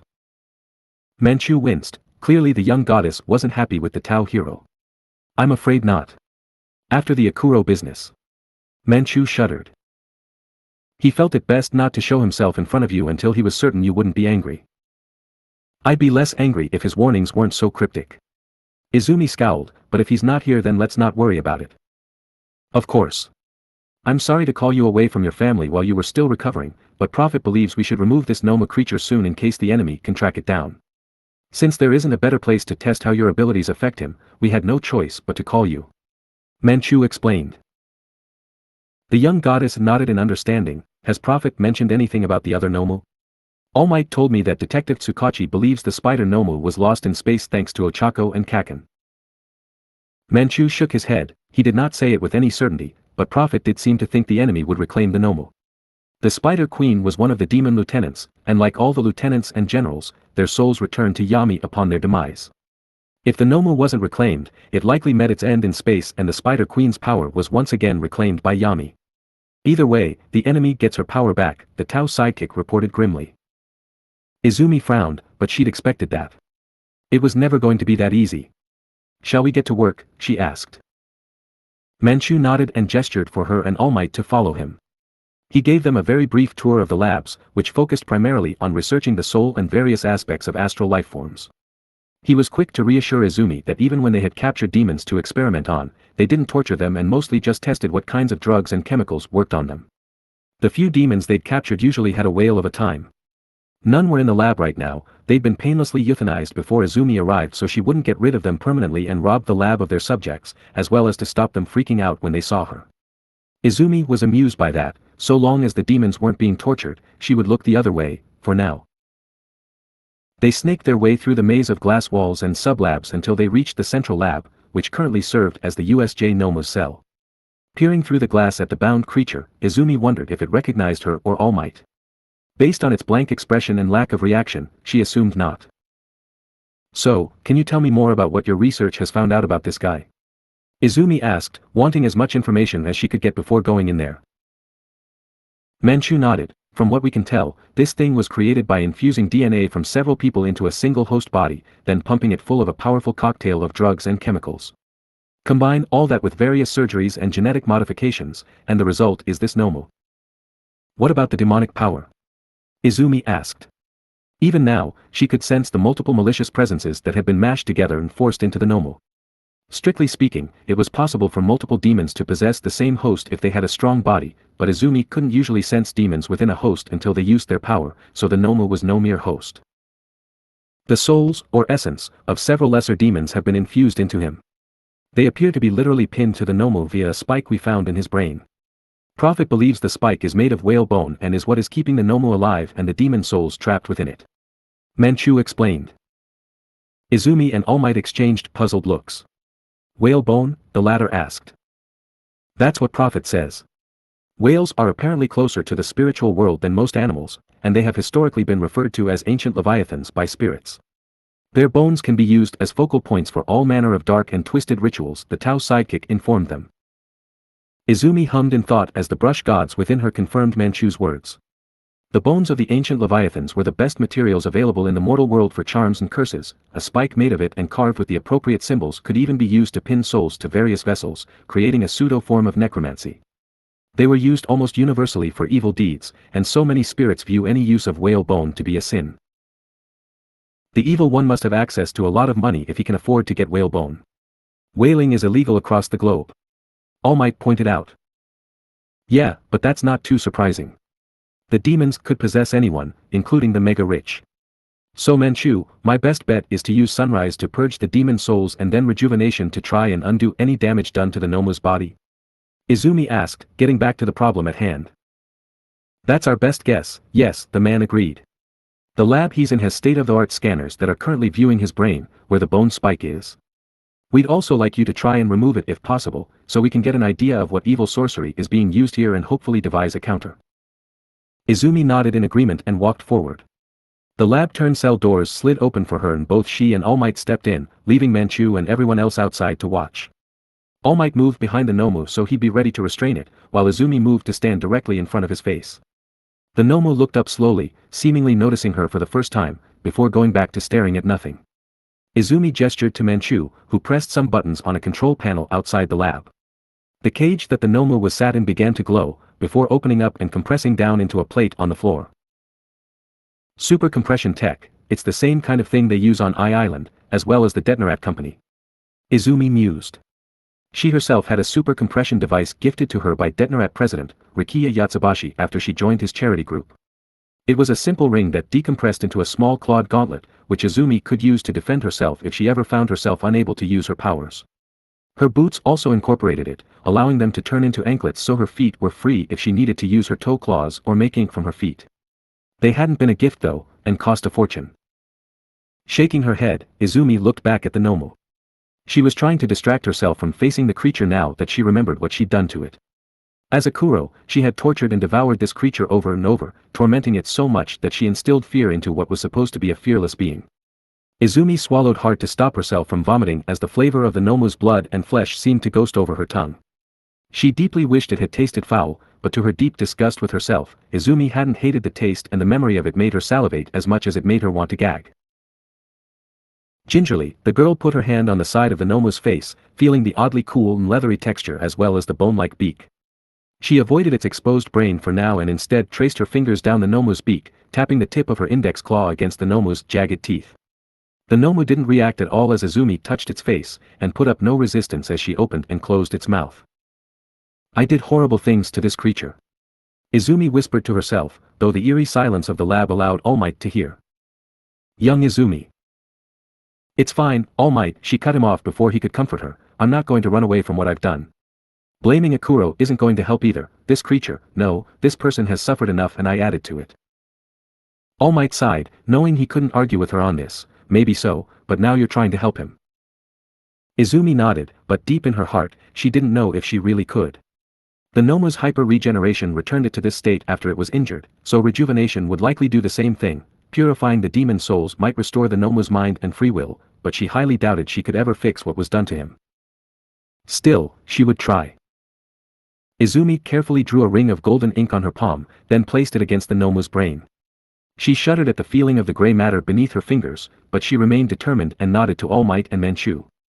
Everyone in the labs closed their eyes or put on safety goggles to protect their eyes, while Izumi activated Sunrise. Immediately, the entire floor was bathed in golden light that pushed the limits of the protective gear the scientists wore, and the Nomu made a strange gasping sound as the spike in his brain began to vibrate. As the demon souls were purified, they leaped out of the Nomu's head in the form of tiny balls of white light, freshly cleansed souls. Izumi smiled softly as the souls briefly flew around her, whispering thanks to her and making her skin tingle as they bumped into her cheeks in a clumsy attempt to show their gratitude. Then the light faded and the souls disappeared to the cycle of reincarnation. The scientists and sidekicks watched in awe, before one of them suddenly shouted to Izumi. Amaterasu. The spike is breaking down and the Nomu's vitals are fading, the man yelled, having just noticed the results from the scanners. Izumi gasped, watching as the Nomu began to shudder beneath her palm, its eyes bugging out like it was having a seizure. Immediately, Izumi switched to using rejuvenation to repair the spike. As she hoped, with the spike in pristine condition again, Nomu's vitals returned to normal. That presented a problem however, removing the spike seemed to cause the creature to begin dying, so how could she remove it and save the Nomu as well? As she was thinking this, Izumi stopped using rejuvenation since the bone spike had been repaired, but the moment she did it began to degrade again.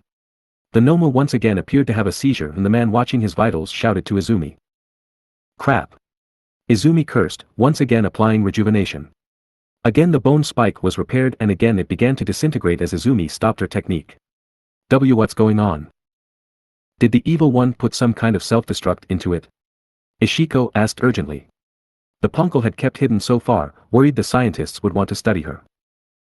Manchu shrugged helplessly, I don't know. I don't know anywhere near enough about these whale bone talismans. They're supposed to have been rare even back during Amaterasu's second life.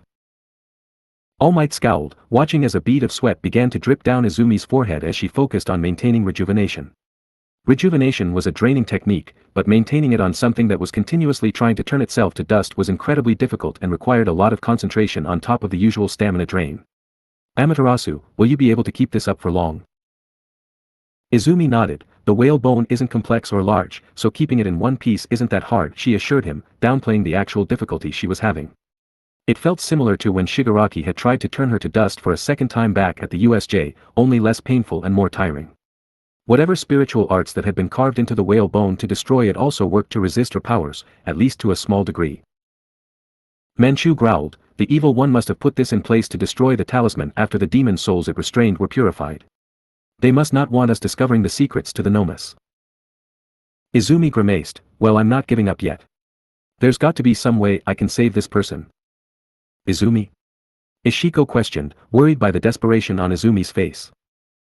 Manchu yelled to the scientists, get life support equipment. And see if you can get accurate pictures of the talisman before Amaterasu's strength gives out. Use MRIs or CAT scans or whatever it is you use to get pictures of people's brains. The watching scientists immediately leapt to obey, rushing around to get the necessary equipment while Izumi worked to maintain rejuvenation. As they worked, Izumi closed her eyes and spoke to Yamagami. Yamagami, I want to try something. Do you think a combination of both sunrise and rejuvenation will purify Nomu back to how he used to be? She asked. I don't believe so, mistress. We can sense him through you, and it feels as if his own human soul is being pinned down by the whale bone talisman, likely to keep the Nomu alive but also to feed the demon souls stuck to it. Now that the demon souls are gone, the talisman is breaking down and the human soul is trying to escape, its bond with the body broken. I am sorry, mistress, but... Izumi grit her teeth in anger. If the bond between the soul and the body was broken, then there was no repairing it. Nomu was dead already, a corpse animated by its own soul pinned down with whale bone. So long as the soul remained bound to a body, the person would remain alive. That's why the victims of Orochi lived even after their souls were stolen, the bonds hadn't been broken. But Nomu was almost the exact opposite of Orochi's victims. Izumi could not save him, not even the power of a goddess could revive the dead. Their powers of resurrection worked solely on themselves. Before the despair and helplessness could sink in, Yamagami spoke again. While your planned combination can't save the Nomu's life, it might serve another purpose. The Nomu's human consciousness appears to be shrouded in darkness, kept sedated and corrupted by the talisman. You likely roused it for a short time when you first used Sunrise to purify the demon souls, but the talisman put it back to sleep. If you combine Sunrise with rejuvenation, you'll be able to maintain the talisman and keep the Nomu alive while also purifying it. It will be difficult and it won't last long, but you might be able to use that time to speak with the Nomu. I see. Yamagami, can you manage rejuvenation while I handle Sunrise? I won't be able to do both and talk at the same time. Izumi requested, a sorrowful expression on her face.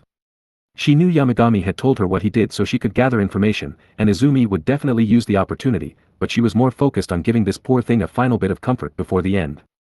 Even if the Nomu had been a criminal, he didn't deserve this.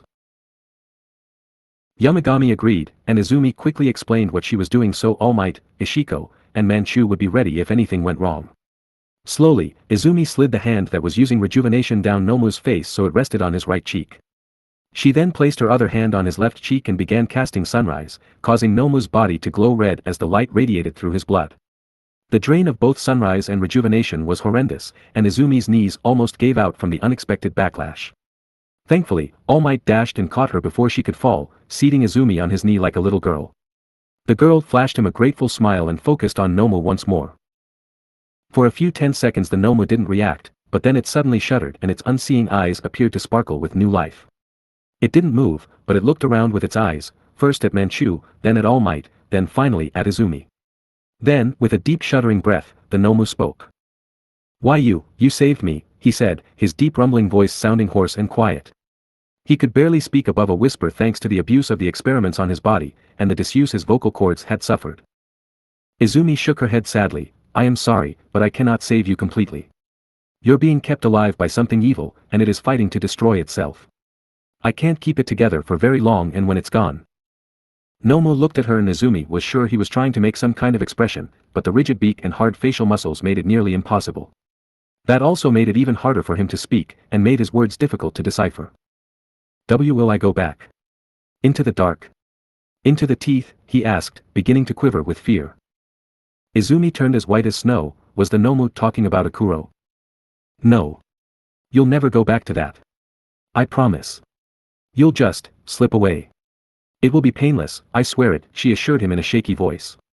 When she could no longer maintain rejuvenation and Sunrise, she'd rip the whalebone talisman out of his brain and that would be the end. There were no pain receptors in the brain, so he wouldn't feel a thing. That's good, being dead wasn't so bad. It was nice, before the darkness. Nomu whispered with relief. Who are you? I'm the Okami hero, Amaterasu. I know I look small, but I'm a real hero. Izumi said, offering a shaky smile. Nomu opened and closed his mouth a few times as he tried to come up with the right words. I know you, the whispers in the dark, they whispered your name. The voices that came with the teeth, they wanted you. I'm glad they didn't get you. Izumi's lip quivered and All Might could see she was struggling to maintain her composure on top of the stress of her techniques, so he decided to ask the questions they needed answering. Could you tell us how you ended up like this? It might help us save others from the same fate, or punish the people who did this to you, he asked. Nomu turned to him. Whoa, you're All Might. I was always terrified of running into you. He uttered. All Might chuckled quietly, and Nomu kept speaking. I was running. I'd robbed a convenience store somewhere in Yokohama. Sorry, he apologized, feeling like he should since he was confessing a crime to two heroes. We understand. We've seen your record, but we won't judge you for them now. Not here at the end. All Might said kindly. Guess the smiley thing isn't an act after all. I always wondered, never mind. I was running from the cops and turned down an alleyway when I ran straight into this weird black fog. Next thing I knew, I was strapped to a table. Nomu explained. Izumi grit her teeth in anger. Kurojairi, she spat. So you know the mist guy? I didn't see him again after that. Someone covered my eyes with a blindfold, but I wriggled enough to see a little bit. I didn't see any faces, but there were 3 people, a doctor that was injecting me with all kinds of shit, some strange dude in a black suit with all kinds of machines hooked up to him, and, the third. Nomu suddenly clammed up and began to shake, terror rushing through him. Izumi felt his shaking and gently stroked his cheeks with her thumbs. "It's okay. They can't hurt you now," she whispered. "Why yeah, but they hurt me plenty then." The third person, if it even was a person, stayed in the shadows of the room. I didn't make out any details, but it spoke in 3 different voices all mixed together. It gave orders to the other 2, every word it spoke made my body seize up. It didn't do anything to me, but I was more terrified of it than anything else in my whole life. Eventually, the third person left and the other 2 tortured me. The things they injected me with began to burn away at my insides, and then they started cutting me with scalpels and hooking me up to weird machines. It was agony. I screamed and they just gagged me and kept working. It felt like days before I finally died. Ishiko gulped hard and All Might looked a bit green. Both looked at Izumi, who was pale and shaking. It sounded a little like the Shy Hasaikai's torture of her and Eri. To hear that Nomu was tortured to death was hard, and the knowledge that it had been done to make Nomu a weapon against him upset All Might almost as much as the torture upset Izumi. "You truly died?" Manchu asked. "I must have." Nomu answered, "1 minute I was screaming in pain and the next, I couldn't breathe. A moment later and I could feel myself floating weightlessly in the air, and I looked down to see my own dead body beneath me. I thought it was over, but then the third came back. That creature did something to me and suddenly I was plunged into darkness. I couldn't see or hear or feel anything, then the whispers came." Nomu shuddered violently, and his voice began to break as he tried to explain what he felt. "Something else was in the darkness with me. It whispered, but all I could hear were words like kill and eat and pain. Sometimes I'd hear your name, Amaterasu. But the whispers weren't alone, something in the dark had teeth. They gnawed at me and it was agony. I couldn't even scream." Manchu frowned severely. "That must have been the demon souls. After you died, the third being you described bound your soul back into your modified corpse so that it could act as a food source for the demon souls that empowered your body." Nomu didn't respond to Manchu, since he didn't really understand what he was telling him. Instead he just kept talking to Izumi. "That was all I knew for a long time, darkness, evil whispers, and the gnawing. I thought I'd gone to hell. I wasn't a good guy, so I wasn't surprised, but it was terrifying. A living nightmare." Did you feel anything else while you were in there? Like the things your body experienced?" Izumi asked nervously, wondering if she'd added to this poor man's suffering. Thankfully, the Nomu shook his head. "There was nothing else, just darkness and teeth. Until a little while ago. The darkness was replaced by golden light. It was so beautiful, the gnawing stopped and the whispers screamed and went silent. I felt like I was floating away. Then the darkness came back and I was stuck again. I was afraid, but there were no whispers or gnawing. Then the darkness faded away again and I was here, looking at you." Nomu finished. Izumi felt a wave of bitter relief overcome her, as if she'd just swallowed some foul medicine and could already feel it working. Nomu didn't remember what she'd done as a Kuro, he didn't even seem to know it happened at all. It had likely been the demons in control of his body that suffered at a Kuro's hands, which made Izumi feel a lot better about what she'd done. The demon souls had been slowly consuming Nomu's human soul, and they'd suffered for it by being devoured in turn by a Kuro. It was almost poetic, though Izumi didn't allow herself to feel proud or vindicated, she'd still done wrong. All Might, having gotten quite good at reading Izumi's expressions, lightly slapped her on the back and nodded to Nomu. "You can thank Amaterasu here for that. Her powers drove those evil creatures out of you, and she's currently keeping you alive." Nomu nodded weakly. "I know. I can still feel it, that light. The darkness was bitterly cold, but now I feel warm, so warm. I'm glad I could do something to help you. I just wish I could do more." Izumi admitted. Her hands were shaking more and more with every passing second. She wouldn't be able to hold up for much longer. Nomu could feel the shaking of her hands, and saw the beads of sweat pouring down her face.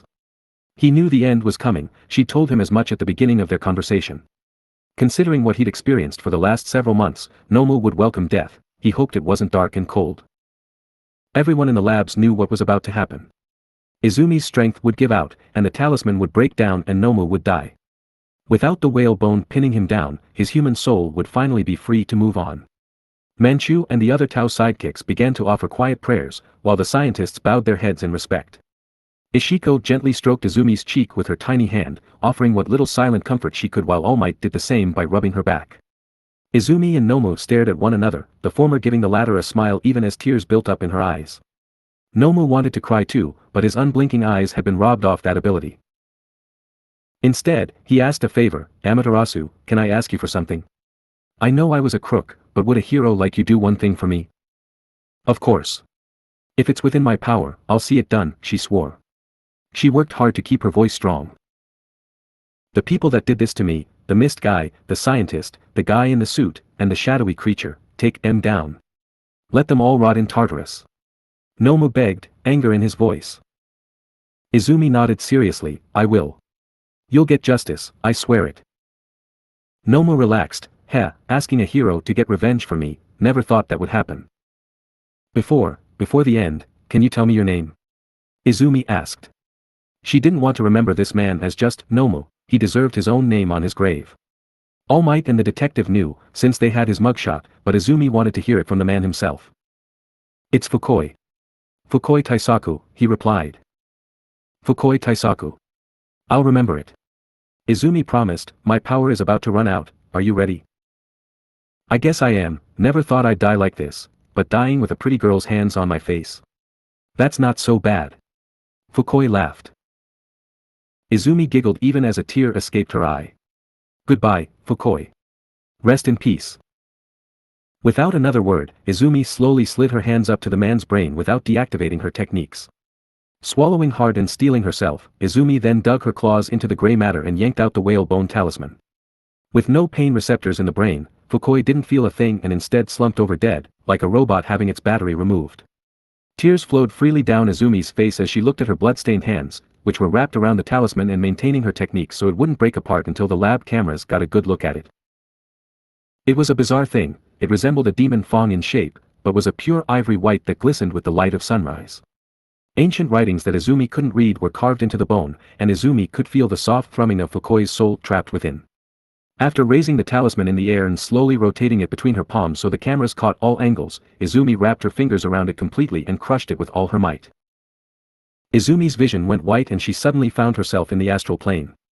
Blinking in confusion, she saw the Nomu Fukui stood right in front of her, upright and alive. That alone made Izumi realize she wasn't truly in the astral plane, but in some sort of vision or mental space. As she watched, all color drained from the Nomu Fukui's body until he resembled a marble statue. A soft wind blew through the astral plane, ruffling Izumi's hair and blowing away the Nomu Fukui's body as if it were made of sand or snow. It all blew away in a flurry, leaving behind the real Fukui Taisaku. He had his own coloring and looked exactly as he had in life, only with his clothes replaced by a white kimono similar to those worn by the dead. Fukui looked at himself, then smiled at Izumi. The light, it's so warm. Amaterasu, thank you. I led a life of crime, but you still cared enough to cry for me. Izumi couldn't help but laugh as she wiped her tears. Is it so strange to show compassion? Even if you were my personal enemy, I'd still rather see you live. Fukui laughed too, and bowed to her, you're one weird hero.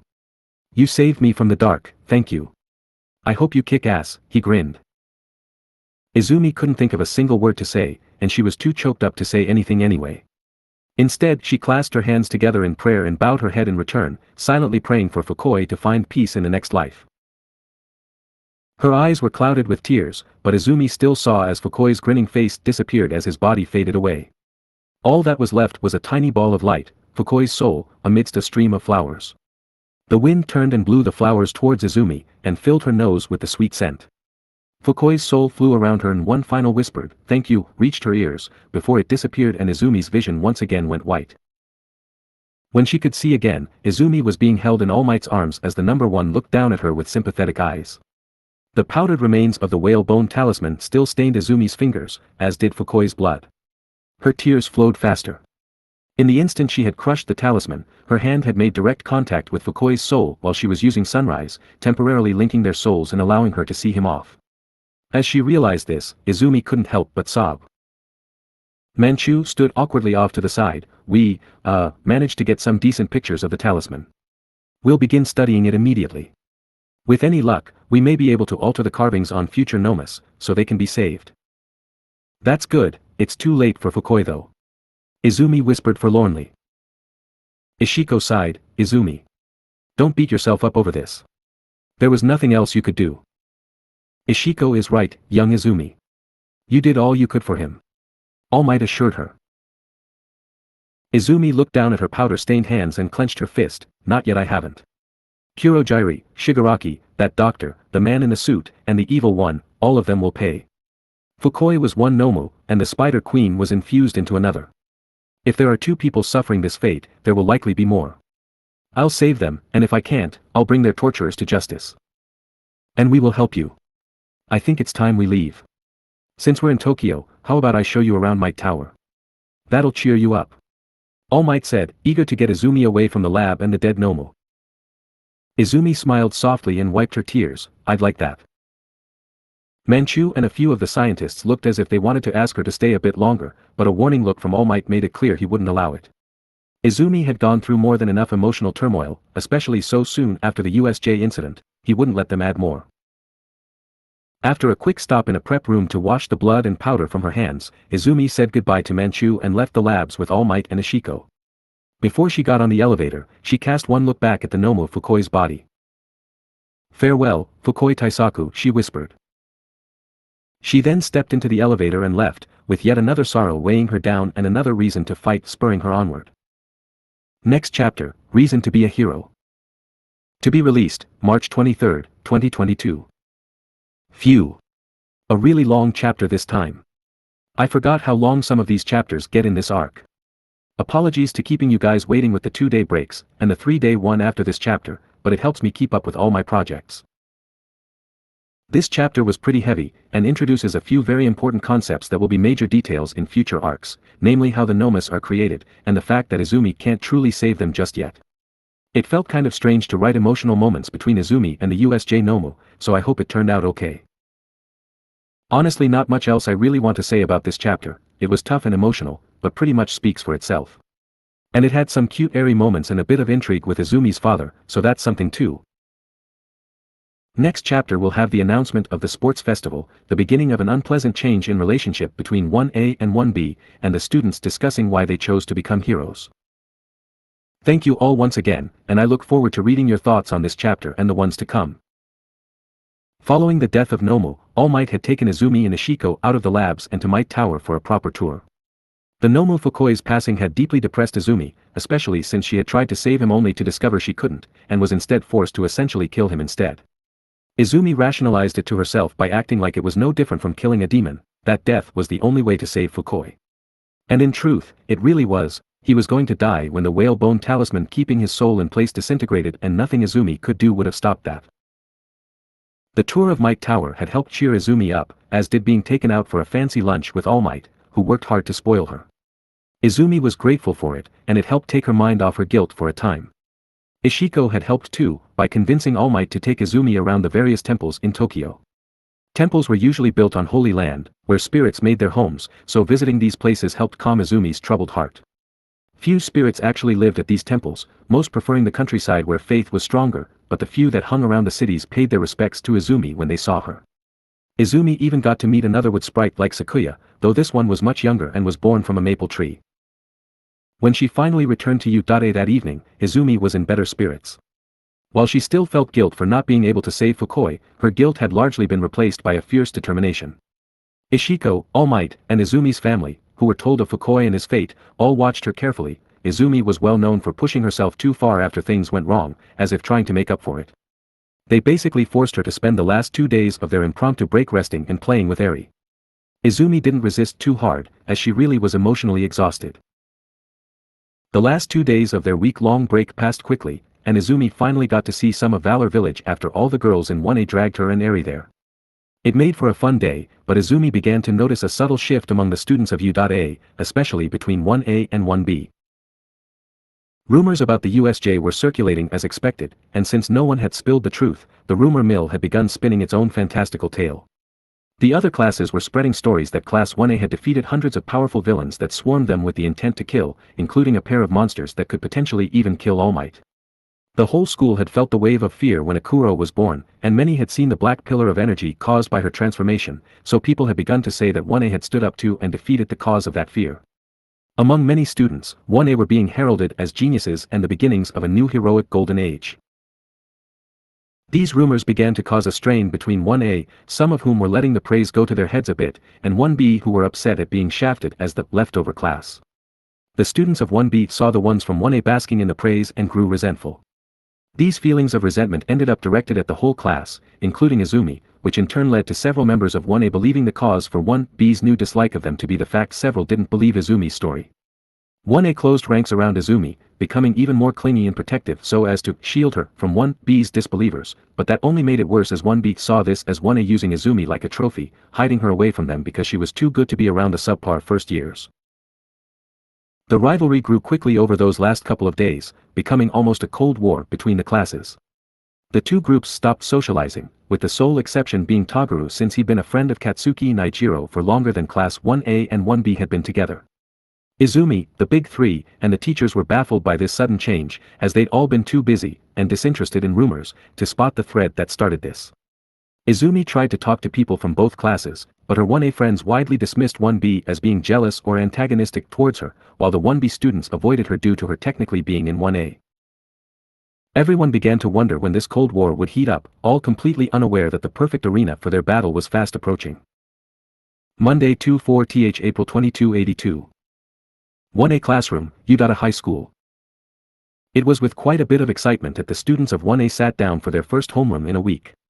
After only having 2 weeks of school before the USJ incident forced them to take a week off, they were all eager to get back to it, their experiences at the USJ making them even more enthusiastic about learning to become great heroes. The Azui family had left that morning after sharing a farewell with their daughter, and Izumi had handed out her demon notes to her classmates while entrusting the Big Threes and Class 1Bs to their respective homeroom teachers. Everyone were seated, quietly reading the notes, when Aizawa-sensei walked in with a casual morning. The class replied with, "Good morning, sensei," making the man raise an eyebrow. "You're all chipper this morning," he commented. "We're all still here, alive and in one piece. We've got nothing to complain about." Fumikage replied, getting some nods from his fellow students. Aizawa-sensei smirked, "You're still all fired up then? Good, because we'll be working you hard. Your fight isn't over after all." The class tenses and began exchanging worried looks. Many looked to Izumi, but she was just as worried as them, having no idea what Aizawa-sensei meant. "Our fight?" Katsuki muttered. "You've got to be kidding." Himiko gasped. "More demons or something?" Hitoshi asked with narrowed eyes. With a look of complete seriousness, Aizawa-sensei put his hands on the lectern and gruffly announced, "Udate's sports festival is fast approaching." The entire class screamed in frustration, "That's completely normal." "Come on, sensei. Don't freak us out like that," Ijiro whined, slumping on his desk. "Yeah. We just got back after a villain attack. You nearly gave us a heart attack." Shiro complained. Aizawa-sensei just raised his eyebrow, looking completely unapologetic. Several students looked questioningly at Izumi, but the girl shrugged helplessly. "I was in the dark on this one. With everything that happened, I completely forgot the Udata Sports Festival was even a thing," she said. "I mean, should it be a thing this year? Udate's been attacked 3 times if you include the entrance exam and the thing with the press, wouldn't this be the perfect time to launch another attack? Tons of people from outside Udate will be allowed into the school." Ojiro pointed out. Aizawa-sensei frowned, "It's precisely because of the attacks that the festival must go ahead. We need to demonstrate to both the public and the villains that Udate won't be cowed by their attacks, as well as to prove that our crisis management protocols are effective.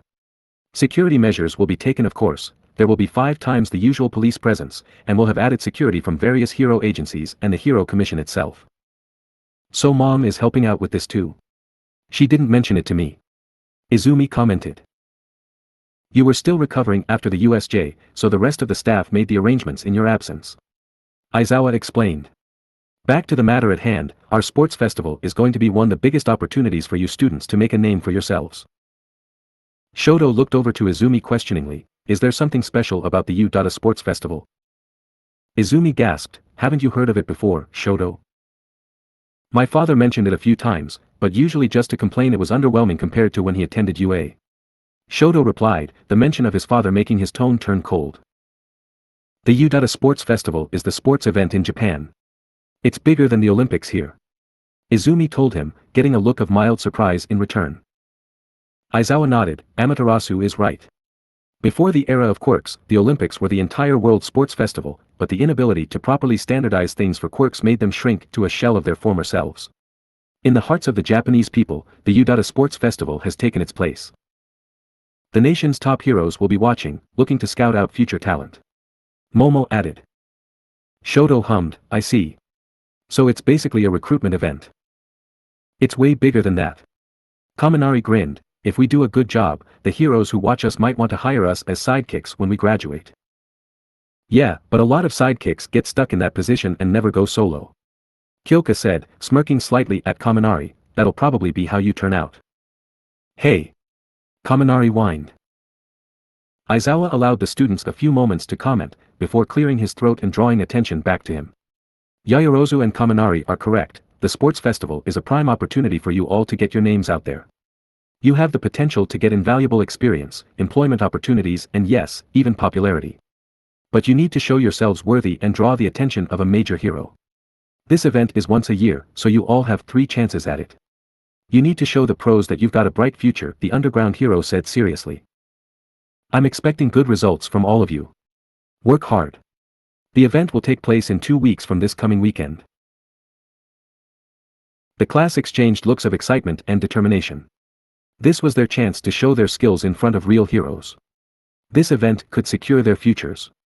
Everyone in 1A was pumped, with Katsuki especially getting excited to show that he was the future number 1. However, there was one exception, the student in class whose future had already been secured. Sensei, what about Izumi? Himiko asked, will she be participating too? Aizawa shook his head, no. As a pro hero and a member of staff, it would be wrong to have Amaterasu take part with the students, even if she is a student too. Izumi nodded, I expected as much.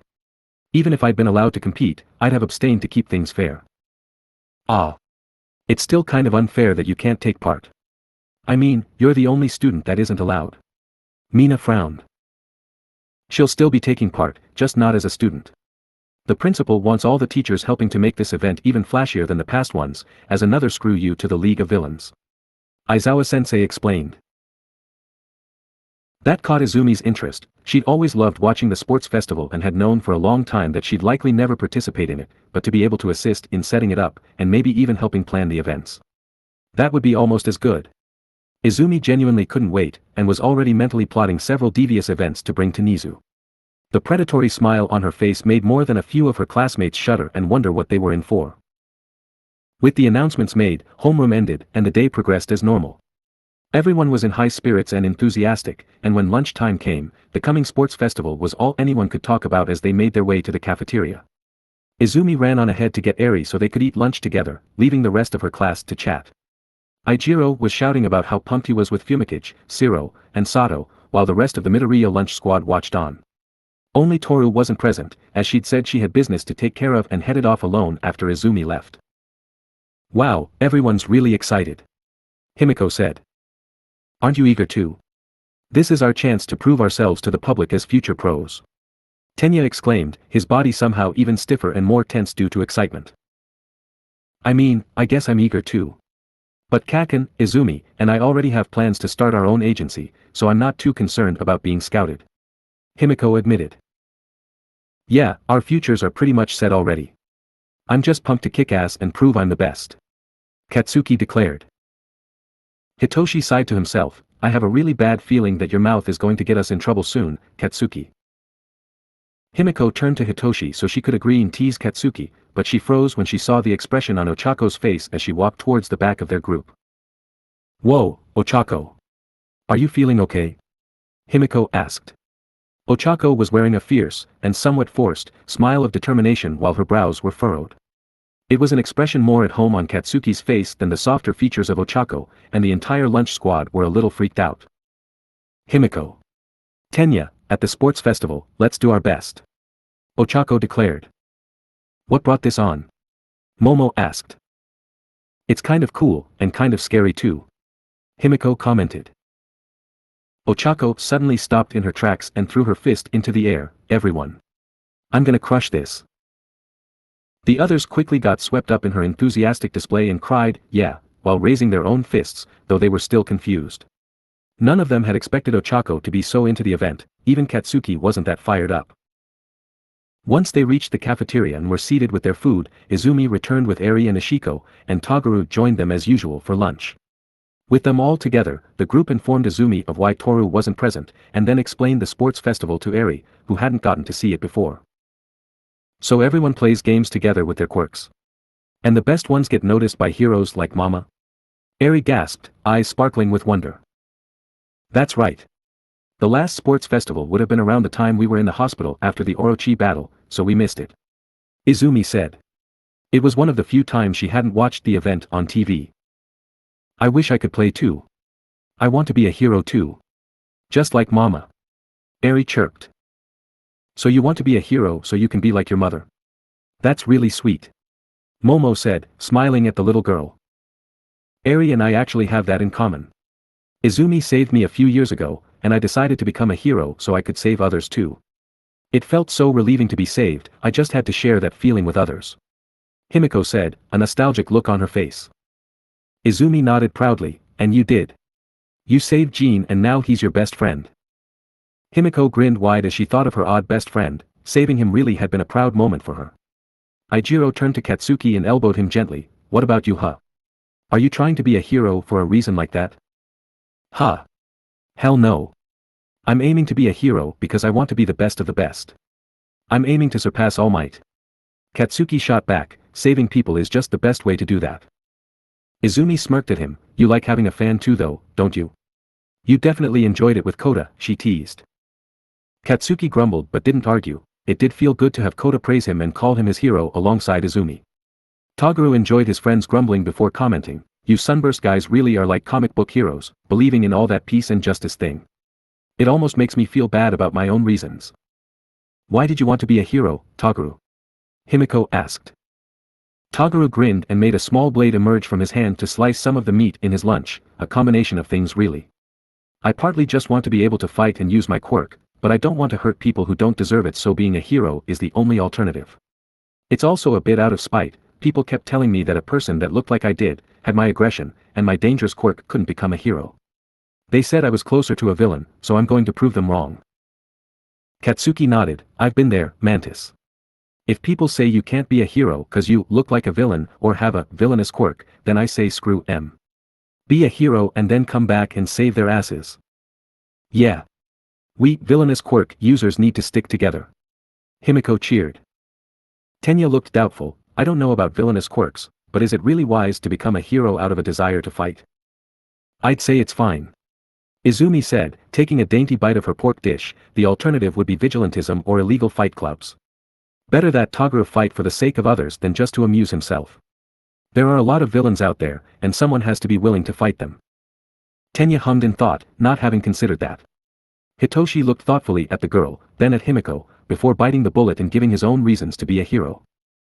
I'm sort of the same. I've wanted to be a hero for as long as I can remember, but I guess I become more driven when people started saying my quirk was villainous, he admitted. No one in the lunch group was surprised by that, they all knew Hitoshi had a complex about his quirk and didn't speak very often when they were together, as he had gotten used to people wanting him to be silent. That was why at least one of them would always make a point of replying to whatever he said, to show their trust in him. Izumi did get the feeling that there was something more behind it though. Wow. You kids really do have way too much to worry about. Back in Pongtan, no one gives a damn about what quirk you've got, so long as you don't use it maliciously. Ishiko chimed in, not bothering to hide since everyone around her knew what she was now. I wish it was that simple with humans.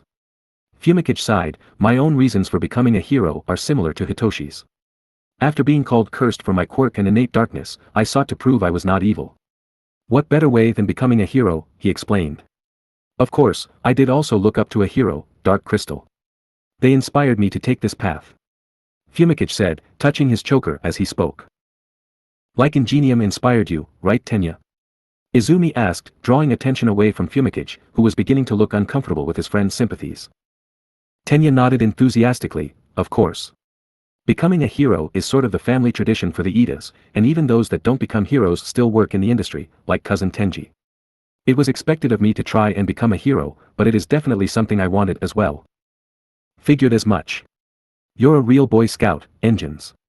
Toguro grinned, Well, since we're discussing out reasons for being heroes, why don't you guys spill yours, he asked, looking between Momo, Eijiro, and Ochako. Eijiro replied with a bright smile and a fist over his heart, I want to protect people. I've got the perfect quirk for it, and doing everything you can to protect others is the manliest thing in the world, he declared passionately.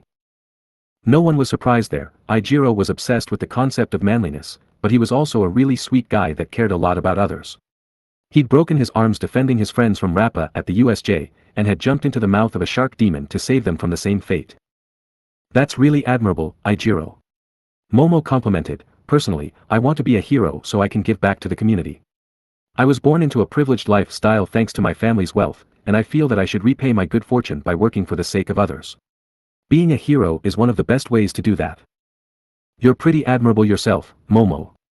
Izumi smiled, wanting to repay the good luck you were born with is a rare trait amongst the rich. It proves you've got a good heart. Momo beamed, and the others were looking at her with respect too, which made her even prouder. Izumi looked to Ochako, who'd been conspicuously silent despite her earlier enthusiasm. What about you, Ochako? Why do you want to be a hero? Izumi asked with a small smile, eager to hear what her crush had to say. Ochako blushed and began fidgeting in her seat, clearly very nervous. The others looked at her curiously, as she eventually answered in a voice so quiet that it was almost a whisper. Money. Everyone in the lunch group, excluding Eri, blinked in surprise, then exchanged looks as if wondering they'd actually heard Ochako correctly. You want to be a hero for the money? Tenya asked, surprised. Ochako laughed nervously and began rubbing the back of her head, ultimately, yeah. The poor girl's face reddened even further and she hid her face in her hands, I'm sorry. I sound so petty compared to all of you guys, who have such altruistic or personal reasons. I know being a hero just for money is selfish. While it is surprising, I don't believe you're doing anything wrong. Seeking a more comfortable lifestyle isn't wrong, and there are much worse reasons to be a hero. Tenya assured her. Toguro looked a bit annoyed that Tenya was okay with doing it for money but not for the joy of fighting, but he didn't say anything, it was just a part of the engine boy's morals. He's right. It was a bit unexpected, but it's not bad. Izumi assured her, making Ochako brighten up a bit more. I'd have thought you'd be against it, the Mantis boy admitted, you seem like the selfless idealist type. The kind that wants all heroes to act solely based on altruism. I figured you only approved of my reasons because it beat the alternative. Izumi snorted, well, that is the ideal, but I'm not that naive. So long as a hero is helping people and not hurting them, why should it matter if they're doing it for selfish reasons like fame or money? Are doctors any less important because they collect a paycheck? That's a good point.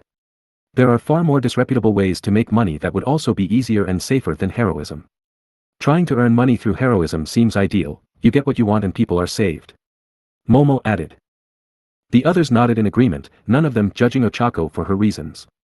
It made the girl feel all warm and fuzzy inside, and she was especially glad that Izumi didn't think less of her. The Greenette still smiled brightly at her. I do have a good reason for wanting the money too, I promise. Ochako said. She'd been honest so far, so she might as well go all the way with it. Do you guys remember when we were talking about our families?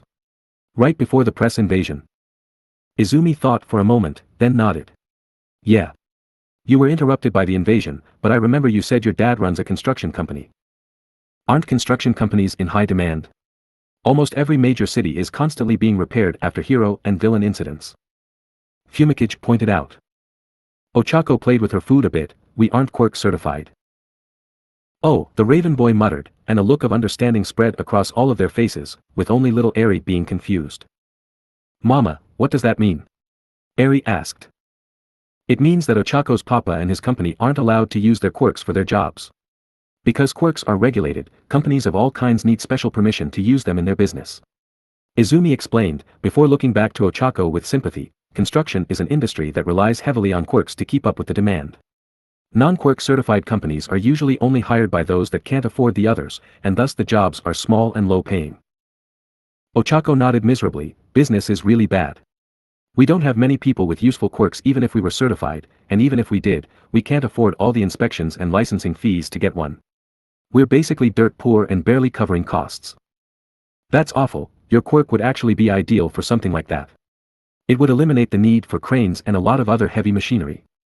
Momo said. That's what I said. I told my dad that I'd go to work at another company with my quirk, then make lots of money so we can afford our own certification. Then I'd come back to work for him and we'd be able to recover. That way we could make money to support ourselves without having to fire and replace our employees with ones that have better quirks," the gravity girl exclaimed sadly, "but when I grow up, I want to help mommy and daddy." "That's real sweet, Ochako. But mommy and daddy would be much happier if our baby girl was making her own dreams come true. Then when you're an amazing hero that everyone loves, you can take us on a vacation to Hawaii." Ochako had a soft, sad smile on her face as she recalled that distant memory. She'd been younger than Eri at the time. As her smile turned from sad to determined, Ochako looked Izumi in the eye. "That's why I'm going to become a great hero. I'll earn money, so the parents that raised me can have the lives they deserve." Izumi looked at that smile and immediately felt a powerful connection to Ochako. It reminded her of when she'd sworn to save her mama after Orochi's minions stole her soul. A child declaring they would do whatever it takes for the parent they loved so much. More than ever, seeing that look on Ochako's face made Izumi want to see her succeed. The others clearly thought the same, as they all voiced their support. "Bravo Ochako. To devote yourself selflessly to your family and their employees. Truly bravo." Tenya exclaimed, clapping with complete seriousness. Ijiro wiped away manly tears. "You're one manly girl, Ochako. Geez, and you thought that was petty compared to us? If anything, your reason is more selfless than mine," Hitoshi said. "You honor your parents. They must be good people for you to work so hard for them," Fumikage said. Toguro grinned. "The soft little gravity girl isn't as soft as she seems. I'm curious to see how the sports festival is going to go now." Katsuki didn't comment, instead opting to shovel another spoonful of curry into his mouth while mentally moving Ochako to his potential rival list. That was as high a compliment as most people got from him, the acknowledgement that they were more than a stepping stone. "You're amazing, Ochako. If your family ever ends up in serious financial trouble before you can become a hero, then please don't hesitate to ask for help. The Yaoyorozu family are more than happy to assist." Momo promised, eyes sparkling. "The Kanahana family will too. Sakuya has more money than she knows what to do with, we'd be happy to use it on a friend in need. Just until you were in a position to deal with it yourself, of course," Himiko added, knowing how important this was to Ochako. The gravity girl beamed at all the support, but politely turned down Momo and Himiko's offers. "That's really nice of you, and I appreciate it, but my dad is really proud. He wouldn't accept charity."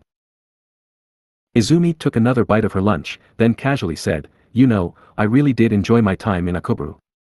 I think I'd like a nice beach house of my own to stay in. Japanese style, of course. They didn't have any like that though, guess I'll have to have it built myself. I won't need it for a while, so it doesn't need to be quick, and I don't see a need to distract the quirk-certified builders from their more important city contracts either." She looked Ochako in the eye with a smirk. "Know any good builders?" Ochako gaped for several seconds, before blushing crimson and smiling brightly, her lips quivering slightly as she held back tears. "You really are too nice, Izumi," she whispered emotionally. Izumi didn't reply, instead drinking in the smile Ochako was giving her. That was all the reward she could want, and was more than worth any cost she spent on a beach house, which she genuinely did want. Lunch ended soon after, and a much happier Ochako skipped along beside her friends as they headed back to class. As they walked, Tenya suddenly realized something. "You know Izumi, you never explained your reasons. Why did you choose to become a hero?" he asked. The rest of the lunch group looked to Izumi with interest, and Izumi blushed under their attention. "Honestly, it's nothing big or moving. I just saw a video of All Might when I was little and became hooked. I wanted to be as amazing as him, it's all I've wanted since then."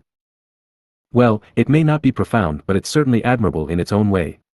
Wanting to be like the symbol of peace is a fine goal. Momo commented. It's also really cute. You're trying to be like your childhood idol and living out your childhood dream. Ochako chirped, in a seemingly endless good mood. Toguro chuckled, see? Selfless and altruistic, just like I said. I don't know about that. Izumi said quietly, a wistful expression on her face. I may not be concerned with money, and I only care about fame because it means more people feel safe when I'm around, but I still have a selfish reason. Helping people just makes me feel good. It makes me feel useful. There's nothing in the world that I hate more than feeling useless. The smiles and joy of others is a genuine payment for me, she admitted. Her friends weren't sure how to react to that, and Katsuki especially seemed concerned. He knew her desire to be useful came from her dark days of foster care and quirklessness, but he'd hoped she moved past that by now. It seemed even the copious amounts of therapy she'd undergone hadn't managed to shift that desire out of her head. Huh, does that make you selflessly selfish or selfishly selfless? Ijiro mused, who cares? If wanting to be a hero to support your family or prove people wrong is a good thing, then being one just because you enjoy helping people is definitely a good thing. Izumi's friends agreed and the greenette smiled. As they neared the classroom, and Toguro left to go to his own one, Izumi noticed Shoto returning from wherever he'd disappeared to. She briefly entertained the idea of asking why he wanted to be a hero, but decided that he wasn't likely to answer her in front of the others anyway. Izumi left her friends at the door and headed off to deliver Eri to Nizu for her afternoon lessons before she went to find All Might and planned the week's practical hero classes. It was as she was walking to the staff room right before the final bell rang that Toru suddenly ran past her, shouting a quick, hi, and bye, as she went. Izumi stopped in her tracks and turned to look in the direction Toru had run. The invisible girl had been running to class, but there hadn't been anything of note in the direction she'd run from, so what had she been doing? She had also sounded far more out of breath than she should have been just running to class, and Izumi could have sworn she smelled fresh deodorant and the underlying smell of sweat. Had Toru spent her lunch break exercising? With the sports festival coming up, had she decided to get a head start on preparing? Izumi hummed in thought, if that was the case, then good for her, as their runs had started to build the invisible girl's stamina. They had all chosen to forego their morning run that morning in favor of reading the notes Izumi had given them.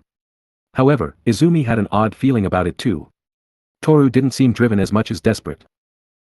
Remembering what Shoto had said to Toru at the USJ and her reaction to it made Izumi frown. Perhaps I should have that talk with her soon, she thought, before turning on her heel and continuing her day. Next chapter, Visibility. To be released, March 25, 2022. Finally, a normal-length chapter and one that is fairly light in tone. I never expected this arc to be so long or so serious. The sports festival is officially on the way and will start next arc, and we now have the reasons for the members of their little lunch group trying to become heroes. For characters like Himiko, whose reasons I made for this story, and characters like Katsuki, Tenya, and Ochako, who have canon reasons, it was obviously pretty easy to do. But for the others who've never, at least in my memory, given their reasons, I had to make them up. I think I did a good job in keeping them consistent with their personalities, but I'll let you guys be the judge. A somewhat important thing to note, when Izumi is giving her reasons for becoming a hero, she's only giving her initial reason for wanting to become a hero. Back in Arc 3, she gives her full reasoning to Naomasa Tsukachi. The reason she didn't explain herself fully in this chapter is because she doesn't want to concern her friends even more with her sacrificial nature, and she's also aware that she has regressed a bit in her therapy. The road to good mental health is not a straight one, and people will often lapse back into bad habits and unhealthy headspaces. Izumi is a prime example. Still, she'll be fine in the end. Next chapter will have Izumi finally have that talk with Toru, and prove just how far she'll go to help her friends. Thank you all once again, and I look forward to reading your thoughts on this chapter and the ones to come. When classes ended for the day, Izumi returned to her classmates alongside Eri with the intention of talking to Toru about what happened at the USJ. However, she found that Toru hadn't returned to the dorms and had instead gone off to train somewhere alone. Izumi had briefly considered tracking her down with her nose, but opted not to so as not to interfere with Toru's training. She would instead try to catch her after dinner, but Toru didn't return for dinner, and didn't even reappear at the dorms until Izumi had gone to bed.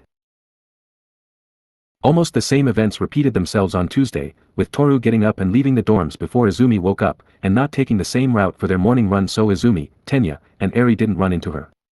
She didn't reappear until right before homeroom started, when it was too late to talk, and ran off at lunch and after school before Izumi could speak to her.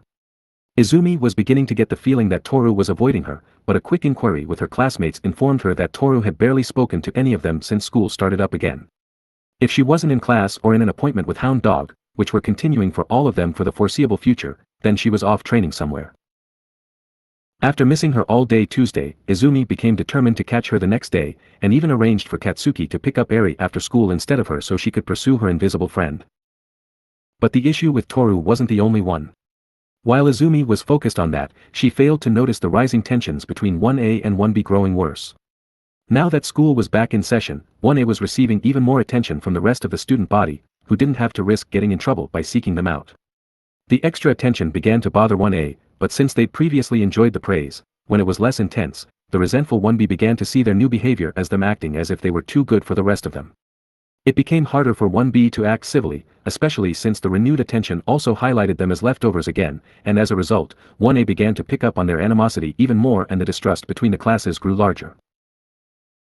The Midoriya lunch group were the only ones mostly ignorant to this, as the students outside of 1A and 1B were too worried about angering Amaterasu to approach them. As such, the Midoriya lunch group were growing confused by the lack of interaction between the two classes, and Toguro began to feel slightly ostracized from his classmates, but was too proud to ask why. With the sports festival right around the corner, talk began to circulate of 1A dominating with their superiority while 1B plotted to usurp them as the ones to watch. The teachers knew this would come to a head soon, and quietly watched to see what would be the spark that sent the two classes into open conflict. Wednesday, 26th April 2282. Forested area, Udata High School. Izumi was in full wolf form as she ran at top speeds across Uda's expansive campus. She had just left Class 2A's hero lesson, which was mostly intensive training for the sports festival in one of the school gyms, and was now following Toru's scent to wherever the invisible girl had disappeared to. Izumi hadn't managed to catch her before classes or at lunch, but with Katsuki picking up Eri as planned, Izumi was able to head straight from her class to Toru.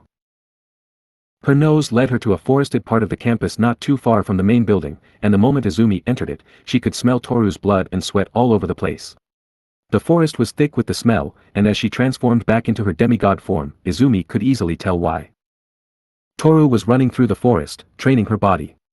Izumi watched as the girl hurdled bushes and fallen branches all while running as fast as she could along a makeshift obstacle course. A couple of times, Toru would fail to make a jump or slide beneath a low-hanging branch in time, and would end up slamming into the ground with a strangled gasp as her breath was knocked out of her.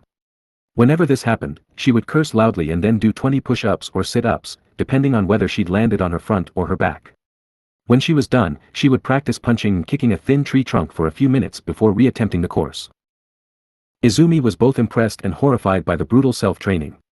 Toru had bloodied herself a lot with the dangerous course. Izumi could see that large portions of bark had been scraped off the tree Toru practiced her punches and kicks on, and there was quite a few blood stains on the bare wood. The smell of blood was all over Toru's makeshift training course, and it turned Izumi's stomach.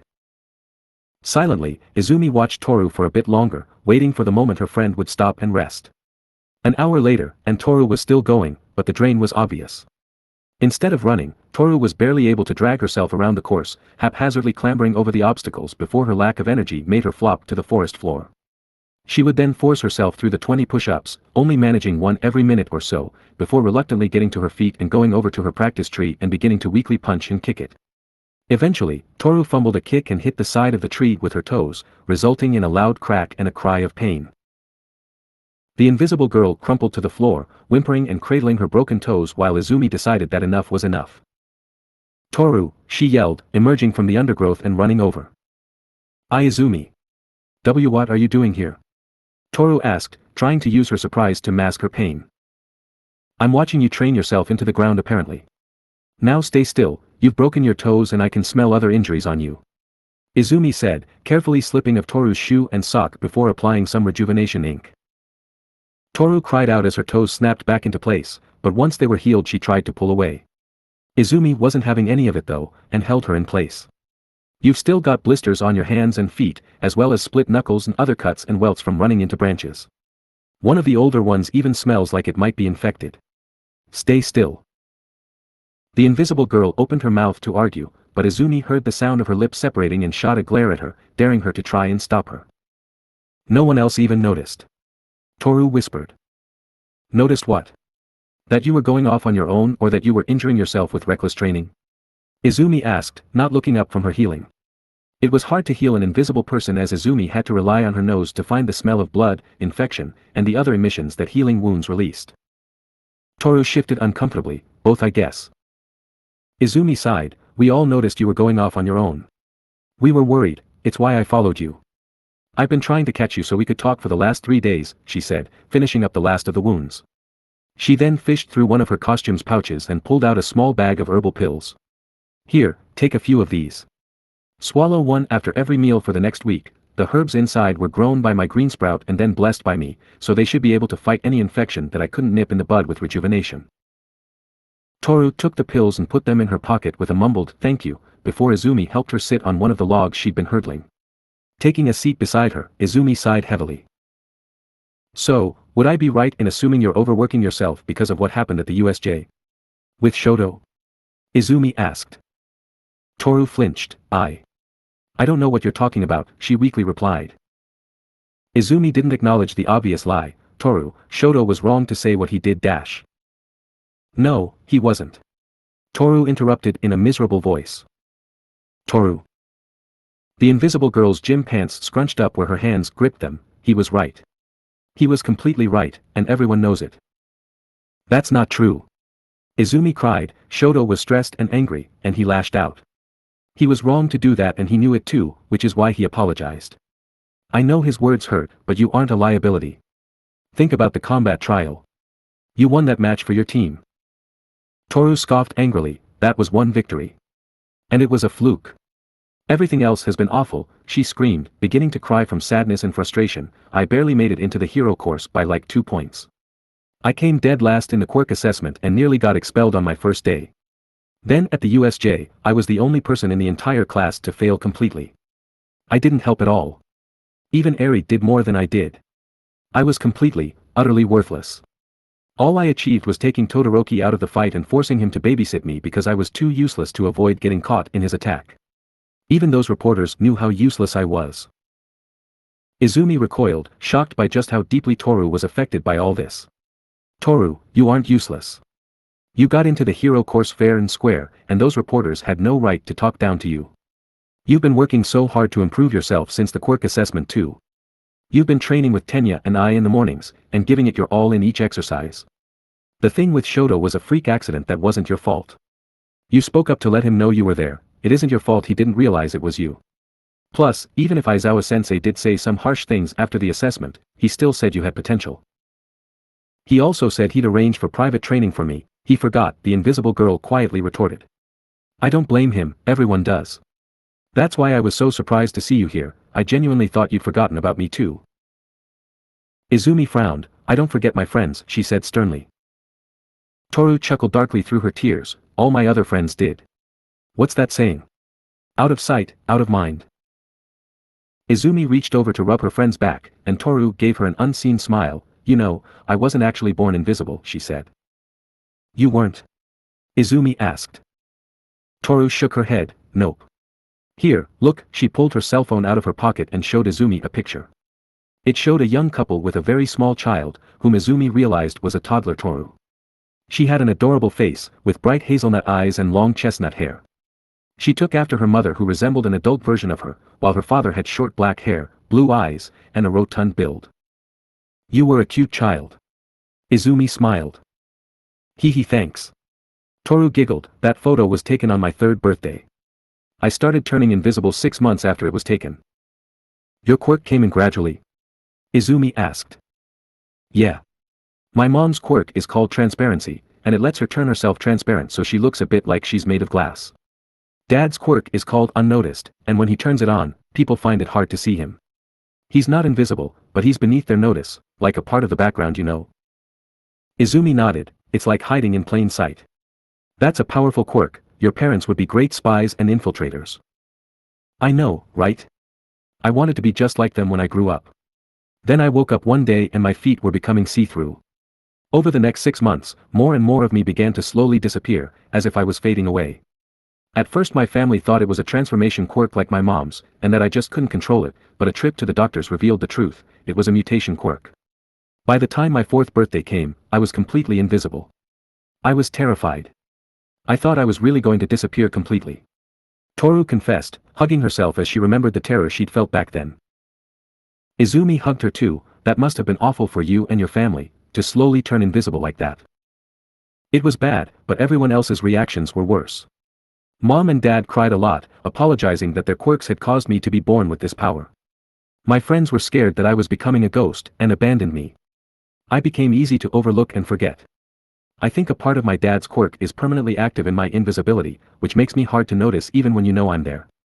Toru admitted, all of that is why I am the way I am. I act cheerful and over the top, because if I don't then I fade into the background.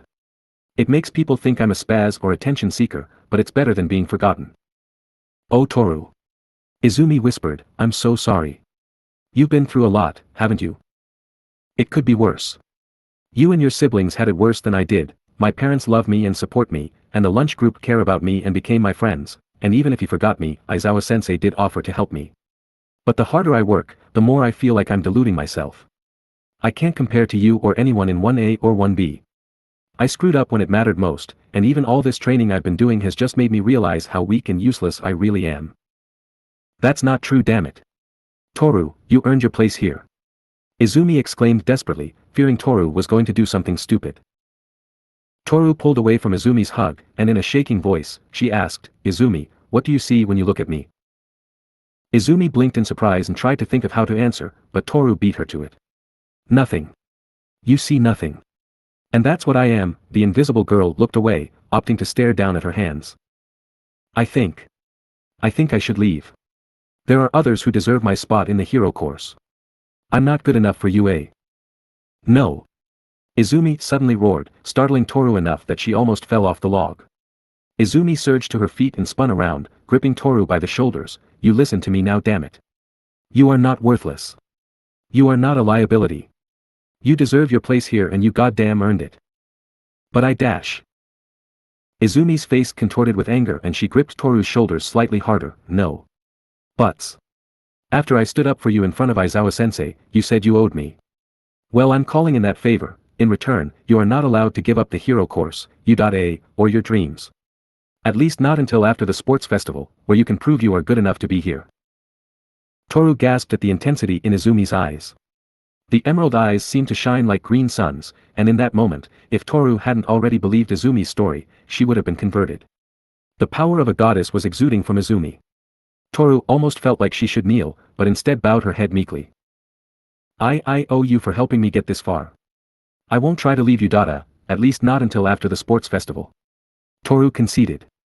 She would honor her friend's request, but it was clear she didn't think she'd be staying past the agreed-upon date. Good. Now this is what's going to happen, you're going to stop training on your own. You are going to go back to the dorms and spend the afternoon playing with Eri while I'm away. Then from tomorrow onward, I will be training you. Consider it the private lessons Aizawa-sensei promised you. I swear that in the 2 weeks we've got before the sports festival, I will get you to the point where you can reach the 3rd round. Izumi swore. Toru didn't dare argue, and if Izumi could see her face, she would have seen a spark of hope in the girl's eyes. With that said, Izumi released Toru and began to leave. Izumi? Where are you going? What should I tell the others? Toru called out to her. Izumi paused, then looked back at her. Tell them I'm doing my job, she said, before marching out of the forest and leaving a confused, but inspired Toru behind her. The further Izumi got from the invisible girl, the more desperate she grew.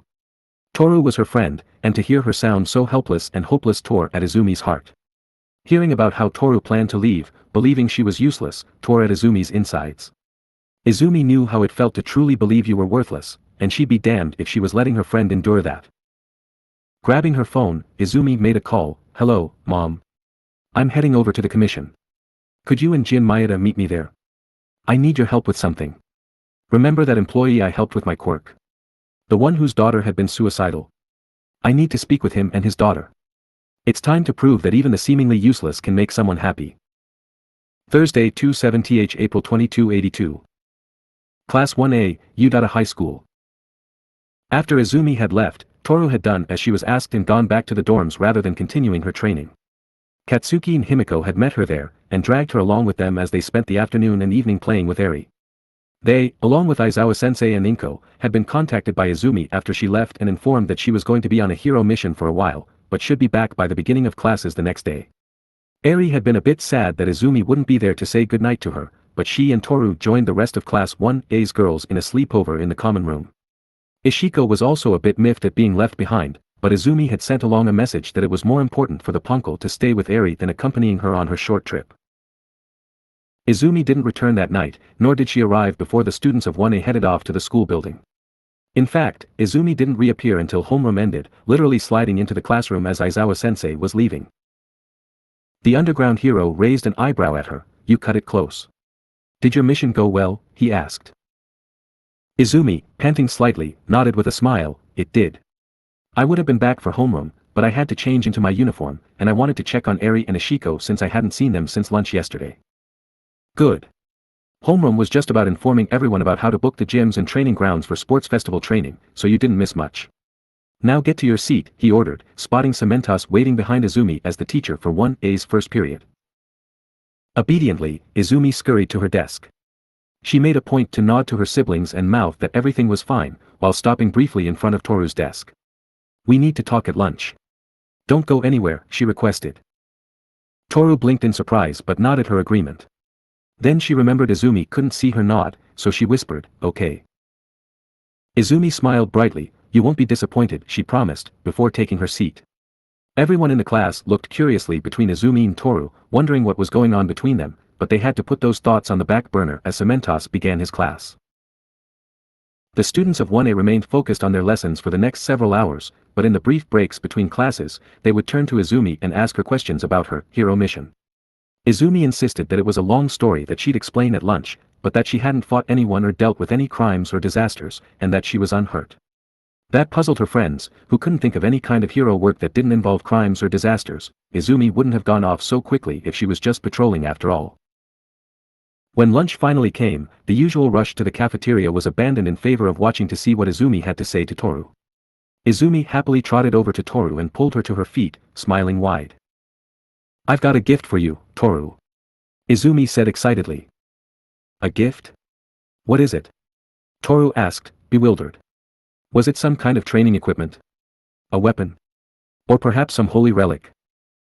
Izumi held her hand out and it turned black and pulsed with red energy. The entire class gasped at it, recognizing that particular power from when Izumi had tried to demonstrate it back during their introductions on the move-in day, the power of quirk exchange, Izumi's true quirk. To use it now could only mean one thing. Izuken. You're giving her a quirk. Katsuki exclaimed. Toru looked at the offered hand while the rest of class 1A went wild with the offer. Unlike everyone else in class, who naturally assumed Izumi was giving her a quirk, Toru wondered if she meant to take her quirk instead. The invisible girl had told her about the troubles her quirk caused her, so she wouldn't be surprised if Izumi was also offering to take her old quirk away and replace it. Izumi, what are you going to do? Toru asked, hesitating to touch the offered hand. Izumi grinned, I'm going to give you a quirk. Toru frowned, I thought you might, but isn't it unfair? To just hand me a powerful quirk so I'm not useless. Doesn't that kind of insult everyone else here, who had to work so hard to be useful with their quirks? The invisible girl looked around, able to see that a few of her classmates agreed. The idea of Izumi just handing a powerful quirk to one of her friends did feel a bit insulting, and Shoto especially was watching darkly.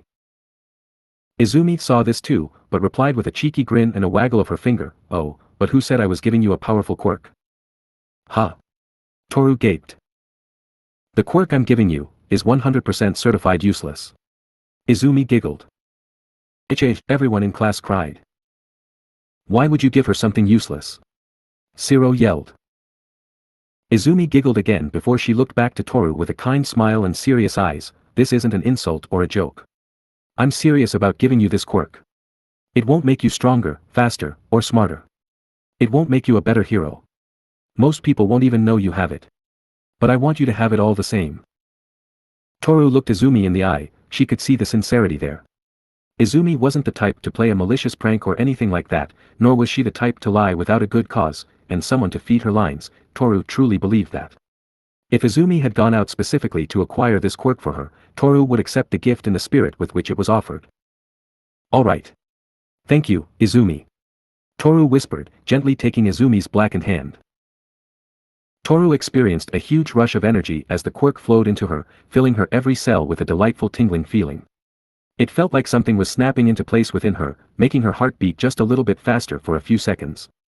When the feeling faded, Toru opened her eyes and noticed Izumi's shoulders slumping a bit as she deactivated her quirk. The experience of giving a quirk was quite tiring, while receiving one was energizing. The invisible girl looked down at herself but didn't notice anything different, and physically the only thing that felt different was an instinct in her head that felt almost like a switch. After catching her breath, Izumi smiled at Toru. The quirk I gave you is a transformation type. You should feel the mental trigger to activate it. Go ahead and use it. Toru gulped, and everyone in 1A watched with bated breath. With a bit of concentration, Toru followed her instincts and activated her new quirk. Toru felt a brief shuddering over her skin, as if a cold wind had just blown over her, as well as tingling in her feet, but otherwise she didn't feel any difference. The rest of the class gasped however, staring at her with wide eyes and even a few blushes, particularly Ojiro. Toru blinked and looked down at herself. She almost immediately burst into tears. Izumi smiled warmly and summoned her divine retribution, turning it around so Toru could see her own face. Her very visible face. Toru couldn't stop her tears as she shakily lifted her visible hands and prodded her visible cheeks with her visible fingers. For the first time since she was 3, Toru Hagakure could see herself. Her hair, which she'd cut into a shoulder-length bob, was the familiar chestnut color, and her hazelnut-colored eyes were large and sparkling, with long eyelashes. Her face wasn't cute like when she was a child, but had instead grown to be beautiful with aristocratic features. Her skin was a very pale white, due to not being directly exposed to the sun for years, but combined with the rest of her appearance, it made her look almost like a fairy tale maiden. Toru smiled brilliantly, and between her and Izumi, few people wanted to look directly at the brightness shining from their smiles, but they also didn't want to look away from the beautiful Toru. Toru eventually managed to tear her eyes away from her own reflection and towards Izumi. "Why you made me visible again." "Thank you," the girl cried, throwing herself at Izumi.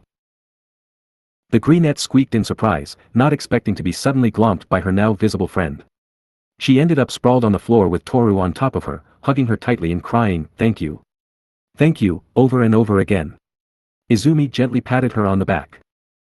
"You're welcome, Toru." The rest of the class gathered around the pair, each getting a good look at Toru while also shooting curious looks at Izumi. None of them had expected her to give Toru a quirk, especially one that made her visible. They hadn't even known Toru had issues with being invisible, though a few had begun to guess after the USJ incident, which had left her quiet and subdued. Shoto felt another pang of guilt, especially since he'd almost jumped to conclusions regarding Izumi giving Toru a quirk. Thankfully he'd kept his mouth shut and not embarrassed himself in front of the class, as well as risking his only friendship. He, Fumikage, and Koda remained silent, though the latter two were smiling happily at the joy on Toru's face, but the others were more than happy to comment on the new change. "You look so cute, Toru. So you riveted. We've got similar eyes too. That's really neat." Ochako gushed, her own eyes being a similar shape and color. "Man, who'd have thought the invisible girl would turn out to be one of the cutest girls in the school?" Kaminari exclaimed, getting a few dirty looks from the other girls and Ojiro. "No kidding. The other classes are going to be even more jealous now." Shiro commented. "I'm glad you're happy, Hagakure." Sato smiled. "Indeed. We missed your cheerfulness these past few days." Shoji said. "Freaking leave it to Izuken to disappear for half a day and then come back with a surprise like this." Katsuki grumbled, "Now I need to come up with a new nickname for Invisible Girl." Himiko laughed at her pseudo-brother then turned to Izumi, "I guess you heard Toru had an issue with her invisibility yesterday. No wonder you shot out of here so fast. We're happy for you, Toru. After all the shit we've seen since the entrance exam, why do you still find a way to make me think you're crazy?" Hitoshi muttered, shaking his head. "It's so freaking awesome. You look great, Toru. Your invisible self was awesome too though, so this is a different, but equal awesome." Ijiro grinned. Momo nodded enthusiastically, "It really is. You've got such silky looking hair. You have to let me make you some accessories for it." "Oh, and I can make you some makeup that suits your complexion too," the girl offered, her fingers already twitching towards her sleeves with the intent of pulling them up and using her creation quirk. Truly, it was a travesty that such beauty was hidden from us. "You are a star, mademoiselle." Aoyama dramatically complimented. "You really are beautiful. Right, Ojiro?" Mina asked, smirking teasingly at the tailed boy. Ojiro spluttered and went red, unable to get his words out properly. Toru looked at him with a bashful smile, a small blush of her own painting her cheeks. Eventually Ojiro, with the help of a firm slap on the back from Ijiro, was able to get his words out, "Why yeah. Mina's right, you're really beautiful, Toru." The girl's blush darkened, and her smile grew wider. "Geez, did you give her a beauty quirk or something, Izumi?" Kyoka asked, feeling a bit torn. On the one hand, Toru was gorgeous and Kyoka could appreciate a beautiful girl just as much as the boys, though less blatantly, but on the other hand, Toru's new visibility ensured Kyoka was the least cute girl in class, at least in her own opinion. Kyoka didn't care too much for her looks, but as a female hero with a more tomboyish appearance and personality, her opportunities were more limited than most. It was an ugly part of the hero industry, but since that aspect was largely based on public appeal, there wasn't much that could be done.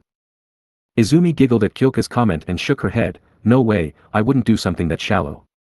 This is Toru's true face, completely unaltered. Besides, no girl in 1A needs a beauty quirk, I think you're all beautiful as it is, she replied.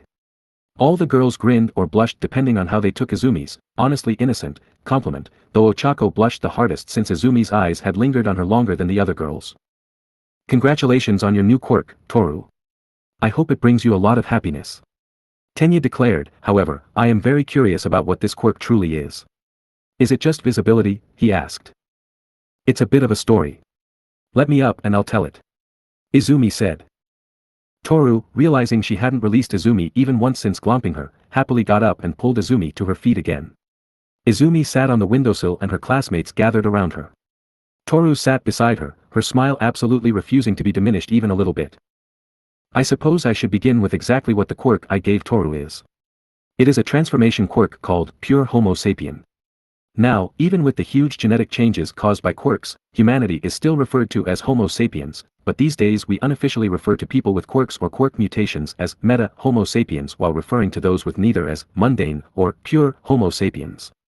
As you can probably guess, the quirk Pure Homo Sapien transforms the owner into exactly that.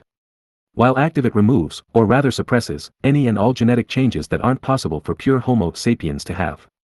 In other words, it's a quirk that turns its user into a quirkless person. On top of being visible now, Toru will also have gained an extra joint in her pinky toes. Izumi explained. The entire class gaped at her, completely blown away that such a quirk could even exist. A quirk that made its owner appear quirkless. With no other effect. Unless a person had been given another quirk by Izumi or some similar power, or had mutations from an ancestor's quirk, the pure Homo sapien quirk would have no visible effect on the user. It would essentially just be a, can make their pinky toes grow an extra joint, quirk. Izumi had been right, it was utterly and completely useless. Unless given to someone with a mutation quirk that caused them trouble, such as Toru. To think a quirk like that exists. It's truly bizarre. Momo said, intrigued. Himiko hummed, hey, is this the same quirk from your Okinawa trip not long after you got your license, she asked. She and Katsuki both recognized the description, but couldn't remember it fully. They weren't quirk nerds like Izumi, so it hadn't stuck out to them amidst the other things Izumi had gotten up to. Izumi nodded, that's right. It was about 2 months after I become a full hero, she said, turning from her sister to her classmates so she could tell them the story. Now, my true quirk is known by everyone who knows about my divine nature, and that means all of my mom's cherry blossom corps, the commission employees she recruited to help support me. One of them, who worked in the Okinawan HQ, had a daughter who was the original owner of the pure Homo sapien quirk. Because of her quirk, she was ruthlessly bullied and ostracized as if she were quirkless. Her own mother even abandoned her over the shame. It got to the point that she attempted suicide at only 11 years old. A few of her classmates gasped, and they all looked outraged. Katsuki grit his teeth and clenched his fists tightly enough to make his knuckles turn white. How awful! Toru cried. Even as bad as life had gotten with her forced invisibility, it had never been that terrible. It was really bad. He begged Sakuya to send me over to Okinawa so I could transfer his quirk, a minor earth manipulation quirk, to his daughter. She asked me and I naturally agreed. I got permission from the government and took a plane straight there. I met the girl and her father in the hospital where she was still recovering, and took both their quirks before returning them to the other. The father didn't need his quirk for his job and rarely used it, so was happy to be thought of as quirkless. As for the daughter, she was ecstatic to finally have a quirk and was able to pass it off as being a late bloomer whose trauma awakened it. It made her really happy. Izumi smiled. She was careful to omit the names of the family, as the event had technically been a real hero mission, so the identities of the civilians involved were protected. So after we talked in the forest yesterday, you headed straight to Okinawa to ask that man to give you this quirk, so you could give it to me. Toru exclaimed. Izumi nodded, yep. I had to get Mom and our merchant friend, Jin Maeda, to track where the family had moved. Just because the daughter had a quirk now didn't mean she wanted to be friends with the kids that tormented her. They moved to a different part of Okinawa and I needed to know where. Then I had to get permission from the government, so I was actually allowed to take the quirk and give it to you, Toru. Thankfully the father still worked for the commission and the government agents that regulate my quirk were happy to help. Once I knew where to go and had permission, Jin chartered one of the commission's planes for me and I took a quick trip to Okinawa. The father was happy to give up the quirk after I explained the situation. I only spent an hour in Okinawa itself. Then I was right back on the plane back here. I slept and ate on the plane and car ride back from the airport so I could be back in time for classes today. And that's pretty much the whole story.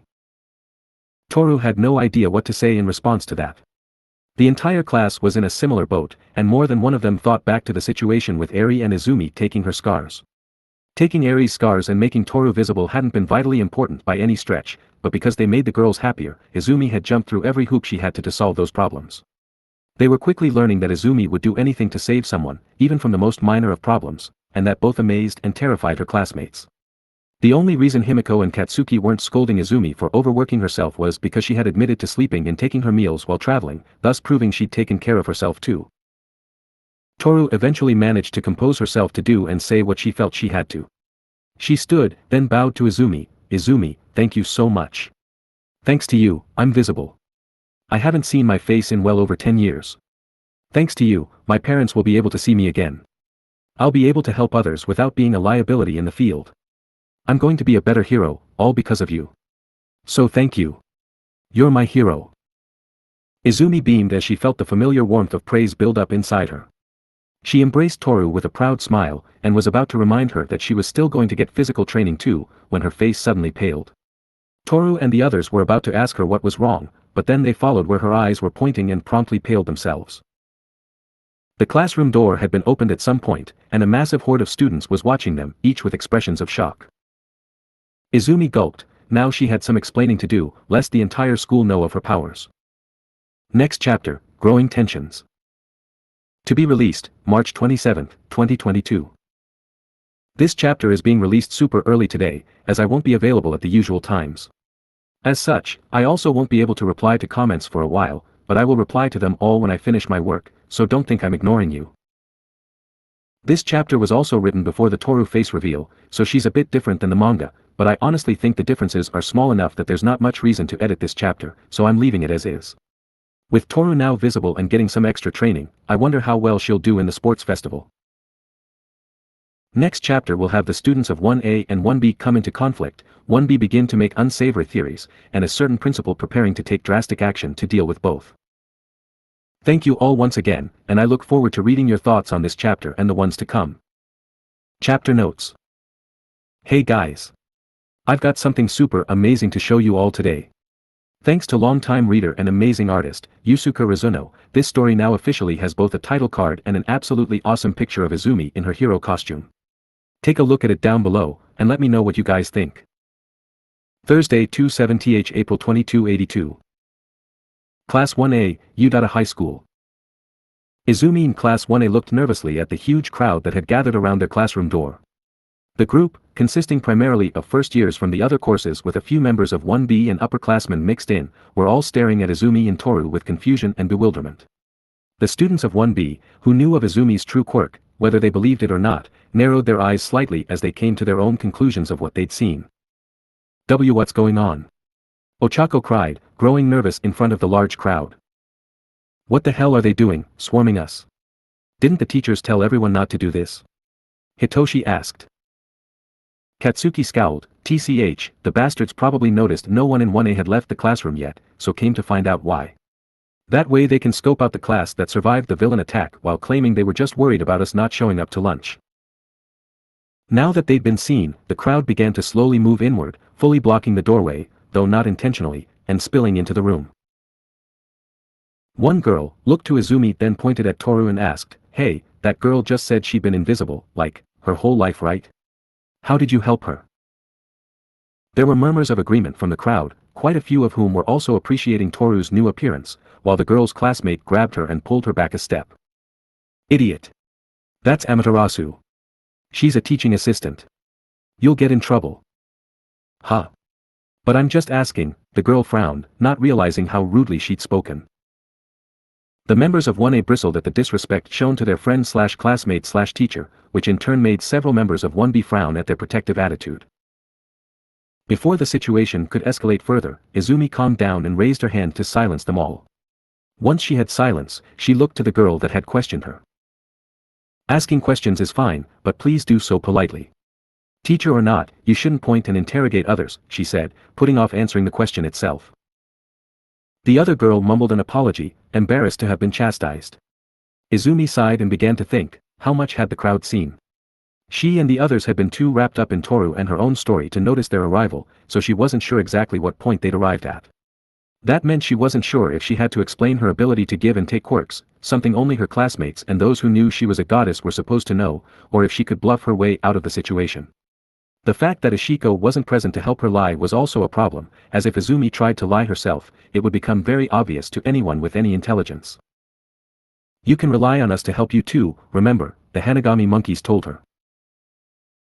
Feeling a little bit more secure with her brush gods backing her up, Izumi turned to the crowd and said, "You know, it's also rude to barge into our classroom and block us in without permission, as well as listening in on our private business."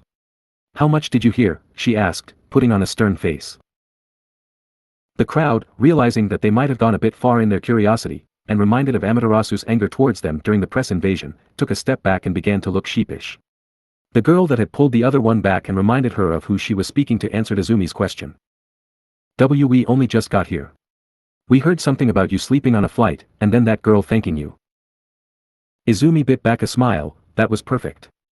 Now she didn't even have to lie. "I see. Well, to ensure you don't spread any weird rumors, I'll answer your friend's question. My friend Toru's quirk was invisibility, and she turned invisible after it manifested before her 4th birthday. The doctors believed it was a mutation type, and this caused trouble for her. I went on a hero mission to Okinawa last night, and during that I met with a commission employee that could give me helpful information. When I returned this morning, I was able to help Toru. Her quirk is in fact a transformation type, and now that she knows how to turn it off and on, she can be invisible as she chooses." Izumi explained. Technically, everything she'd said was the truth. It was just presented in a misleading way to hide that Toru's invisibility quirk wasn't the same as the quirk that allowed her to become visible again. The gathered crowd was easily convinced. This explanation made sense to them and made it look like Izumi had just gotten some tips on controlling difficult transformation quirks from a commission employee, which she'd then taught to Toru. Only the few 1B students in the crowd knew the truth. Those members of 1B that didn't believe Izumi's claims of godhood were torn on what to think. From their point of view, Izumi had run halfway across the country just to get a quirk, though they didn't know the circumstances, and give it to Toru for the sole purpose of making her happy. That definitely seemed beyond normal heroism, and more like a miracle performed by something more. Those that already believed her found their confidence in that decision increasing, while Ibra Shiozaki became extremely conflicted. Upset at her confused feelings over the situation, the vine-haired girl slowly extracted herself from the watching crowd. She genuinely had come to see 1A out of worry, and left so she could pray for clarity and peace. Seeing that the crowd believed her, Izumi smiled, "Well, now you know. I'm pretty good at quirk analysis, so if any of you need help with your own quirks, I'll be happy to help. But would you be so kind as to move so we could leave? We all want some lunch and I need to go get my daughter," she said. She was glad she'd warned Eri she'd be late when she dropped in to see her before classes, otherwise the little girl would have been upset. Some of the crowd dispersed, not wanting to push their luck and get in trouble, but most remained. There was some movement towards the back, and people shouting or yelping as someone pushed past them. Said person pushed their way to the front of the crowd, popping out from between the legs of a couple of male students. It was a boy, shorter than Eri, with large, simple-looking round eyes and some kind of purple spheres growing on his head like a mohawk. Himiko tilted her head, she was sure she'd seen this boy somewhere before. Hey, I've got something to say too," he said in a nasally voice. 1A looked at him blankly. Okay. Izumi replied. She thought his hair looked a bit like grapes. The grape boy looked over the students of 1A, stopping every time he looked at a girl and giving them a leering look like some kind of creep. The girls shuddered, but when it got to the last of them, Himiko, the boy's eyes widened. It's you," he exclaimed, running over to Himiko. "You know me?" Himiko blinked, leaning down to take a closer look at the boy. In a flash, she remembered, "Wait. You're one of the boys from entrance exam. The one that I saved from being shot by the 0-pointer. The crowd muttered at hearing that, and the grape boy looked delighted. "You remember me? I owe you a lot for saving my life. It was a real dream come true, I got saved by a total hottie." Himiko blushed at the compliment, but she was also a bit disgusted after the boy had been blatantly ogling every girl in class. You're welcome." "The name's Minoru Mineta. I'm in class 1C now," he introduced, offering his hand to shake. Himiko took it and replied, "I'm Himiko Midoriya." "Nice to meet you," she replied, still feeling a little creeped out by how intensely Mineta was looking at her. "Yeah. I'd have met you earlier, if I hadn't gotten robbed of my spot." I was only a couple of points away from the hero course. I got beaten out by some kids called Toru Hagakure and Hitoshi Shinso, he complained, remembering the names from the leaderboard shown in his U.A acceptance letter. He let go of Himiko's hand, with reluctance on his part and relief on hers, and turned to the rest of 1A. I already talked to 1B and they said both those guys were in 1A. So which ones are they? He demanded. I'm Toru Hagakure, the now visible girl admitted. Mineta looked to her and his expression melted from self-righteous anger to a perverted leer. Oh wow. I'm really glad you can turn your quirk off, we should go out for food sometime. Toru grimaced at the creepy look he was giving her, and Ojiro stood between her and Mineta. Can you get to the damn point already? He demanded. Mineta, snapped out of his perverted thoughts, shook his head and asked, alright. Where's the other guy, Shinso? Hitoshi stepped forward, his arms crossed as he looked down disdainfully at Mineta. That would be me, he said coldly. Mineta pointed at him with the fiercest glare he could manage. You. If it weren't for those stupid rescue points and the 0-pointer going haywire, I would have been able to get enough points to beat you into the hero course. Hitoshi frowned. Is there a point to this, or are you just throwing a tantrum because you didn't get what you wanted? He asked mockingly. Mineta growled, I'm not the only one either.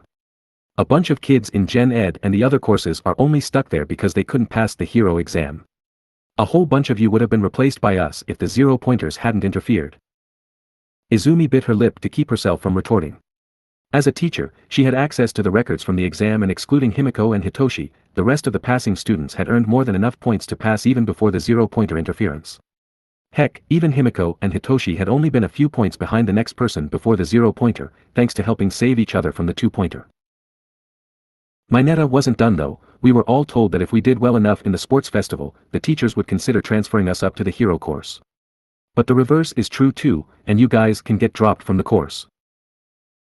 The students of Class 1A looked around in surprise, but the faces of the non-hero students in the crowd, at least those that weren't glaring at Mineta, made it clear that they believed in the same thing. A quick glance at Izumi confirmed it for them. The girl was wincing, as Nizu had warned her of this when she'd informed him of her impromptu trip to Okinawa, in case any of the friends who knew her secret were kicked out to another course. So I was right and you guys are here to scope out the competition?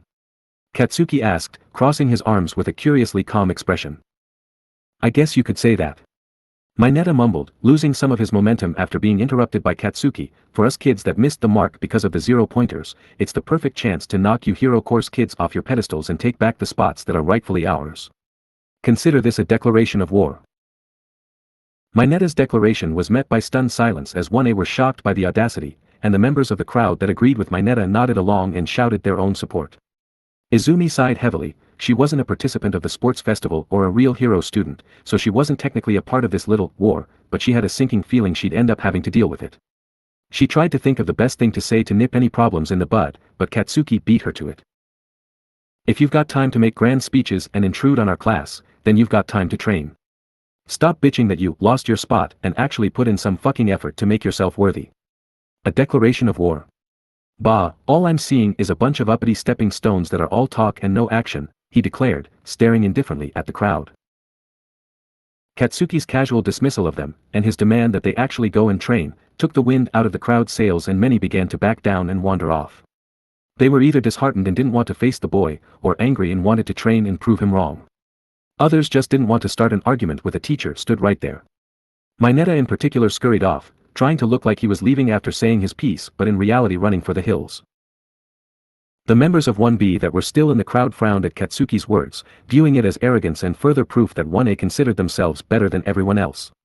The final nail in the coffin were the whispers of those students who'd only joined the crowd out of curiosity. I guess 1A is the real deal.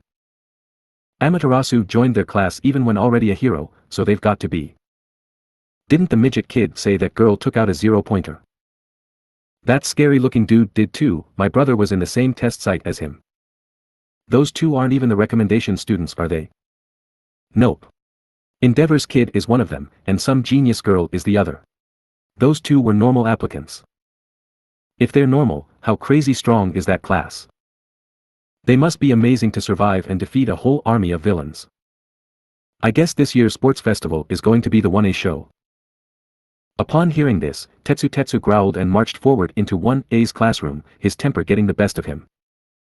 Hey, he yelled, staring down Katsuki, where do you get off acting like some arrogant bastard? You think you're better than us because you beat back some shitty thugs. Katsuki raised an eyebrow, before scoffing and turning away from the steel boy.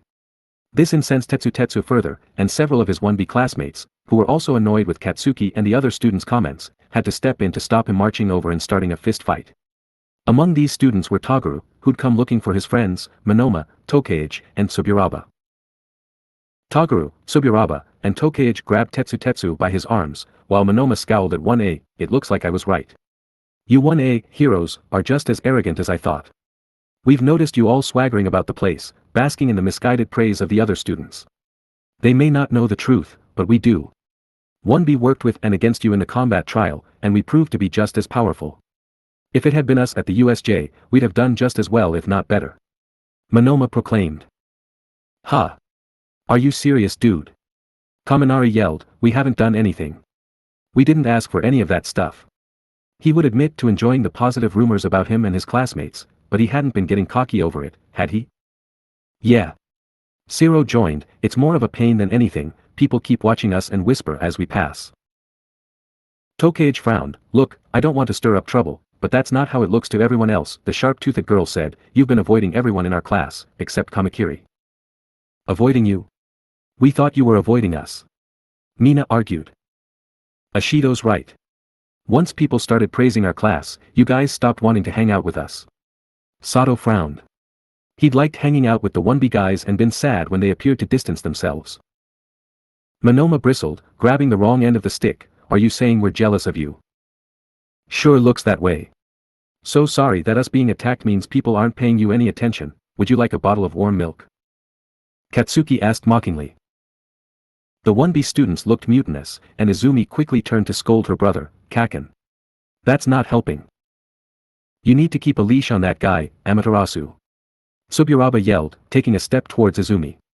He wasn't showing any signs of aggression, at least towards her, but his angry words and his approaching Izumi instantly had 1A on guard. Katsuki pulled Izumi behind them, much to her confusion, and the rest of the class moved between her and the 1B students. Don't talk to her like that. Toru yelled, her gratitude to Izumi manifesting as overprotectiveness. Tsuburaba backed off, but Monoma growled, this is another thing. You've been hiding Amaterasu from us, acting like we're going to attack her. She's strong enough to beat the #1 hero student in the school, we aren't going to stand a chance. She's not just a member of 1A, she's a teacher. Whenever we've wanted to talk to her about anything in the last few days, you've refused to leave her alone. None of the 1A students offered an explanation, but both classes knew why this was. Half of 1B didn't believe what Izumi had told them about herself, and even if they didn't believe she was a liar, they still felt she was being tricked and manipulated.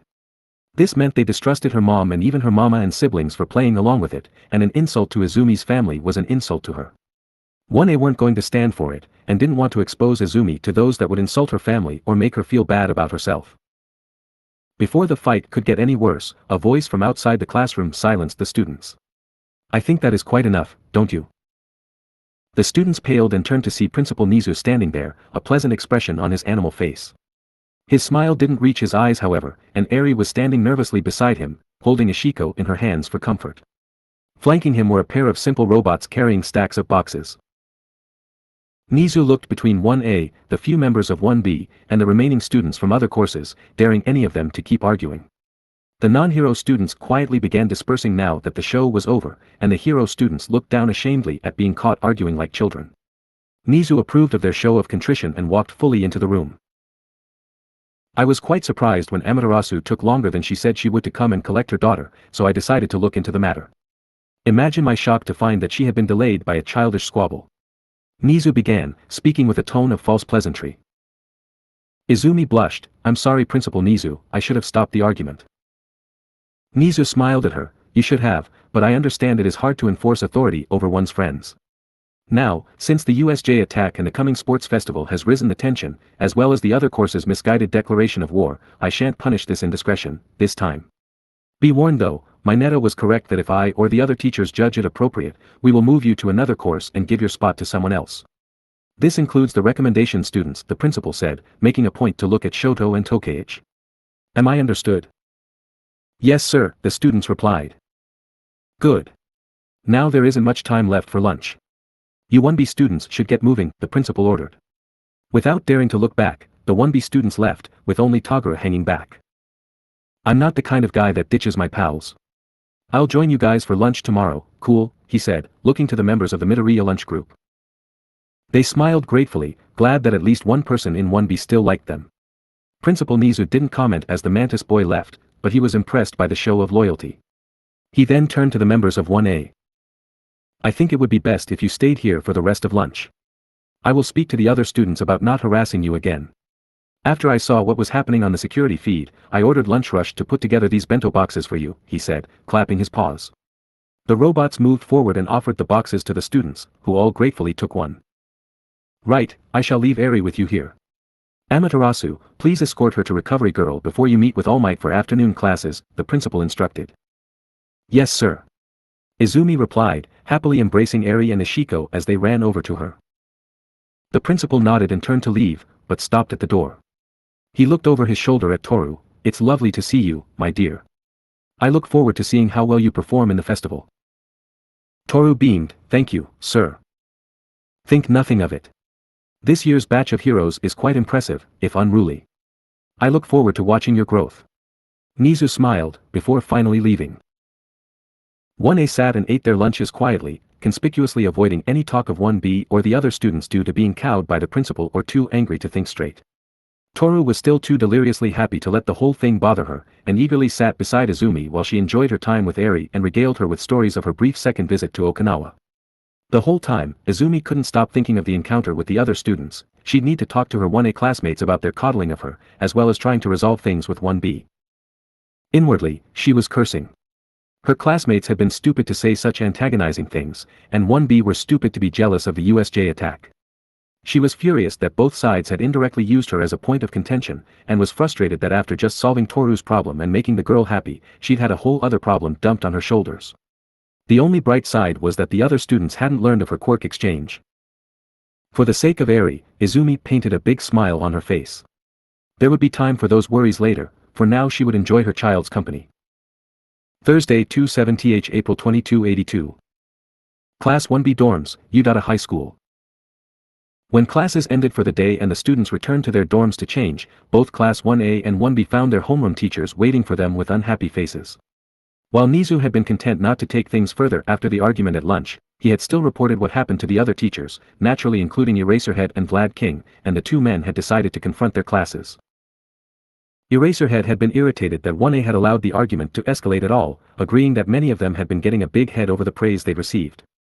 He made a special point to scold Katsuki for antagonizing 1B with insults, and the whole class for treating Izumi like either a child or a treasure to be hoarded and hidden from the unworthy. As an underground hero, he hated behavior like that and warned that he wouldn't have people who acted in such a way in his class. He also took Izumi aside and told her that in future, she was to deal with the situation appropriately even if she wasn't in her teacher role, though he wasn't truly upset with her. Lastly, he spoke to Toru and apologized for not giving her the private training he promised, and stated that he hadn't forgotten her but had simply been too busy after the hectic start to the school year. Toru happily accepted his apology, too happy with her new situation to begrudge him. She could be visible whenever she wanted.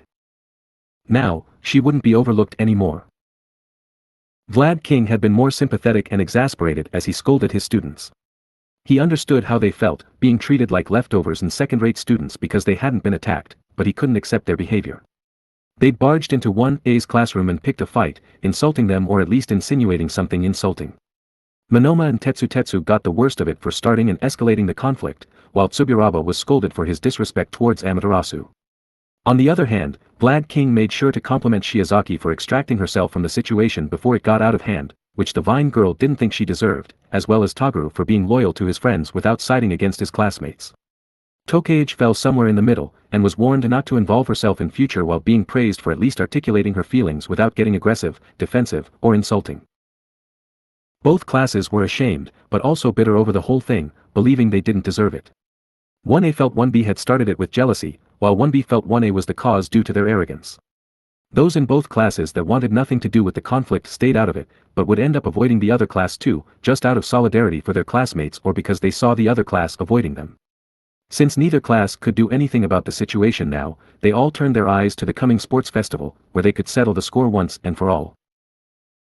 To that end, Monoma called the entirety of Class 1B into a meeting in the common room after dinner. he had a plan he wanted to discuss. Monoma stood in front of his classmates, who were all seated around him with curious expressions. Clearing his throat, he began to speak. My fellow students of 1B, I've called you all here so that we may discuss our plans for the sports festival in 2 weeks' time. More specifically, our plans for crushing 1A and showing that we are the superior ones, he declared. There were some murmurs from his classmates, and a few smirks from those that were angry with 1A, before Monoma continued, now, I have a plan that will allow us to completely wipe out 1A in the second event. And what plan is that? Kendo asked with a frown. She was one of the few who had refused to get involved in the class's vendetta. Monoma grinned, the sports festival always follows a basic formula. The first event is a massive event with all the first years, allowing each student to work alone or in a team. It serves as a way to cut the number of participants to a more manageable number. The second event is always a team event, and then the third event is a combat tournament.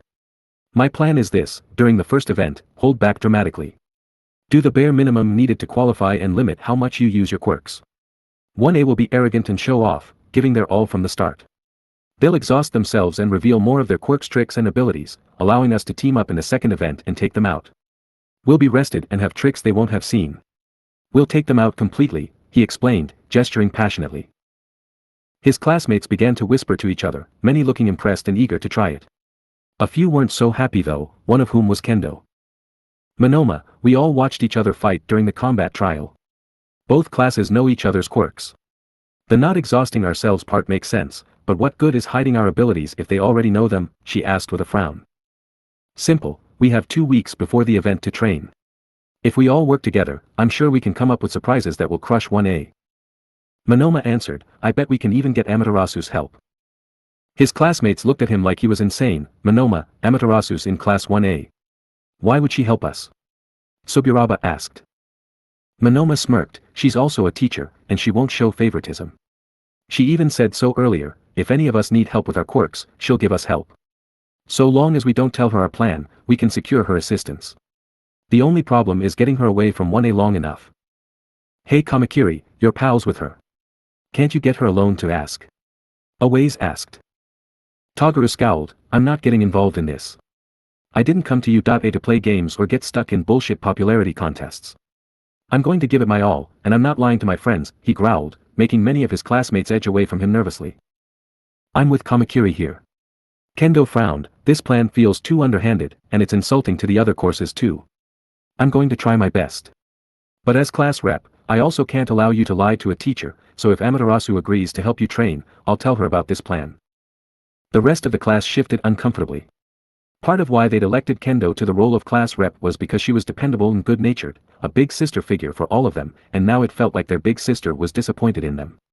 The vice rep Shota quickly agreed, it wouldn't be right. I want to beat 1A, but my pride won't accept it if we don't beat them fair and square. I also refuse. To deceive our fellows would be a great sin. Not only that, but isn't it cruel to try and deceive Amaterasu after she has spent her life being deceived? Shiozaki said earnestly. Unfortunately, despite 4 of their classmates refusing to go along with the plan, the rest of the class were too angry with 1A or desperate to prove themselves, and quickly agreed to the plan. Kendo sighed heavily, I can't believe you're all agreeing to this. I'll admit that the comments about us have been upsetting, but to go this far over it. It's not just the comments though, Kendo. Class 1A has been acting like they're the best of the best, swaggering around with big heads from all the praise. They act like they're top-tier heroes, when I bet they only survived the USJ because they had 3 teachers helping them. No one outside that class actually knows what happened there, other than the stuff about monsters. That's why Amaterasu and 13 were hurt so badly, they probably protected 1A while they cowered. Kaibara argued. Plus they've been avoiding us, as if they're too good to be around us, lesser heroes. Kurwaro muttered bitterly. It gets even worse when Amaterasu is with them. They won't let us anywhere near her, like we're some kind of disease. They love the fact that they have a goddess in their class and are flaunting her while keeping us away. Tetsu yelled. The moment Tetsu said the word goddess, the tension in the room increased. Izumi's true nature was still a bit of a sticking point between many of 1B's members, and the class had largely agreed to just accept that each of them had different beliefs on the matter and not to judge one another. But whether they believed in Izumi's divinity or not, the fact that 1A did and was seemingly keeping her from them was something none of them liked. Even Kendo, Shota, and Shiozaki were unhappy with that fact, and most believed Toguru was only accepted because he was a friend of her and her brother. I wonder if everyone in 1A actually does believe her. Kodai said quietly. What do you mean? Rin asked. Well, half of our class believed her, but the other half were skeptical, right? Isn't it odd that 1A all universally believed her? I can't say for certain, but what if they're only pretending to believe her to get in the commission's good books? Or so they can keep her as their class trophy? Kodai explained. Rin growled, that was eerily similar to the stories he'd grown up with in his home country. People joining the bandwagon of these children propped up as gods so they can share in the profits. Tsunatori looked just as upset, so Ami-sensei is being used like trophy wife, she said sadly, slightly messing up the translation. She had a hard time saying Amaterasu-sensei, and had begun calling her Ami-sensei with the girl's permission. It could be more sinister than that. Shishida said, fixing his glasses, Monoma, you said that Amaterasu gave Hagakure a quirk that allowed her to become visible. Yeah. She lied and said she just taught Hagakure a trick and that her mutation quirk was actually a transformation one, but that was just so the other people in the crowd didn't learn about her quirk. Monoma replied. Shishida looked unsettled, this is purely hypothetical at the moment, but what if Class 1A will try to use Amaterasu to acquire new quirks and become stronger?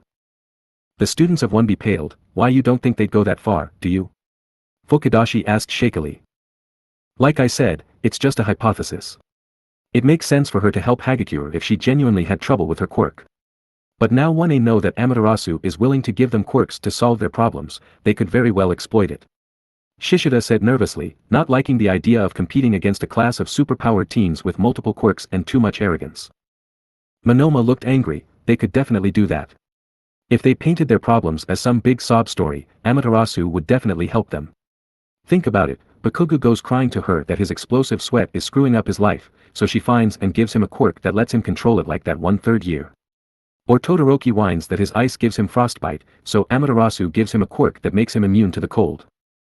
Kaibara punched his palm, damn it, you're right. Amaterasu's basically been indoctrinated by the Hero Commission since she was a little girl, she'll do anything they ask her to, and if she's that desperate to help Hagakure, she'd definitely help the others too. The commission could have her give quirks to the rest of 1A as a thank you for supporting them and their plans. The believers in the class frowned at Kaibara, but they couldn't deny being worried too. Giving Hagakure a visibility quirk wasn't a big deal, but it proved Amaterasu was willing to give extra quirks to her friends to help them. What was stopping her from doing the same thing with more powerful and useful quirks in the future? Heck, Bakugo and Amaterasu's sister were both already powerful and skilled, but how much of that was natural and how much was secretly speed, power, and intelligence quirks? Before the panic in the class could get any worse, Hananuki put a hand up to get their attention. Look guys, I get that the god thing is hard to believe, I'm skeptical myself, but these conspiracy theories are getting even more nonsensical. We're assuming the worst of 1A, our teachers, the commission, and even All Might. I'm all for beating 1A and proving our skills, but let's not get ahead of ourselves, he said reasonably. Hananuki's right. 1A has been getting cocky, but I think this whole thing is going too far. Amaterasu just did something nice for Hagakure, that's all. Assuming that they're borderline villains is just stupid. Tokage added. With the recommended students and both the class rep and vice rep disapproving of this line of thought, most of their classmates began to back down and feel a bit guilty that they'd allowed their dislike of 1A to get out of control. Their rivals were arrogant, not evil. So, are we still on board with my plan? Monoma asked, trying to get things back on track. Everyone except Kendo, Shota, Shiozaki, and Toguru nodded in agreement. While they'd backed down from their worst worries about 1A, the whole conversation had still reignited their desire to knock 1A down a peg. Even Hananuki and Tokage, who defended 1A from the worst of the accusations, had still felt slighted by the rival class's attitude. They'd go along with Monoma's plan and prove they were just as capable as their rivals, and they'd do it by knocking 1A out of the sports festival. As the students began to plan, and the four that refused excused themselves, Vlad King frowned heavily from his spot just outside the dorms. He'd been listening to the whole conversation through an open window. The conspiracy theories surrounding Izumi, as well as the growing resentment towards 1A, was a major problem that could seriously impact his students' futures at U.A and in the hero industry. Something had to be done about their attitudes, and soon. He trusted Eraserhead to set 1A straight, but Vlad would need help. Grabbing his pager, Vlad sent a message to Principal Nizu, a staff meeting was in order. Friday 28th April 2282. Staff meeting room, U.A High School. The next morning, the staff of U.A were sat around the large meeting room table, munching on a breakfast provided by Lunch Rush. Izumi was sat between All Might and Eraserhead, having been gotten up at the crack of dawn by the latter to attend this meeting. Apparently Vlad King had wanted to speak to everyone, and Nizu had organized the meeting for before school started, meaning all the teachers had to be up early to take care of their normal duties on top of the meeting. Eri was sitting in Izumi's lap, having refused to miss another breakfast with her mama after Izumi's trip to Okinawa, and she and Ishiko were both eating their own breakfasts while playing on a portable game system. So far the meeting had just been run-of-the-mill organizational stuff, confirming times and security measures for the sports festival, budget allocations, the progress of the anti-demon weapons, and the news that the USJ repairs had been completed thanks to Power Loader, Ectoplasm, the principal, and a small army of robots. It was fairly boring, meant to utilize the time they spent eating their breakfast, but there was an underlying tension that none of them could shake. Izumi was especially annoyed, as she was supposed to start Toru's training today. She'd barely had time to leave a note with Tenya about what she wanted Toru to do before she was dragged off by Eraser. After half an hour had passed and everyone had eaten breakfast, Nizu had thankfully run out of minutiae to go over, so they could finally get to the meat of the matter.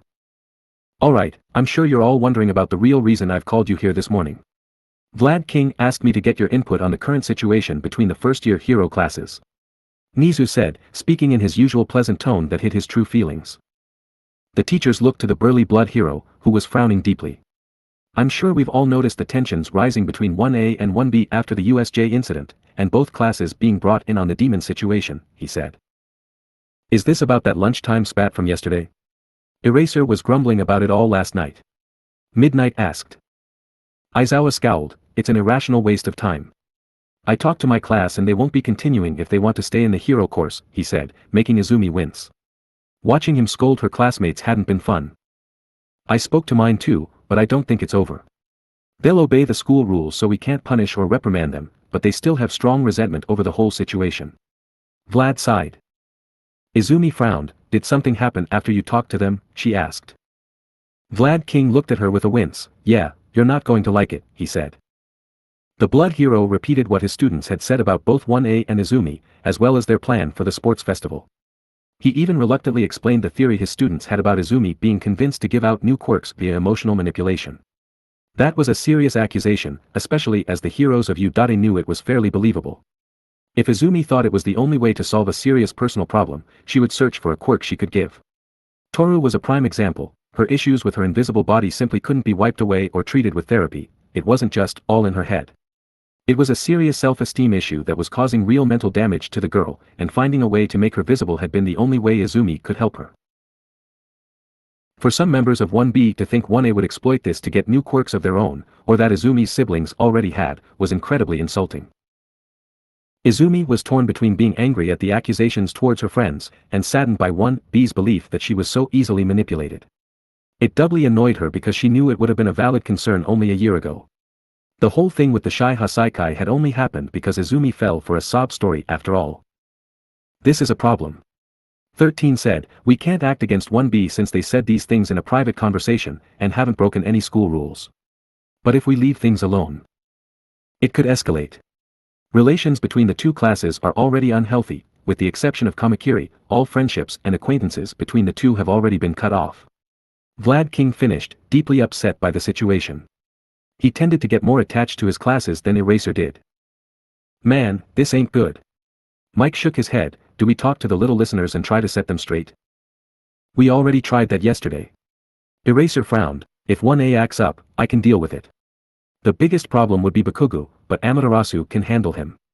The real issue is 1B, this whole rivalry escalated due to the USJ incident. 1B thinks 1A is using that incident to big themselves up, completely ignorant to the truth. Hound Dog nodded, you can say that again. 1A has bounced back remarkably, but I spoke to all of them and without giving away private information, I can say this much, the USJ attack has changed them. More than one has mentioned nightmares. Nizu put his paws together, then I believe it may be time for 1B to receive a sharp lesson. A wake-up call and reminder of what they are here to do. The principal's words sent shivers up their spines.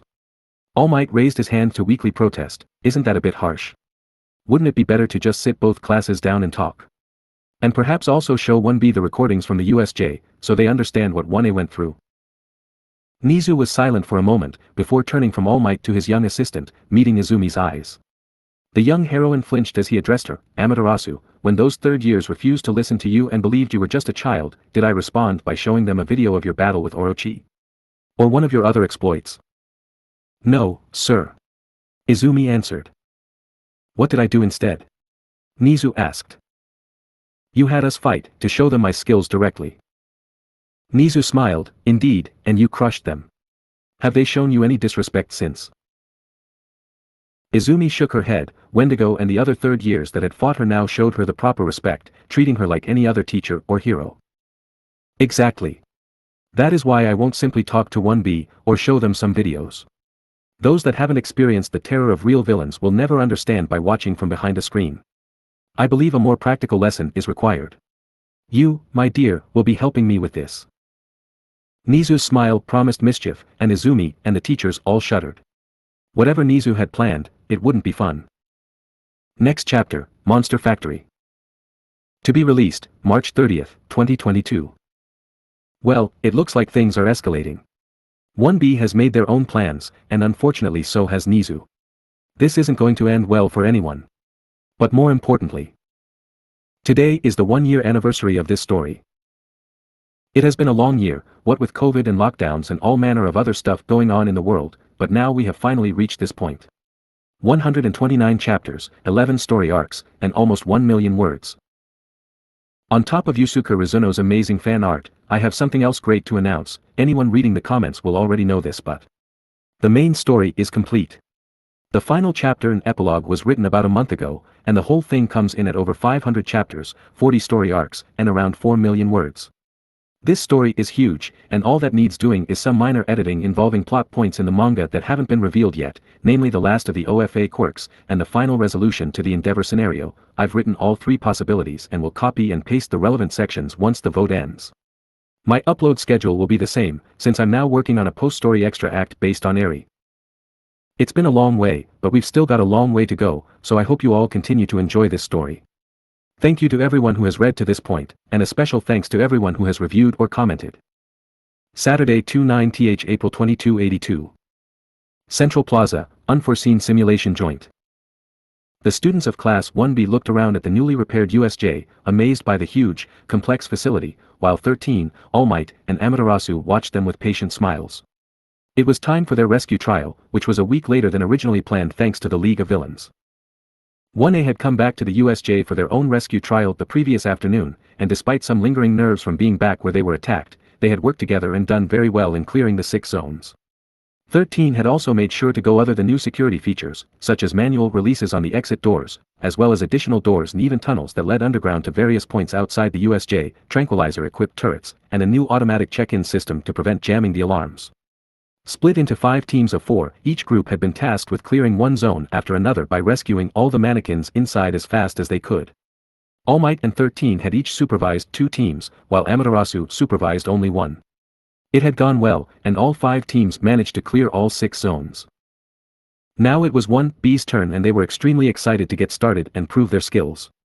13 gave them the same speech she'd given 1A back before the USJ attack, and then All Might explained the exercise. That left Izumi to assign the teams. Alright 1B, your teams will be the rows you sit in class. Let's start with Team A, which will be Yosetsu Owaze, Sen Kaibara, Toguro Kamakiri, and Shurhei Kurwaro. Team B will be Atsuka Kendo, Yui Kodai, Kanoko Komori, and Ibra Shiozaki. Both of your teams will be supervised by 13. Next is Team C, Jirota Shishida, Narenjiki Shoda, Pony Tsunatori, and Kozai Tsuburaba. Team D will be Tetsu, Setsuna Tokeage, Manga Fukudashi, and Juzo Hananuki. You guys will be with All Might. Lastly, Team E will be with me, and consists of Kojiro Bondo, Nito Monoma, Reiko Yanagi, and Hiryu Rin. The students made noises of acknowledgement, and many looked curiously at Team E. They had 2 people who believed Izumi was divine and 2 that didn't, so it was interesting for those 4 specifically to be under Amaterasu's supervision. No one made any comments though, and the class split up into their assigned teams and followed their supervisors to the first of the zones they'd be clearing. Team A started with the downpour zone, Team B with the flood zone, Team C with the conflagration zone, Team D with the mountain zone, and Team E with the landslide zone, and upon clearing a zone, they'd reconvene in the central plaza to see how well they'd done, before moving to the next zone. Amaterasu enjoyed watching her team working well together to deal with the trials of the landslide zone, which was one of the trickier zones to work through thanks to the shifting terrain and the tendency for the rescue mannequins to end up buried. As Amaterasu had come to expect, Monoma took charge and directed the other 3 members of his team, using Bondo to bind a lot of loose earth together with his glue so Yanagi could move it with her poltergeist quirk, with Monoma himself copying her quirk to assist. Rin's quirk wasn't too helpful in this situation, so he made up for it by working diligently at digging through the landslide zone for the buried dolls. Their main disadvantage was a lack of sensory or tracking abilities however, so they struggled to find all the dolls in the time limit. They ended up succeeding, but only barely and with a great deal of luck. After a quick stop at the plaza to see how the other teams did, Amaterasu led Team E to the ruins zone, which was a much bigger success for them. For one, Rin could use his scales as protection when moving through the more precarious sections of the ruins, something Monoma copied so he could effectively lead the team. Rin was also able to use his scales to break down rubble so it was light enough for Yanagi's poltergeist quirk. Bondo also made effective use of his glue quirk by sticking together loose rubble. All of that, combined with it being easier to spot the mannequins amidst the rubble compared to the sands of the landslide zone, allowed Team E to pass it quite quickly. Monoma naturally boasted about it all the way back to the plaza. Once they were all reunited in the plaza again, Team A began to go over their experiences in the flood zone while the teachers listened and gave their own critiques and compliments. Until Amaterasu suddenly paled. Desperately, she began to sniff the air, having caught an unfamiliar scent. "Someone's here," she muttered to All Might. Monoma had been close enough to hear her, and whispered to his teammates, who in turn whispered to the others until all of 1B were on alert. All Might and 13 frowned and looked around. "I don't see anyone," 13 replied, trying to appear casual despite her growing tension. "You must be mistaken, Amaterasu. The alarms would have alerted us to any hostile presences. Perhaps someone merely broke wind." All Might joked, making Amaterasu roll her eyes. "Haha, very funny. I was sure I smelled someone." Amaterasu frowned, taking another whiff of the air. "I can't smell it now. I guess I'm still a little jumpy being back here," she whispered to herself. 1B relaxed, hearing there was nothing to worry about, but 13 was still nervous. "I should go and check the control room, just in case." "Better safe than sorry," the space hero said as she began to hurry off. She had only made it a few meters when Amaterasu suddenly bared her teeth and shouted, "13. Incoming." 13 skidded to a stop, but couldn't see anything. Just as she was turning to Amaterasu to ask what was going on, some force suddenly slammed into her gut and sent her flying back towards the plaza. Shiozaki quickly caught the teacher with her vines and lowered her to the ground, while the rest of 1B began frantically looking around for the source of the attack. All Might and Amaterasu jumped over the gathered students to stand between them and the direction of the sudden attack. 13, are you okay? Amaterasu asked. Ugh, I'm fine. My costume's padding cushioned most of the blow. 13 groaned, getting back to her feet and nodding in thanks to Shiozaki. I didn't see what hit me. An air pressure attack? All Might wondered aloud as he looked around for the attacker. I'm not sure. It felt more solid than that. More like an invisible projectile. 13 said, joining her fellow teachers in guarding the students. Whoa, are we seriously under attack? Suburaba exclaimed. I don't know, but we need to stay together. Sensei, should we evacuate? Kendo asked, looking to Amaterasu. The wolf heroine opened her mouth to answer, but she was silenced by a sudden rumbling. The entire USJ felt like it was shaking, but not from an earthquake. No, it was the rumbling of a lot of feet running towards them. 1B and the teachers prepared to defend themselves, before the source of the rumbling came into view and they promptly froze with terror. It was an army of All Mights. Hundreds of perfect replicas of All Might came swarming out of the buildings and newly built escape tunnels, shaking the earth as they charged towards the group. The students of 1B screamed, seeing their lives flashing before their eyes as the horde of All Might copies descended upon them. The real All Might growled and punched the first copy to reach him, knocking its head clean off and melting it into sludge. Cheap copies. Nothing to worry about, he declared, before jumping at the horde. With All Might protecting the students from one side, Amaterasu and 13 moved to protect them from the other. Since these All Mights were proven to be fakes and not people, both heroes unleashed vicious counterattacks, with Amaterasu slicing through them with Power Slash and her Tsumagari, while 13 was reducing them to dust with her Black Hole. Seeing this, Class 1B began to relax. The clones were nothing compared to the real thing, and since they weren't people, the teachers didn't need to hold back. Ha! Serves you right. Tetsu laughed. Now isn't the time for that. Amaterasu yelled, you students need to dash. Before she could finish her sentence, strange bandages suddenly shot out from somewhere in the ruins zone and wrapped around her. They covered Amaterasu's mouth, nose, and eyes, while also binding her limbs and throat to completely shut down her movement and communication. With nothing but a squeak of surprise, the bandages dragged Amaterasu into the air and then towards the ruins zone, where she disappeared amongst the destroyed buildings. Amaterasu! All Might cried, trying to push through the army of clones to reach her. Unfortunately, his moment of distraction cost him, and 4 clones managed to smack him in the head with simultaneous full power punches. Even All Might's famous durability couldn't keep up with that level of power, as each clone was capable of mimicking his strength, if not his defense, and the man promptly fell to the ground unconscious. The last few remaining clones then picked the man up and marched off with him, heading for the landslide zone with a cheer of victory. That left just 13 and the horrified students of 1B, who'd just watched 2 of the strongest heroes they knew, including the number 1 himself, be defeated and dragged off to an unknown fate. 13 was shaking with terror, but kept herself together so she could try and calm the students. "We need to evacuate. All of you, head to the entrance. I'll cover your escape," she promised. The terrified students of 1B moved to obey, but just as they were about to leave, a dreadful cackling filled the air. Suddenly, the doors to the conflagration zone burst open and a monstrous creature came charging out, cackling like a hyena the entire time. The students didn't get a good look at the beast before it was upon them, but they could see a Lycanesque body with huge wings wreathed in flames. With a mad shriek of pleasure, the monster jumped and slammed down on 13, knocking her unconscious before she could retaliate. The beast then grabbed her foot in its mouth and began dragging her back to the conflagration zone, still laughing the entire time. And just like that, the 3 teachers were gone and 1B was alone and petrified in the middle of the USJ Plaza, with no idea what was going on. Shit. What do we do? Awaze panicked. Toguro gritted his teeth and produced blades from his forearms. "Don't lose your head. The enemy could be anywhere," he growled. The enemy just took out 3 teachers, including All Might. Not to mention they summoned an army of All Might clones. What are we supposed to do if they come for us? Suburaba freaked out. My. I thought you heroes would be made of sterner stuff," said an unfamiliar, melancholic woman's voice. 1B looked around guardedly, but couldn't find the source. The voice had been somewhat distorted and come from the direction 13 had been running to before she was attacked, but when the students looked there, they saw nothing. "Show yourself," Kurwaro demanded. "As you wish, boy of the dark," the woman said.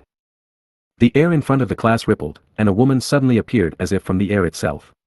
The woman's features were hidden behind a thick curtain of black hair, which was sopping wet and bedraggled looking. She was barefoot and her bare arms and feet were covered in dirt and bruises, while the rest of her body was covered by a simple ragged black dress the same color as her hair. The dress was similar to a nightgown, and resembled an oversized shirt that had been well used. The mystery woman reached into a tear in her dress and pulled out a plain white theater mask made from cloth with a weeping face sewn into it. She fixed it to her face before finally looking up and letting her soaked hair fall away from her face. She looked like she'd just crawled out of a well in a cursed video and her face was hidden by the simple mask. "Good afternoon, children. You are U. First years, are you not?" "Which class?" the woman asked. Her every word was tinged with sadness and melancholy, as if she were speaking at a funeral. Plucking up his courage, Monoma stepped forward. "We are Class 1B. "Who are you? What have you done with our teachers?" he demanded. The woman made a sound that was probably meant as a laugh, but sounded more like a sob. "You are an impertinent little boy. How unseemly. To ask a lady for her name without giving your own first. We don't need to introduce ourselves to invaders. Now identify yourself." Kendo cried, already enlarging her hands in preparation for an attack. The strange woman made another sobbing/laughing sound and shook her head, and a rude little girl to go with the boy. "Very well, I shall give you my name so I may be spared your discourtesy. I am Banshee," the woman introduced. Kendo frowned. "That's not your real name, obviously." Banshee shook her head. "It is as real as yours, it is also the only one I possess. I was born with a monstrous quirk and thus I was discarded without even receiving a name. My fellows have similar stories, that is why we came together, and that is why we will punish you heroes that prop up this rotted society. We are the Monster Factory." Monster Factory. I've never heard of it, but that's a villain organization name if ever there was one. Kaibara declared. Banshee hissed at him. Villain is just the name given by the so-called good to any that don't fit in their mold. Enough. What have you done with our teachers? Why are you here? Tokage yelled. She could see that Toguro and several of her classmates were preparing to attack as they reached the end of their nerves and tempers. Banshee tilted her head. The head of our family heard about the League of Villains attack on the USJ. Their failure reflects badly on all that refuse to be bound by the yoke of law. So we have taken it upon ourselves to succeed where they failed. We will kill All Might and Amaterasu where the League failed, and we shall finish 13-2 as a message to the heroes. We'll also need to take a couple of your heads too, to prove we aren't as pathetic as the League. Losing to children, it is shameful. The students of 1B recoiled. This monster factory was exploiting the USJ attack for their own attempt at an attack.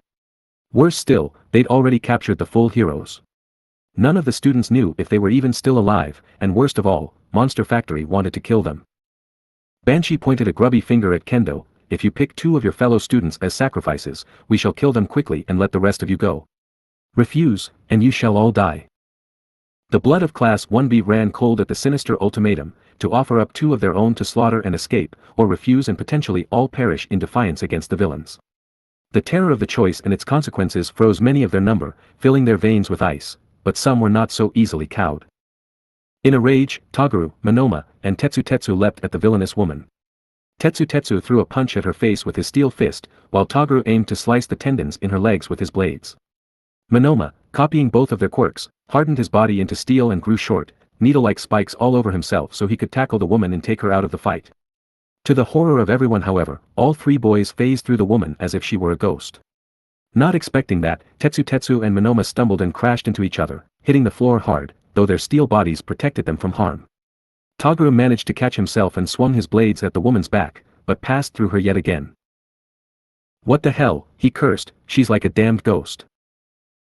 Banshee made a sobbing noise, then suddenly disappeared, vanishing into thin air. She reappeared a few moments later behind the class, who whirled around to face her in anticipation of an attack. Such cruel children, attacking a woman like that. Banshee lamented. A silvery white liquid began to drip from beneath her mask. You've made me cry, don't you know that a banshee's tears can summon her sisters? The silvery liquid began to flow faster, until it was pouring beneath the villain's mask like a torrential storm. The liquid pooled around her feet, then began to rise up and form itself into more banshees, each a perfect replica of the original. By the time she stopped crying, Banshee stood behind a group of 20 clones. What the hell? She can make clones too. Fukudashi yelped. Was she behind the All Might clones too? Kodai muttered. Banshee shook her head. That was one of my brothers, doppelganger. You will meet him should you try to leave the USJ. She replied, go my sisters, punish these children. With a chorus of sobbing shrieks, the small horde of banshees swarmed the students of 1B, who were quick to defend themselves. The students were scared for a few moments, until they actually started to fight and realized something important. While the original Banshee could apparently become intangible, disappear, and create more of herself, the clones were essentially quirkless copies of Banshee with almost no durability. It took only a few blows to make them melt back into the pearly white tears that spawned them, and that wasn't a difficult task for most of the students. A few without direct combat quirks, like Bondo, Yanagi, and Kurwaro had a bit of trouble, but the clones only had the strength of a single person, albeit a fairly well-trained one, and they were able to trick or trap them so their stronger classmates could defeat them. And that's the last of them. Awaze declared with a triumphant grin after decapitating a clone with a makeshift sword he'd welded together from his equipment. Kendo looked around nervously. We destroyed all of them, but unless the original turned to goo as well, she's not here. Ha! She probably ran away. She figured we were weak because we're just students, but we showed her. Tetsu boasted. Monoma gave a smug smirk. This monster factory isn't all it's cracked up to be. Don't forget that their other members managed to defeat and capture All Might, 13, and Amaterasu. Shishida warned. Banshee was driven off, but she was faced with 20 of us. If that doppelganger character summons up that army of All Mights again, then we're doomed. So what do we do? Komori asked nervously. She pointed to the earpiece she'd been given by the teachers. These earpieces only connect to our teammates and none of us have any communications devices. We can't call for help and the villains must have jammed the alarms. Didn't 13 say there was a check-in system to stop that happening? Rin frowned. Yes, she did, but it must have failed. Bondo whispered. Then our first course of action should be getting our fastest ally out of the USJ so they can run for help. Shishida said, I shall see if I can smell any hostiles between here and the gates. With a nod from his classmates, the beastly boy activated his quirk and bulked up to his full beast form. He sniffed the air, but then paused. The tension left his body and he transformed back to relay his findings to the class.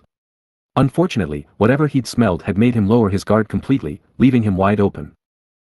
A sultry laugh drowned out his attempt to speak, and before anyone could figure out where it had come from, Shishida hit the ground unconscious. The students gasped as they saw him, and then grew angry as they saw the person that had done this to him sitting casually on his back like he was a cushion. Such a beastly man, he'd make a good fit for Monster Factory, the person said in a seductive voice. The person was another masked woman, but she was the polar opposite of Banshee. She was a young woman, probably around the same age as the girls of 1B, and fairly slender. She had a feminine figure, but with subtle curves that were shown off by the frankly scandalous clothing she wore. Like Banshee, she was barefoot and wearing a one-piece dress, but while Banshee's was tattered, black as the night, and baggy enough to hide her figure completely, this woman's dress was snow white and resembled a one-piece swimsuit made of silk, with long pieces of fabric that went down between her legs and over her rear. Her arms and legs were bare, showing off her pale skin, and the dress had windows cut into it to expose her shoulders, upper back, and her abdomen. Her fingers and toes each had a razor-sharp claw, and on her back was a pair of large leathery black bat wings.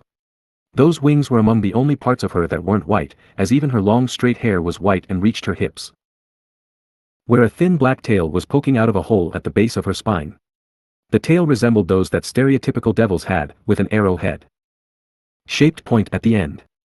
She also had two dragon-like horns atop her head, somewhat resembling devil horns, and her face was covered by a white theater mask just like Banshee's, only made from ceramic and with a smiling and winking face instead of a weeping one. Another villain. Kaibara snarled, making his fingers spin like drills as he prepared to attack. He was the closest one to Shishida, but he hadn't seen the attack that knocked him out. "Oh honey, I prefer to go by Succubus," the newly named villainess said. "You're all such, delicious-looking specimens. Tell you what, if you all agree to become my pets, I'll make sure my brothers and sister don't kill you."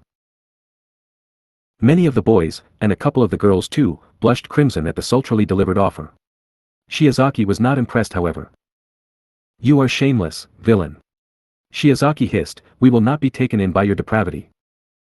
Succubus looked at the vine girl and waggled her finger, "Such a naughty girl, insulting your new mistress." "I'll have to punish you later," she said flirtatiously, "but for now, I should take my new pet away for some private time." Before anyone could stop her, the woman darted into the air with her wings, grasping the unconscious Shishida in her claws. "I've set aside a cozy spot in the mountain zone. Come and see me if you want to be my pet. I'll treat you very nicely," she laughed sultrily, before flying off to the mountain zone with Shishida. Rin was about to shoot his scales at her, but she was too quick and gained too much height. If he even managed to hit her, she'd drop Shishida and he'd die from the fall. "Damn it," he cursed. "What we do now?"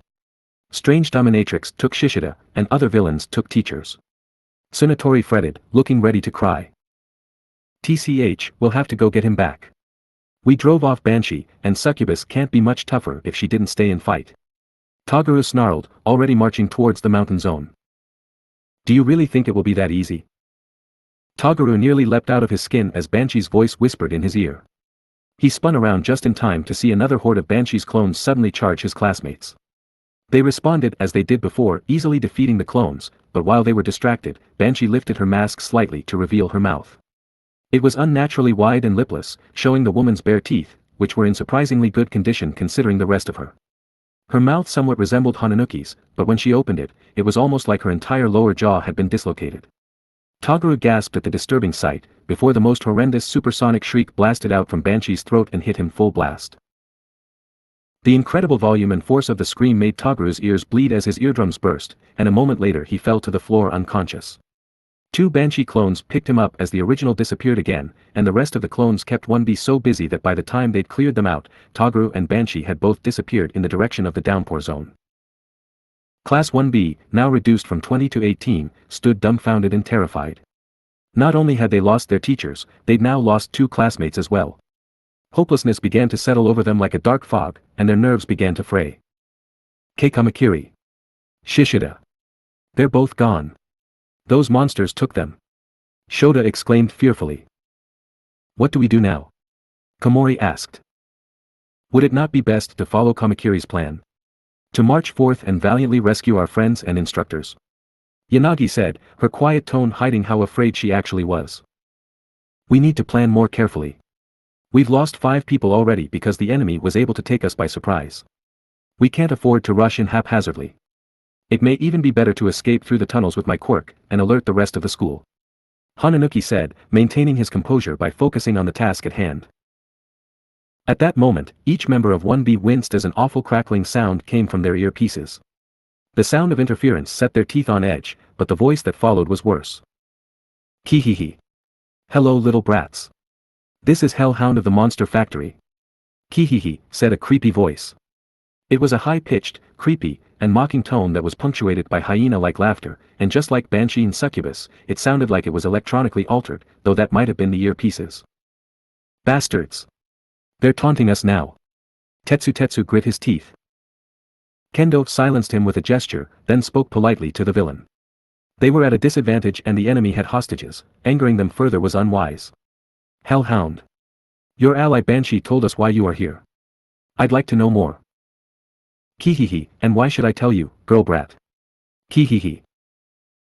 Kendo pinched her wrist to keep herself from snapping at the incessant, mocking laughter. You want to kill us, or at least two of us if Banshee was telling the truth.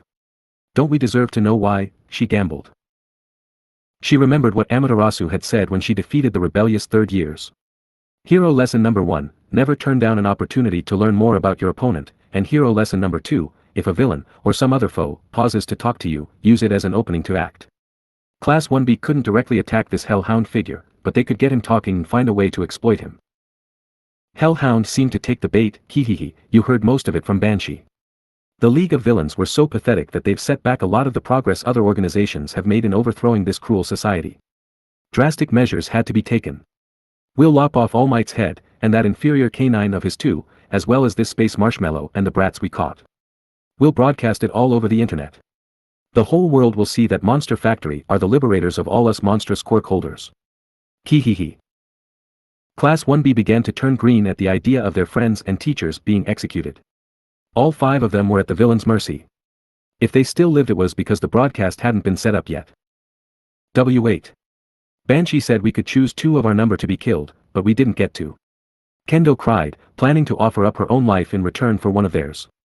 She had no intention of actually dying, but anything that made the villains pause in their plan would buy them time. Kihihi, sorry girl brat, but you lost your chance. That overgrown rug could sniff us out, so we can't let him go. My little sister Succubus will make sure he enjoys his death, kihihi. As for the other guy, he shouldn't have attacked Big Sis Banshee. Now we've got what we need, so the rest of you brats can leave. Kihihi. You just let us all go. Monoma sneered, his distrust blatant in his voice.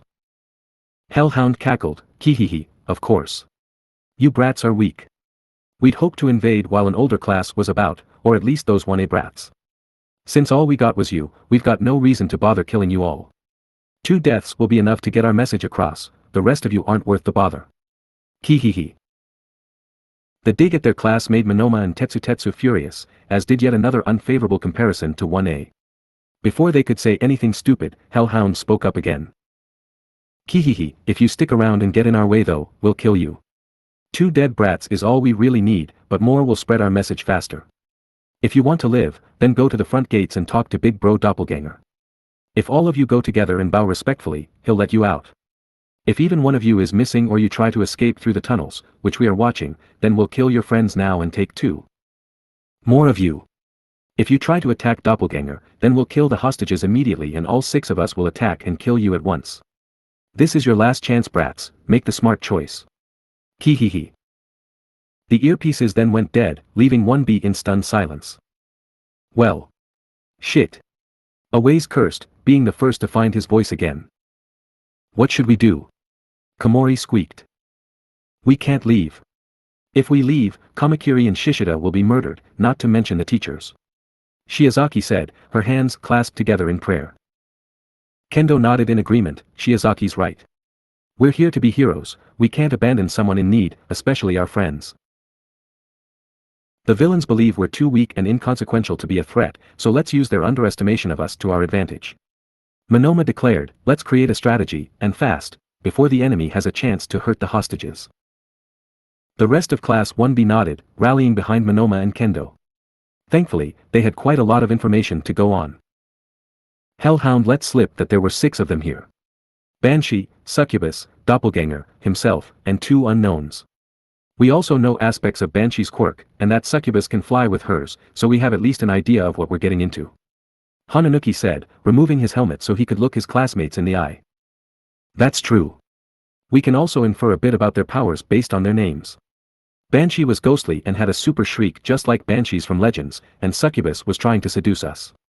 Shota said, the others must have similar powers to their names. It's also likely that the cackling thing that dragged off 13 was Hellhound, their laughs sounded the same. We've got their general locations too. Doppelganger is supposed to be guarding the entrance, Hellhound dragged 13 to the conflagration zone, Banshee took Kamakiri to the downpour zone, All Might was carried off to the landslide zone, Amaterasu was grabbed by bandages flying out from the ruins zone, and Succubus flew to the mountain zone with Shishida. We can use that information to find and perhaps ambush the villains. Tokage grinned. Rin scratched at his chin in thought, they're pretty tough villains though, and thanks to fighting those Banshee clones, they probably know our quirks.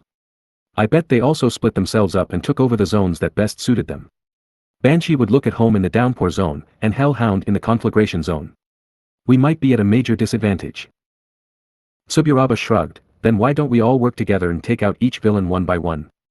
We infiltrate the zones and then all 18 of us can dogpile and defeat the villain inside while rescuing a hostage. That way each victory will also add a new fighter to our team. If we go to the landslide zone first and get All Might back, he'd probably be able to save the others by himself. Kendo shook her head vigorously, that's too risky.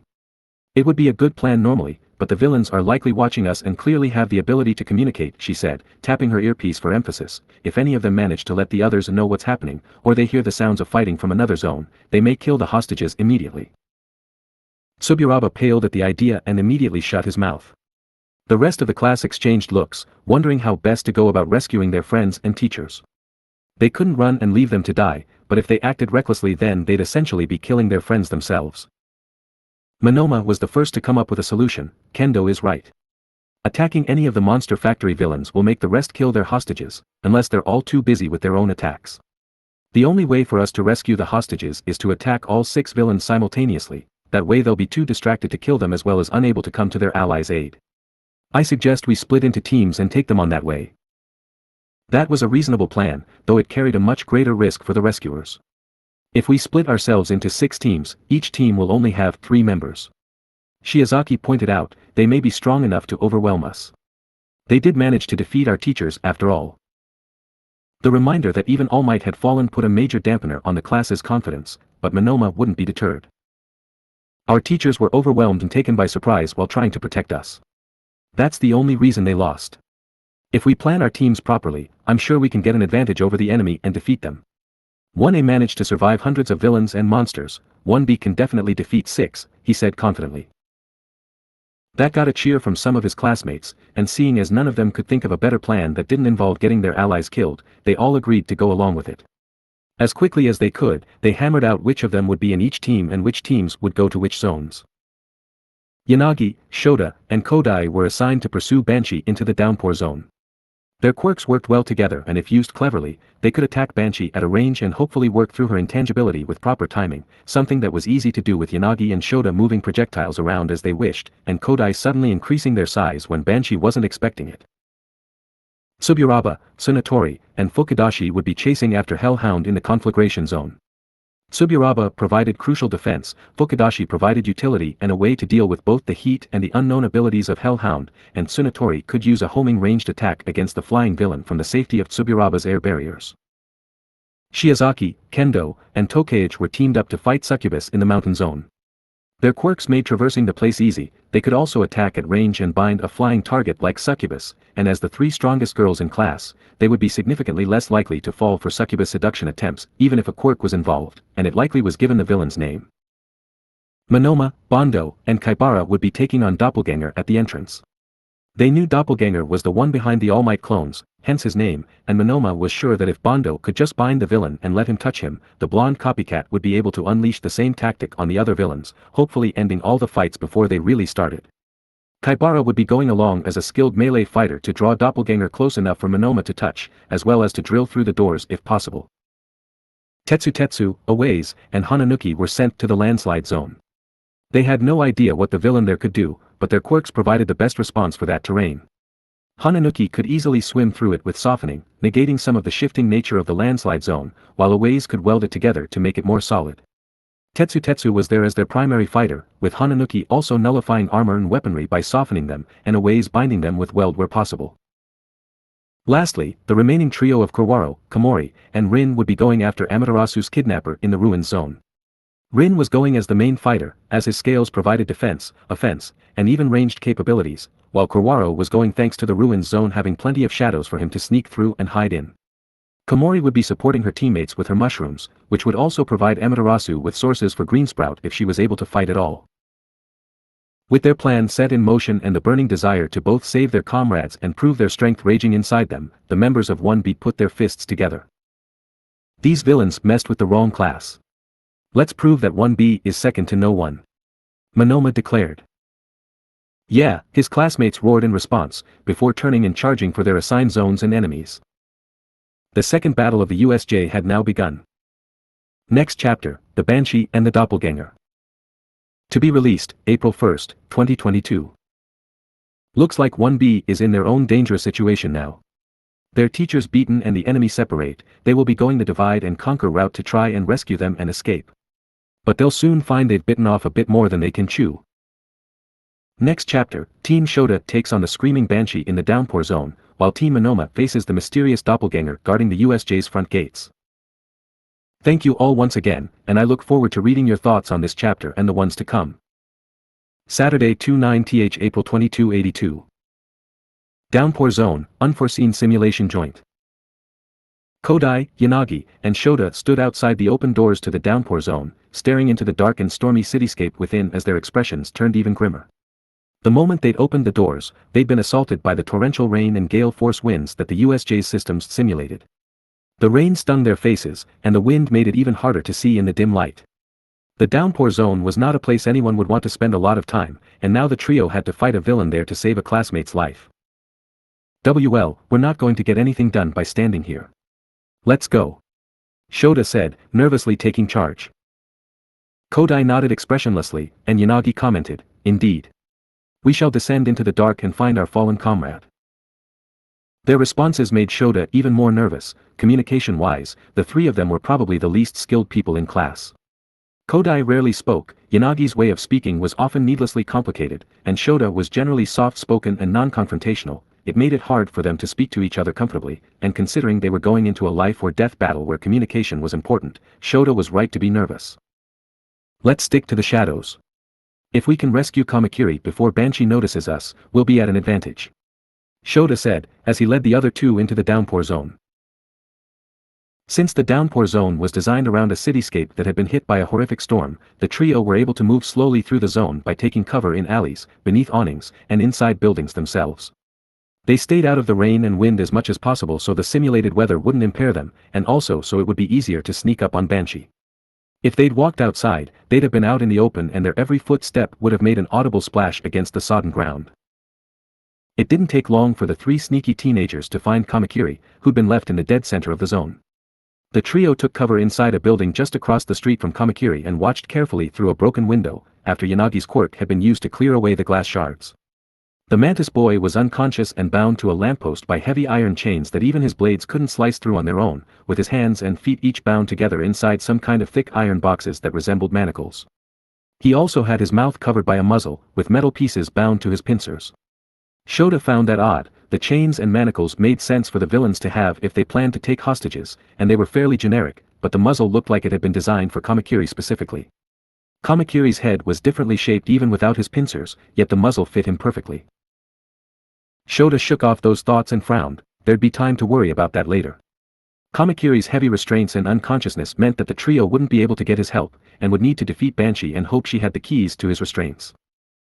Kodai, Yanagi, do either of you see the enemy? He whispered. Kodai answered with a shake of her head, but Yanagi nodded and pointed to a spot not far from Kamakiri. It was a spot beneath an awning attached to the building opposite theirs, where the rain hadn't reached, but there was an obvious wet patch on the ground and a set of bare footsteps that led from the wet ground to that spot, but not away from it. Banshee must be there. Shota nodded with a whisper. He fiddled with the scope over his left eye and the display zoomed in, allowing him to get a better look at the spot. Sure enough, something unseen in that spot was dripping water and making the wet patch of ground grow steadily larger. So that's how she can disappear and reappear. She's not teleporting, she's turning invisible.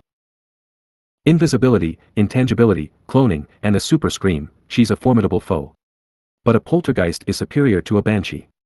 Yanagi said confidently. She doesn't know we're here yet. Let's launch a sneak attack. Shota suggested. Yanagi nodded and quickly gave her suggestion for a combination, which her teammates approved of. Kodai silently pulled a pair of steel nuts from one of her pouches and held them out to Yanagi. The ghostly girl then used her quirk to make them float directly between Shota and the broken window. Shota punched them as hard as he could while Yanagi's quirk kept them in place, then the girl sent them flying directly at the spot with the invisible banshee. Once they were halfway there, Shota gave a hand signal and both he and Kodai activated their quirks. The nuts suddenly blasted forward with even greater speed and force thanks to Shota's twin impact, before growing to huge proportions with Kodai's size quirk. The two giant nuts smashed into the spot where Banshee was, causing a loud shriek of surprise to echo through the downpour zone. The teens grinned, that sounded like a direct hit. The three of them ran from their hiding spot, and headed to where Banshee had been, ready to capitalize on her surprise to take her out if she was still conscious. Unfortunately, before they'd moved more than 10 paces out of the building, Banshee appeared directly in front of them, rising up from the ground with a shriek of rage. Her shriek was painfully loud and blasted the rain into their faces even more forcefully than the wind, making each drop feel like a tiny stinging needle. "Foul brats, you dare to strike me!" Banshee yelled, an equal mix of anger and misery in her voice. Her left arm was bleeding and she was holding it close to her chest with her other arm. "I'd hoped our attack would have knocked her out completely." Shota grumbled. "I am not so slow and dim-witted as to stay in place after seeing two great masses of steel flying at me. Had I been quicker, I'd have phased through it all, but at least my left arm is all that was hurt." Banshee spat. "I'll make you pay for that." Before the teens could react, Banshee disappeared completely. For a moment, they were tense, until Shota suddenly staggered forward with a cry as something hard slammed into the back of his head. The boy was seeing stars and the girls moved to defend him, but Banshee was already gone. Kodai then wheezed painfully as something impacted her stomach, and Shota threw a sloppy punch at where he believed the invisible Banshee to be, only to find his fist passing through thin air. Yanagi was the next to be attacked. An unseen foe grabbed her ankle and pulled her feet out from under her, making her flop painfully to the soaked ground, staining her white costume with the dirt of the simulated city. Shota attacked again, but once again failed to hit his target while Kodai helped Yanagi to her feet. The three teens quickly stood back to back with one another and held their arms up to defend themselves from Banshee's invisible attacks. This foe is like the wind, unseen and untouchable. Our initial attack failed to thwart her, and now we've lost the advantage of stealth. Yanagi lamented, just barely managing to block what she'd assumed to be a slap. Ugh, we need to get some distance. Should we split up? Shota groaned, resisting the urge to rub the sting out of his forearm after an invisible Banshee clawed at it. Kodai, as usual, remained silent and used a flat metal drinks coaster enlarged by her quirk as a shield to protect herself from as much of the Banshee's attacks as possible. She had only limited success, as her unseen foe either struck around the shield, or was able to strike through it with her intangibility. When the black-haired girl thought of this, she remembered the fight between Amaterasu and that third year, Mirio-senpai. He'd been able to strike Amaterasu through her shield too, and had a similar quirk. Suddenly, Kodai was struck by a thought. She narrowed her eyes and braced herself, mentally blocking out the sounds of her classmates grunting and trying to come up with a plan. She focused only on what was in front of her, and shrunk her shield to a more reasonable size, preparing for Banshee's next strike. The strike came quickly, but Kodai was prepared. She grabbed the edge of her shield and swung it at the last moment, smacking Banshee's arm and making her shriek in pain and shock. Shota and Yanagi looked at Kodai with surprise as Banshee suddenly turned visible again and staggered away from her, gripping her already injured arm even more fervently. Kodai's expression remained blank, but there was a satisfaction in her eyes. "Horrid little girl. How did you know where I was?" Banshee demanded. "Your quirk is similar to one I've already seen." Kodai said quietly, barely audible over the rain and wind, "You can't attack and be intangible at the same time. You need to become physical, and when you do the rain reveals your location." Her teammates almost slapped themselves at not realizing. They'd watched the Amaterasu vs. Lemillion battle too, they should have noticed the similarities. They'd been too caught up in defending themselves to think about it properly.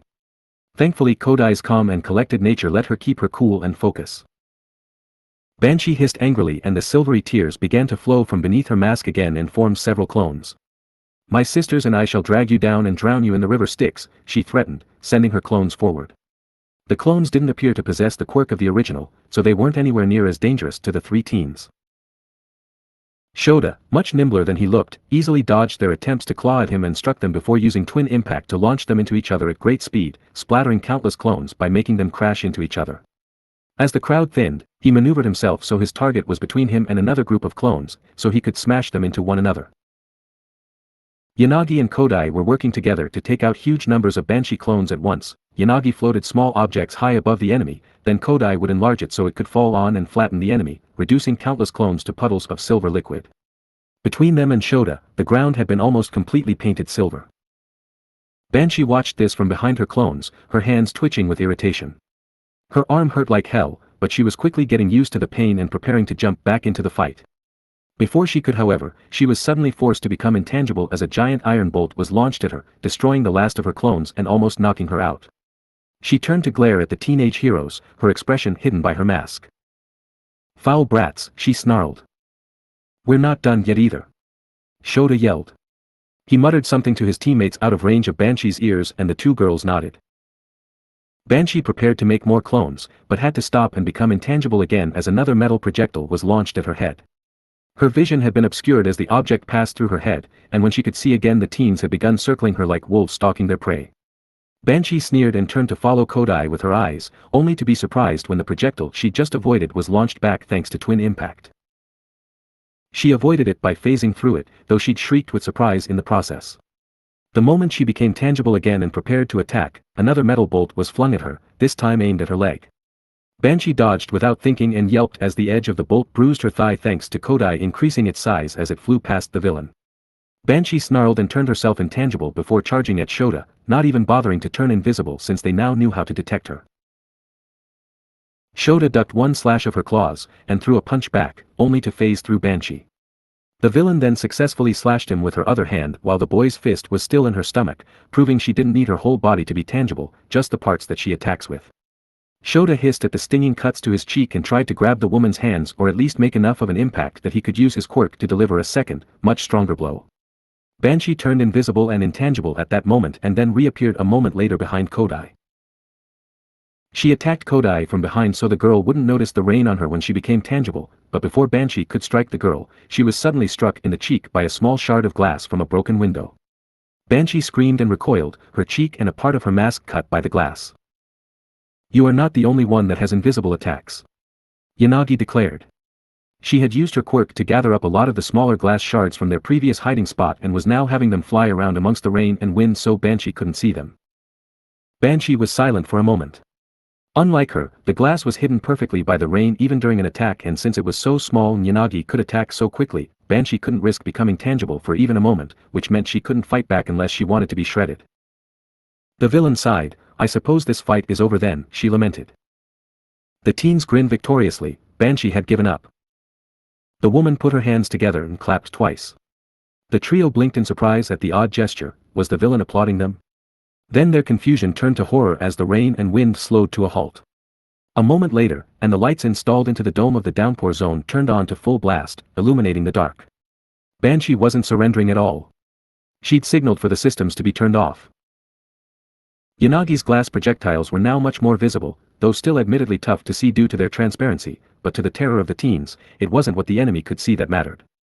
With the rain and wind gone, and the light turned on to full, they could now see what had been lurking in the shadows. Hundreds upon hundreds of Banshee clones. Every rooftop was full of them, every window revealing more hiding within the buildings, and countless more filled the streets just a few feet from where the darkness had limited the hero's vision. The small area they'd fought in was the only one not full of clones. They've been watching us this whole time. Shota gasped. Even Kodai looked afraid now, and Yanagi shook her head. We stand against an army with only 3 of us. We cannot turn back this tide. The clones on the ground began to slowly walk towards them, each one eerily calm as they further encircled the teenagers. Shota, Kodai, and Yanagi clustered together with Yanagi circling them with the glass shards as a makeshift defense as they stood back to back. You've done well to injure me so many times. All 3 of you managed to wound me, either alone or together. That is impressive. Banshee complimented, her voice losing some of the melancholy it held. But it's over now. The villain lifted the bottom of her mask to reveal her overly large, lipless mouth, which was twisted into an ugly smile. Good night, children. That was the last thing that Shota, Kodai, and Yanagi heard before a monstrously loud shriek blasted out from Banshee's mouth. Their ears were in agony, and within moments, the terrible sound made them black out. All three fell, succumbing to the silence of unconsciousness. Meanwhile. Entrance, unforeseen simulation joint. Stealthily climbing up to the entrance of the USJ from the plaza was a fairly difficult task, especially when one didn't want to be noticed by the villain guarding the door. The trio of Kaibara, Bondo, and Monoma ended up having to scale the side of the stairway to ensure they wouldn't be spotted, keeping to the shadows and using the vine quirk that Monoma copied from Shiozaki to lift all three of them up. It was a slow process, as Monoma wasn't accustomed to the vine hair and had to be careful not to rip them from his scalp or harm his teammates with the thorns. When they finally reached the top, just in time too, as Monoma's timer ran out and he lost the ability to use vine, the trio held on to the bottom of the metal railings and peeked over at the entrance, which was sealed shut with a villain guarding it, just as Banshee had warned. This villain, doppelganger as his comrades had called him, was a large man of over 6 feet in height. The majority of his body seemed to be composed entirely of gray slime, with only his head appearing anything close to normal, and because of that he didn't seem to be wearing any clothing. He had a theater mask like Banshee and Succubus, but this one's expression was blank with 2 black dots for eyes and a straight line for a mouth. He also wore the mask on his chest rather than his face, making it look as if the mask was a second face coming out of his slimy body. His real face was rugged and wild-looking, with a strong jaw and wide nose. His eyes were extremely dark brown, and his hair was long and shaggy-looking, and colored blonde. None of the boys recognized him, so it was likely that Doppelganger wasn't well known, which was likely why he didn't wear the mask properly. The villain was leaning against the entrance gates and watching the stairs, but was otherwise not doing anything. He was clearly waiting for 1B to come and surrender, and Monoma smirked knowing that would never happen. How are we attacking? Kaibara whispered to Monoma. All I need to do is touch him and then we can use his own quirk against him. If you and I burst out and distract him, Bondo can trap him in glue. With him trapped and me copying his quirk, we'll knock him out easily. Monoma grinned confidently. Kaibara nodded approvingly and turned to Bondo, think you can handle that? I can do it. Bondo whispered nervously. Good. I'll attack the guy at close range. Monoma, copy my quirk and help. You're in charge of signaling Bondo. Kaibara said. The other boys nodded, and on the count of 3, Kaibara and Monoma hoisted themselves up and over the safety railing and charged at Doppelganger. The man blinked in surprise at the sudden attack and raised his hands to defend himself. Kaibara used gyrate to turn his foot into a drill and did the same to his hips to deliver a devastatingly harsh spinning kick to the villain. The blow was strong enough to smash through stone and likely would have done incredible damage if it had connected, but Doppelganger used his raised hands to create a blast of brown sludge that quickly shaped itself into 2 copies of All Might. The appearance of the fake All Might startled Kaibara and almost made him miss his strike, but thankfully he managed to follow through with the kick. The first fake All Might took the blow and almost immediately splattered back into the mud that created him, while the second was pushing Doppelganger out of the way so he wouldn't be harmed. The spinning kick missed the second fake, giving it a chance to charge at Kaibara and try to knock him out with a downward smash. Monoma was just barely able to grab his classmate and pull him out of the way before he could be struck, and the fake All Might's blow instead hit the ground and made a large crater in the middle of the floor. Damn! This guy is the one that made the fake All Mights that attacked us earlier. Kaibara growled, making his arms rotate so he'd be ready to both attack and block. Banshee was able to create clones too. To think we'd face 2 cloning quirks in one day. Monoma said, using his copy of gyrate to mimic Kaibara's current stance. Still, at least we know that the clones aren't very durable. Doppelganger looked at the boys curiously, and created another fake All Might to replace the first one. Curious. You boys are quite dangerous. A drill quirk is a hard thing to fight, he said in a soft monotone voice as he pointed at Kaibara. He then pointed to Monoma, but you are even more interesting. A quirk that allows you to copy others, just like myself. You would make a good doppelganger yourself. If you surrender and apologize for attacking me, I'd be willing to take you on as an apprentice. You would live, and be a part of Monster Factory's new world. Monoma sneered, don't bother with false flattery. I'm going to be a hero, your new world of villains is of no interest. In fact, I think I'll end it here and now, he declared, running forward. One of the fake All Mights moved to attack him, using the incredible speed and strength of the number 1, but Monoma retaliated by making every part of his body, excluding his head, rapidly spin in opposite directions. The fake All Might's fist sent Monoma flying back, almost making him fall down the stairs, but the contact with the rapidly spinning boy also shredded his hand. Any damage done to the clone seemed to make them melt quickly, even normally non-lethal blows, so while Monoma recovered from the punch, the fake All Might turned to sludge. "Monoma! Are you okay?" Kaibara yelled. "I'm fine." The blonde replied with a wince. His ribs were bruised, but thankfully not broken. He took his handkerchief out of his breast pocket and used it to wipe away the saliva that had dripped down his chin after the blow. His fingers moved unusually, making Kaibara wonder if he'd hurt them. The clones aren't much of a threat after all. Monoma boasted through his pain as he returned his handkerchief to his pocket. He smirked smugly, aiming to make Doppelganger angry, and thus sloppy. Doppelganger didn't appear to care though. His expression was blank, and every word was spoken in a monotone. It almost reminded the boys of their classmate kōhei. The villain once again replaced the destroyed All Might clone and then sent both clones at the boys. The one that went at Kaibara initially aimed high, throwing a bunch at the boy's face, but as Kaibara spun on his heel to evade the blow, he found himself moving directly into the path of the fake's other fist, which slammed into his gut. The poor boy almost vomited as the blow left him spluttering and gasping for breath, but since the fake didn't immediately withdraw his fist, Kaibara rapidly rotated his stomach and forced himself forward. The fake's fist was torn apart, just like the one that had attacked Monoma previously, and the odd mud that composed it splattered all over Kaibara as it was destroyed. The thick brown sludge turned Kaibara's stomach even more, and the boy gagged. It would have left him open, but Monoma was dealing with the other clone. As soon as the clones had attacked, Monoma had revealed his trump card by breathing deep and exhaling air that rapidly hardened into Tsuburaba's solid air barriers.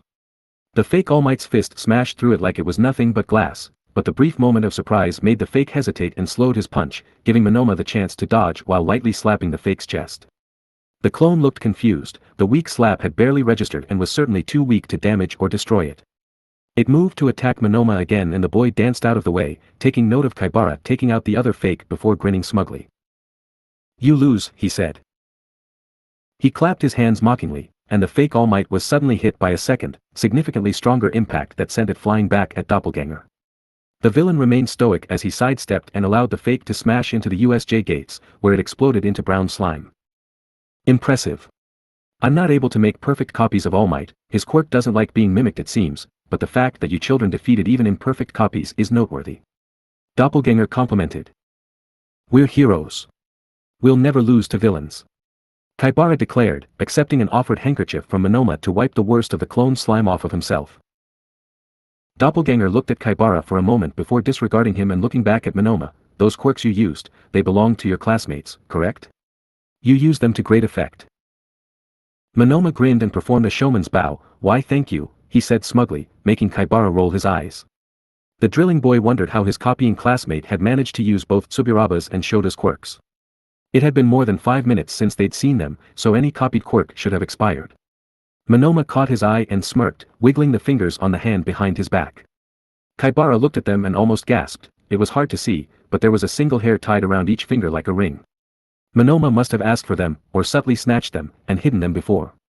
That was also why Monoma's fingers had moved oddly before, he must have been making sure the hairs didn't come loose. Seeing the understanding dawn in Kaibara's eyes, Monoma smirked and turned back to Doppelganger. "Allow me to impress you further," he said. While still bowed, Tsunotori's horns suddenly sprouted from his forehead and then flew off towards Doppelganger. For the first time, the man actually looked surprised and was actually forced to make a quick clone, this time of himself, to take the blow for him. This left him momentarily blind to the boys as his vision was blocked by his melting clone, and both boys used the opportunity to flank him. Kaibara came from his left and Monoma from his right, both aiming punches at him with drill-like fists. He couldn't dodge fast enough to escape the blows, so Doppelganger used a different method. To the shock of the heroes, Doppelganger's gray slime covered him in an instant and then shrank down significantly, causing the boys' blows to sail over his head. Monoma and Kaibara were so surprised that they almost hit each other, and just barely managed to stop their fists from spinning before they stumbled into one another. Recovering quickly, Monoma and Kaibara backed off a step and gaped at what Doppelganger had become, or rather, who he'd become. The short, elderly form of Recovery Girl looked back at them with Doppelganger's eerily calm expression. Even her clothes had been perfectly replicated, though she lacked her signature syringe-themed cane. "What the hell?" Kaibara exclaimed. Monoma echoed his sentiments, but was significantly more unsettled. He was a quirk nerd, similar to Amaterasu, and the slime-based transformation into other people reminded him of Himiko's quirk. He'd gotten a good look at it during their fight in the combat trial, so he'd never mistake it. Was this man related to Himiko? He had similar hair, and based on what few details 1B had learned of Himiko's past, they knew her home life hadn't been good before she became a Midoriya. It would make sense for her family to produce villains with their behavior. Sadly, those thoughts were wiped from his mind when the villain spoke. I am Doppelganger. I can become anyone, the villain said in Recovery Girl's voice. To prove his point, he suddenly transformed into All Might and punched the two shocked teens. Kaibara received an uppercut to the chin that had him seeing stars and rubbing his jaw, while Monoma took a gut punch that had him retching, while also cursing that the villain hadn't hit his bare skin, so he could copy his quirk. Monoma recovered first, and seeing Doppelganger turning to attack the stunned Kaibara, he used Tokai's quirk to separate himself into several pieces. His hands flew forward and grabbed his classmate, pulling him to safety while the rest of his pieces flew away too, giving them both some distance. Monoma reassembled himself and helped Kaibara to his feet. Are you alright? Considering I took a blow to the chin from All Might and I'm still alive, I'd say I'm peachy. Kaibara snarked. He looked over to Doppelganger, who didn't seem concerned with chasing them. Whose quirks do you have access to right now? Tsuburaba, Shoda, Tokaichi, and Tsunatori. Monoma reported. That's it. If I'd taken any more then I'd run the risk of confusing which hair was which. I went for defense, maneuverability, close combat, and ranged combat. Why Tsuburaba and not Tetsu for defense? Tsuburaba's is better for defending others as well as myself, and Tetsu's hair color is too close to Shoda's. I couldn't risk mixing them up and using the wrong quirk at a critical moment. Kaibara nodded. Time limits. Only for your quirk. So long as I'm in contact with the other's DNA, I can copy and recopy them whenever I want, so the time limit never expires. I can still only use 3 at once though. Monoma said quietly, in case Doppelganger could hear them. Looking at Doppelganger was actually rather eerie. He was still in All Might's form, but his expression remained blank and stoic, which looked incredibly uncanny on the number one's chiseled features. We still need to get you close enough to make contact with him and copy his quirk. Let's get an opening and then call for Bondo. If he's anywhere near as strong as All Might in that form, he'll break free of the glue, but it should give you a chance to copy his quirk. At that moment, Doppelganger grew bored of waiting for the boys to attack again and decided to take the initiative. His All Might form melted away and revealed his true form once again, then held his hands out to create a pair of clones. You did well against one of your teachers. Let us test you against another. The clones took shape, and both boys were immediately wary as a pair of fake Amaterasus took a step towards them. Their fear took a hit however, when they noticed something unusual. The fake Amaterasus lacked their usual wolf features and facial markings, and their hair was the forest green of Izumi Midoriya's human form. Doppelganger's eyes widened, the surprise breaking through his stoicism, and his fakes looked shocked too. They raised their own hands and tried to activate Izumi's quirk and only managed to make their hands turn black and crackle with red energy, which were the signs of quirk transfer. What is going on? Why are these clones imperfect? Is Amaterasu's quirk as temperamental as All Might's? Doppelganger muttered in surprise. Monoma grinned and whispered, his clones possess the original's quirks, but not divine power. If Amaterasu really was just a normal girl, we'd be screwed. We'd have to take on all those different powers. Kaibara frowned heavily. He already knew Amaterasu's quirk was unusual, and didn't work properly with things like erasure and copy. Monoma was overthinking things. Amaterasu's quirk just didn't play well with others. It couldn't be more than that. Could it? Doppelganger destroyed the Amaterasu fakes by smashing their heads together, an unpleasant sight for the boys, then tried to create them again, thinking he'd made a mistake the first time. The second attempt had the same result, and it was a pair of green-haired Amaterasus that appeared. Monoma and Kaibara didn't give him a chance for a third attempt. Using the villain's distraction to their advantage, the two boys ran forward. Kaibara jumped in the air and made every part of his body, other than his head, spin rapidly. He landed on one Amaterasu fake and his gyrate quirk shredded her like she'd been dropped in a blender, creating a mess that blinded the boy but also blinded Doppelganger. Monoma punched the other fake, mimicking his earlier trick with the All Might clone and using Shoda's twin impact to send it flying into its creator. Doppelganger was further drenched in the brown slime of his destroyed clones, and the impact even made him fall to the floor. Panicking, he blindly held his hands out to make more clones, but Monoma combined Tokei's lizard tail splitter and Kaibara's gyrate to split his body into 6 rapidly spinning pieces, which flew around Doppelganger's prone form and slammed into his clones the moment they were made, preventing them from doing anything before they were destroyed. The villain began to transform, and Monoma knew this was his moment. Bondo! Now, he cried. Bondo, who'd been hiding over the railing, and holding on with his strong arms and a bit of glue, unstuck himself and vaulted onto the entrance area. He took one look at the blind, prone, and transforming doppelganger and promptly expelled as much glue as his Semitine quirk allowed, completely bathing the villain in it. The villain, now in All Might's form again, struggled against the glue, but couldn't pull free quickly enough. Monoma was able to easily slip his hand into an opening and touch the man's bare face, copying his quirk. Ha! Victory is ours, the blonde boasted as Kaibara and Bondo came to stand beside him. Doppelganger was struggling, but he couldn't pull free from the glue even with All Might's strength. His inability to mimic the number one's quirk was working against him. After a moment of fruitless struggle, Doppelganger stopped bothering.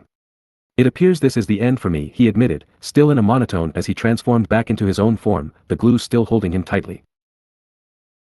Kaibara, Bondo, and I are not so weak as to lose to a villain like you.